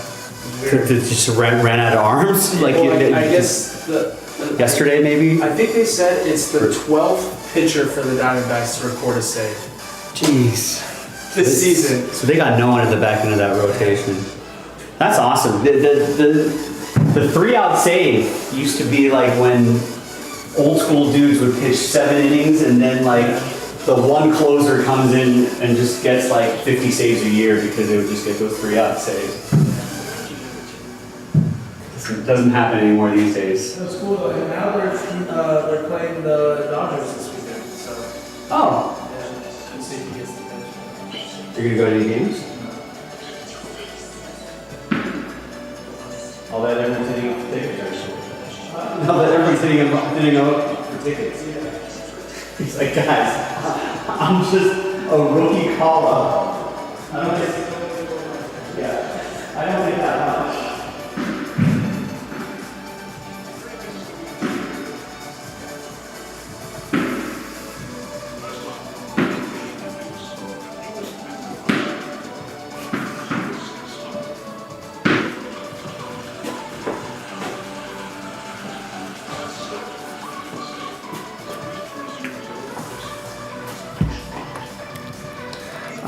Randy Meyer, that sounds familiar. A relief pitcher, maybe?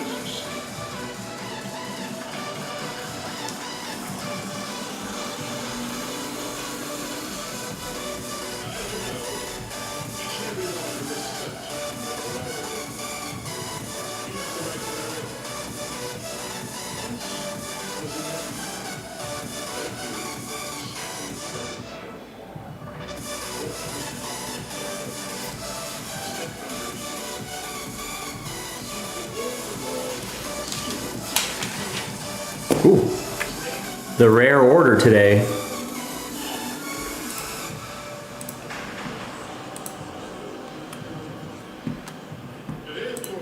Our first order in 2 hours is going to be for Kellen, and he's going to grab Origins 2 Seahawks. Nice. All right, gang. Yeah, listen. Last call for Breakahol here. I know it's been pretty dead today, not just the second half of the show, but all day. Only did one Origins break today. You know, maybe we can. I'm still holding out hope for maybe someone going big. If we got 2 or 3 people go big on the last 10 spots of Boys of Summer, we can get that case in before we wrap tonight. So I'm still hopeful. We just need some people to be bold and grab some spots and try to get something going for us in this last hour, last 40 minutes of the show. If we really don't see anything significant happen, you know, we probably will call it 10 or 15 minutes earlier. But if we do see some significant action happen, I'm down to stay a little bit later too.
Where he's gonna sell it all, huh? 5 to 7 million. You think he's gonna get $5 to $7 million?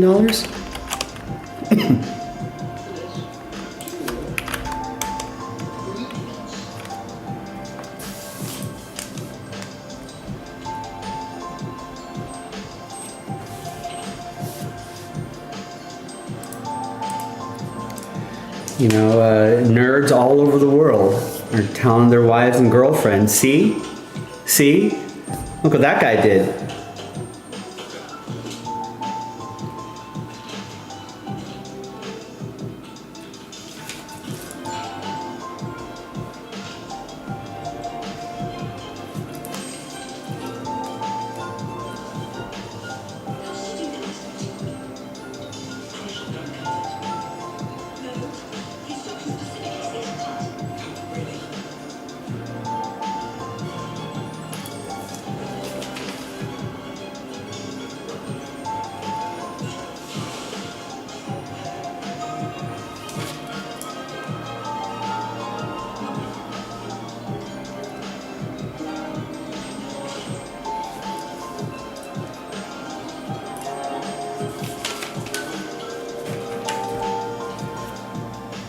$5,000 pieces, and 311 of the pieces sold in January for 1.5 million. Is it going through like an auction house or something? I would imagine. Good for him. Everyone thought he was crazy. I like it.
The ocean for 1.2. Doesn't say though. I mean, do you know what era? I'll have to look this up later. Do you know what era? Like, no, now I'm curious.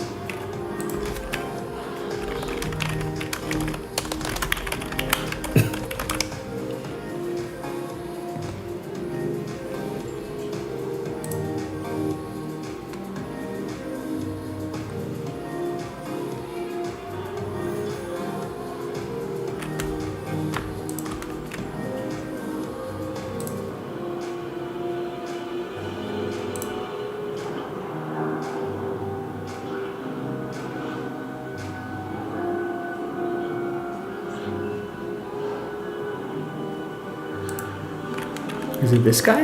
No, maybe it's...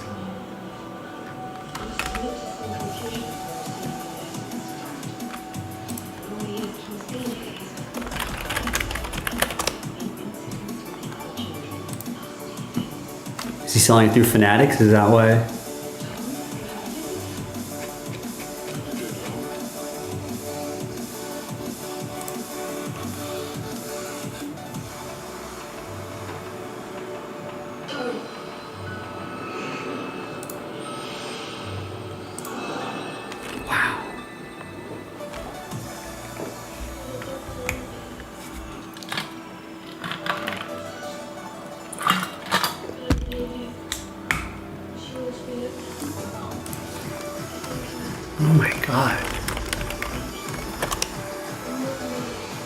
Where is he storing this?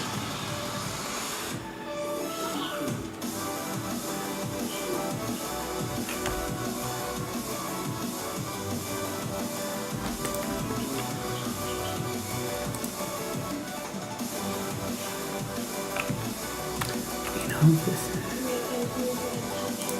is all the same.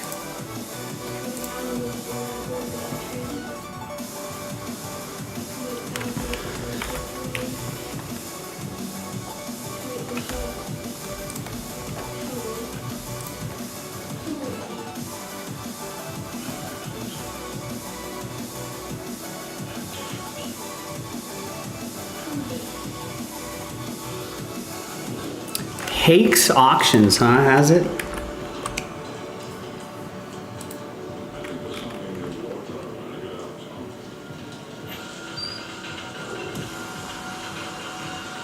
Seems like sort of a random auction house that landed this collection here. They must have given a really good deal.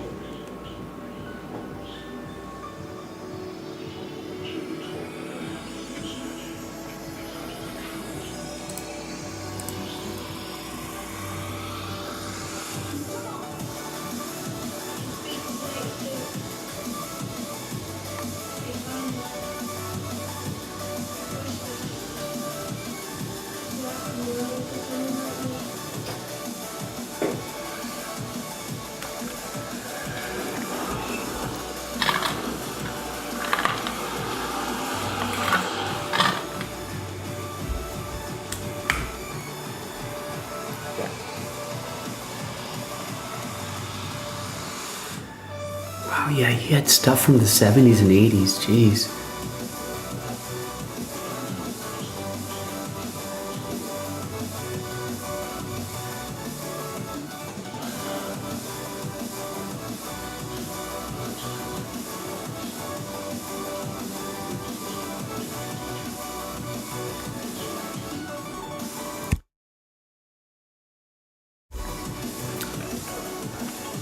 That's insane.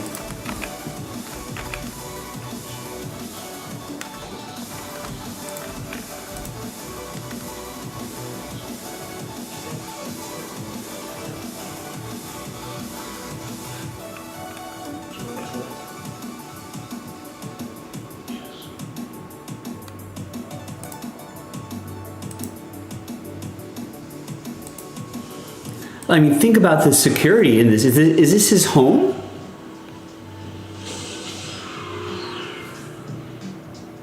Put an entire level of this.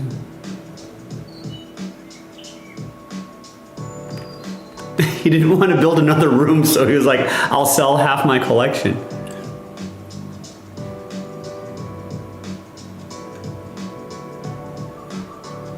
Huh.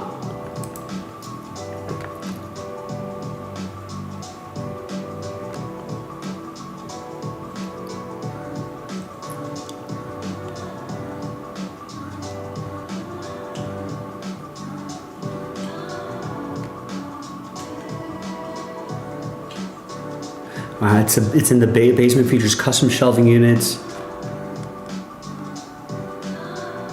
Man, wet bar, game room. He's pretty well off, but still, I mean, that is... That's insane. Good for him.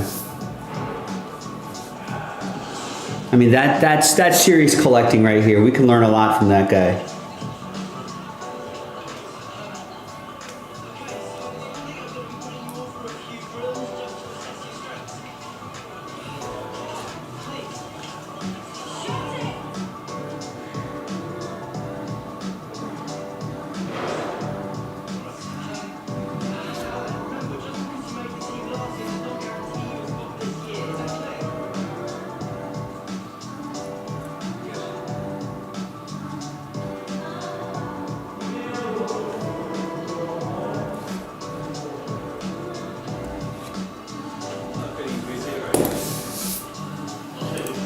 Get your cards graded.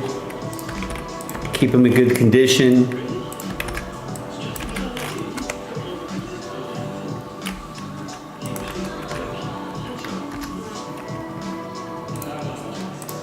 Yeah, but you probably played with them though, right? Everyone did.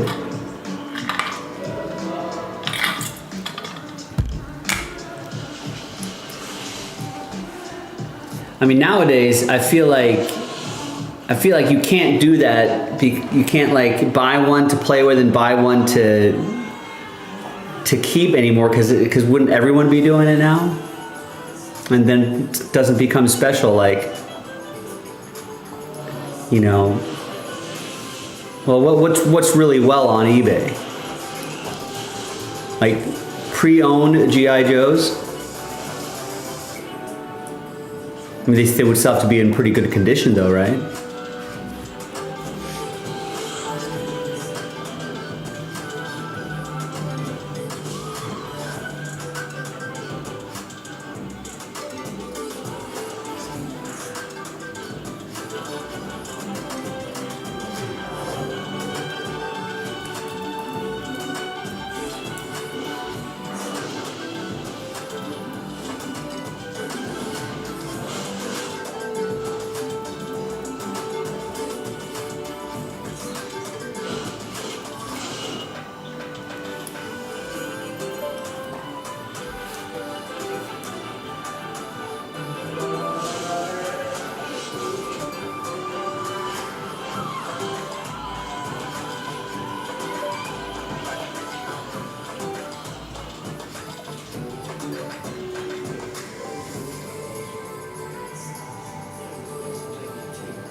But with the box. Yeah, you gotta have, I mean, and I would still think it'd have to be in relatively good condition to get the 1400. Wow. People take parts that sell the parts and want to restore theirs. Huh. I don't think any of the GI Joes that I played would make the cut though. I'm not getting 1400. The box would be long gone. I think Legos is I think one of the rare toys that you can still probably be able to resell a lot of pieces. Yeah, that's a whole other industry, a whole other world too. That's probably one of the few toys you could probably buy two of and then just keep one in the box forever.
Oh, nice, yeah. I think those are a buy, sell, trade Lego store in Fort Wayne, yeah.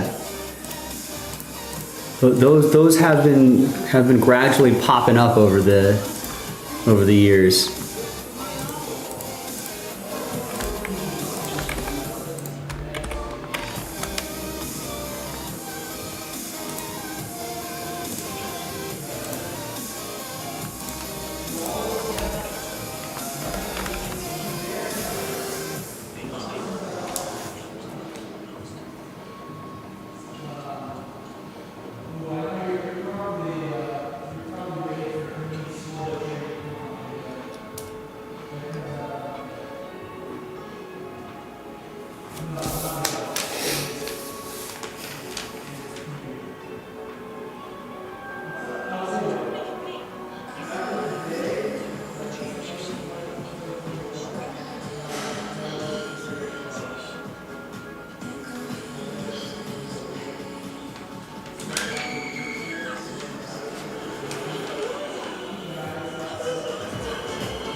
I think I still have a small grouping of old Legos somewhere.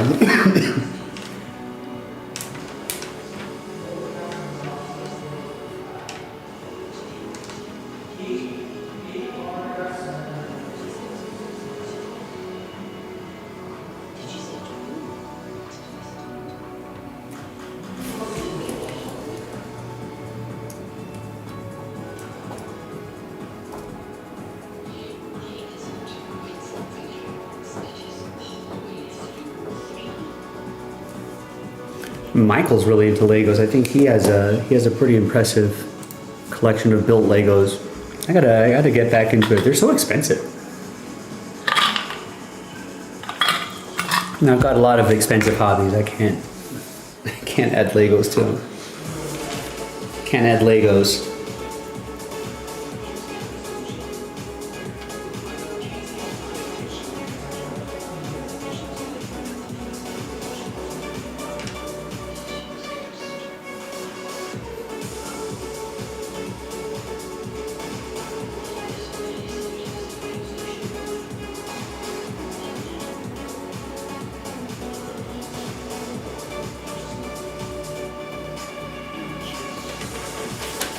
Yeah, I mean, that's probably what I do most of. I was at a restaurant in Phoenix not too long ago where they had where this guy had like, it's kind of hard to describe, but he had like another level kind of hanging from the ceiling in the middle of the restaurant that was really long, went all the way through the restaurant, and on there's like a shelf, right? So it's like a couple pipes and a wooden base. And he had tons of Star Wars Legos. Like he had all the walkers, he had like, you know, the Millennium Falcon and like Death Stars and Imperial destroyers and stuff like that. And I asked like the waitress, I was like, so all the Star Wars stuff up there, like the owner actually make all that? And she was like, yeah. Like I was like, see, they didn't just buy them and put them up there, right? There, I know they actually made them.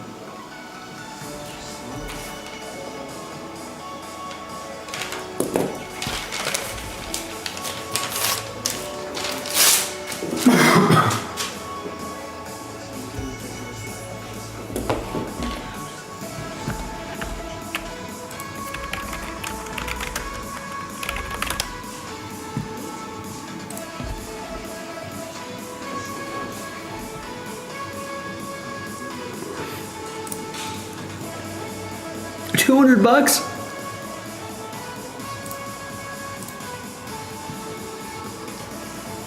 Oh, okay, that's a fair amount of pieces though.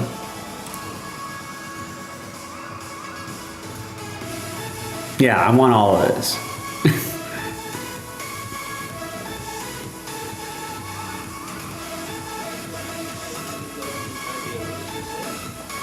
Yeah, I can't look at Legos. This is too. I got. Legos? I know. I got a lot of expensive hobbies. I can't start adding Legos to it. I have a nice Lego collection. I know you do. Do you have this? No. This $900 Millennium Falcon? My uncle wanted to get it for me when I graduated college. And you never graduated I college. was like, no. I'm kidding. He was like, do you want? Because that was when I was especially crazy into Legos, and I was like, I don't have the time right now. Like, Just like it'll take me over a month. how much like meth would you smoke and just Lego. Yeah. Do Crazy. What do you think of my new pickups? you bought these? Yeah, I'll trade it there. LeBron James, this guy's a scrub. You got a redemption, that's cool. Oh, Transcendent Ken Griffey Jr. Bought that from Steve Locke, actually. Oh, nice. This is pretty cool. Where'd you get? What is this set? 2009 Top Sterling. Oh, Topster. Nice, nice. This is a player right here. Cool. That's the UFC. That's other guy's brother. Yeah. The other guy says, "Are you ready to rumble?" This guy says, "Can you smell?" No. What? I'm just kidding. That's The Rock. I don't know. I can't think of it. What's his tagline? It's time. Oh, it's time. Okay. Oh, nice Tommy Lasorda.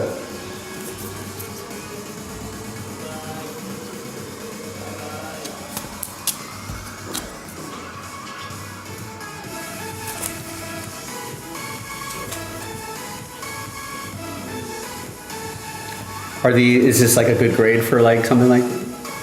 I mean, it's like an average grade. Oh, it's an average grade. Okay.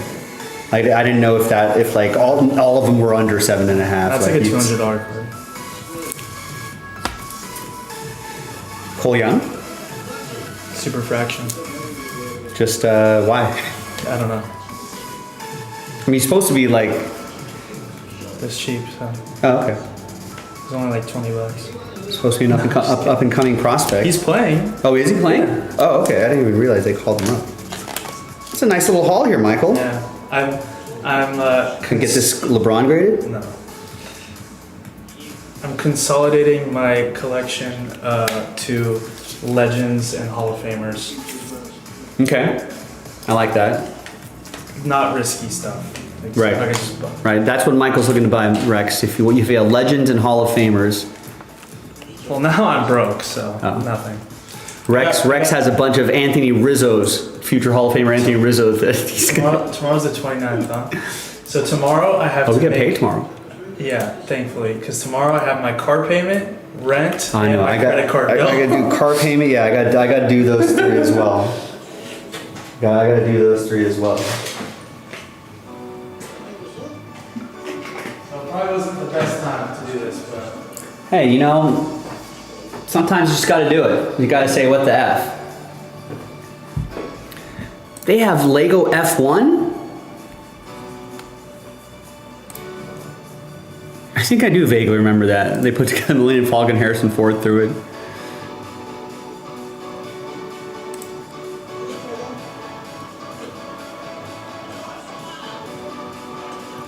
Hey, come on. The picture's loading up here. What's this $5 one?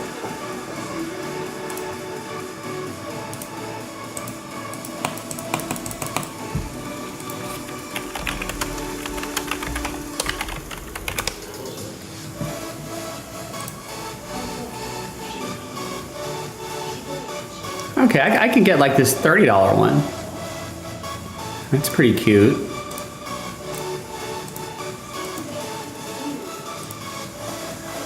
I remember when they actually built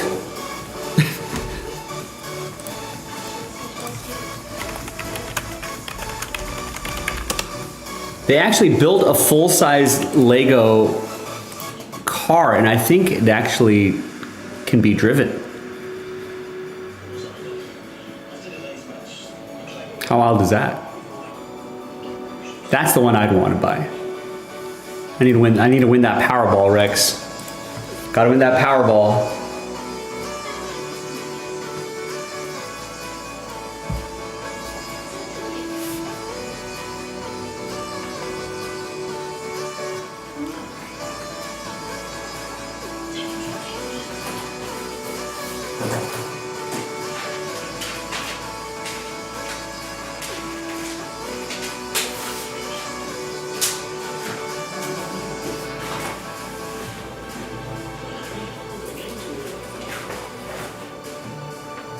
I would park that Lego F1 right inside this shop here.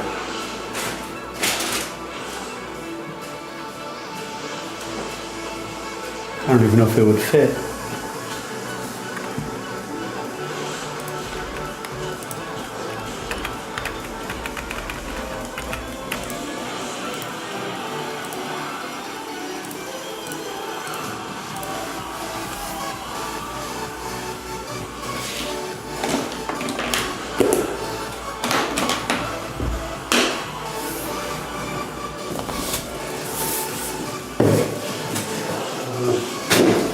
We keep having nights like this, we're not going to be buying anything at all. We saw everything.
Joe Michael Jaspy out there following the police chase.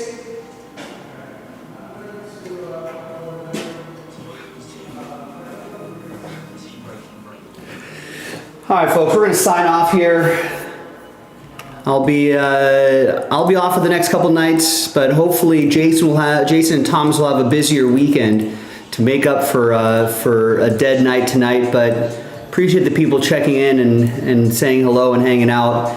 I will be back in a couple days. Bye.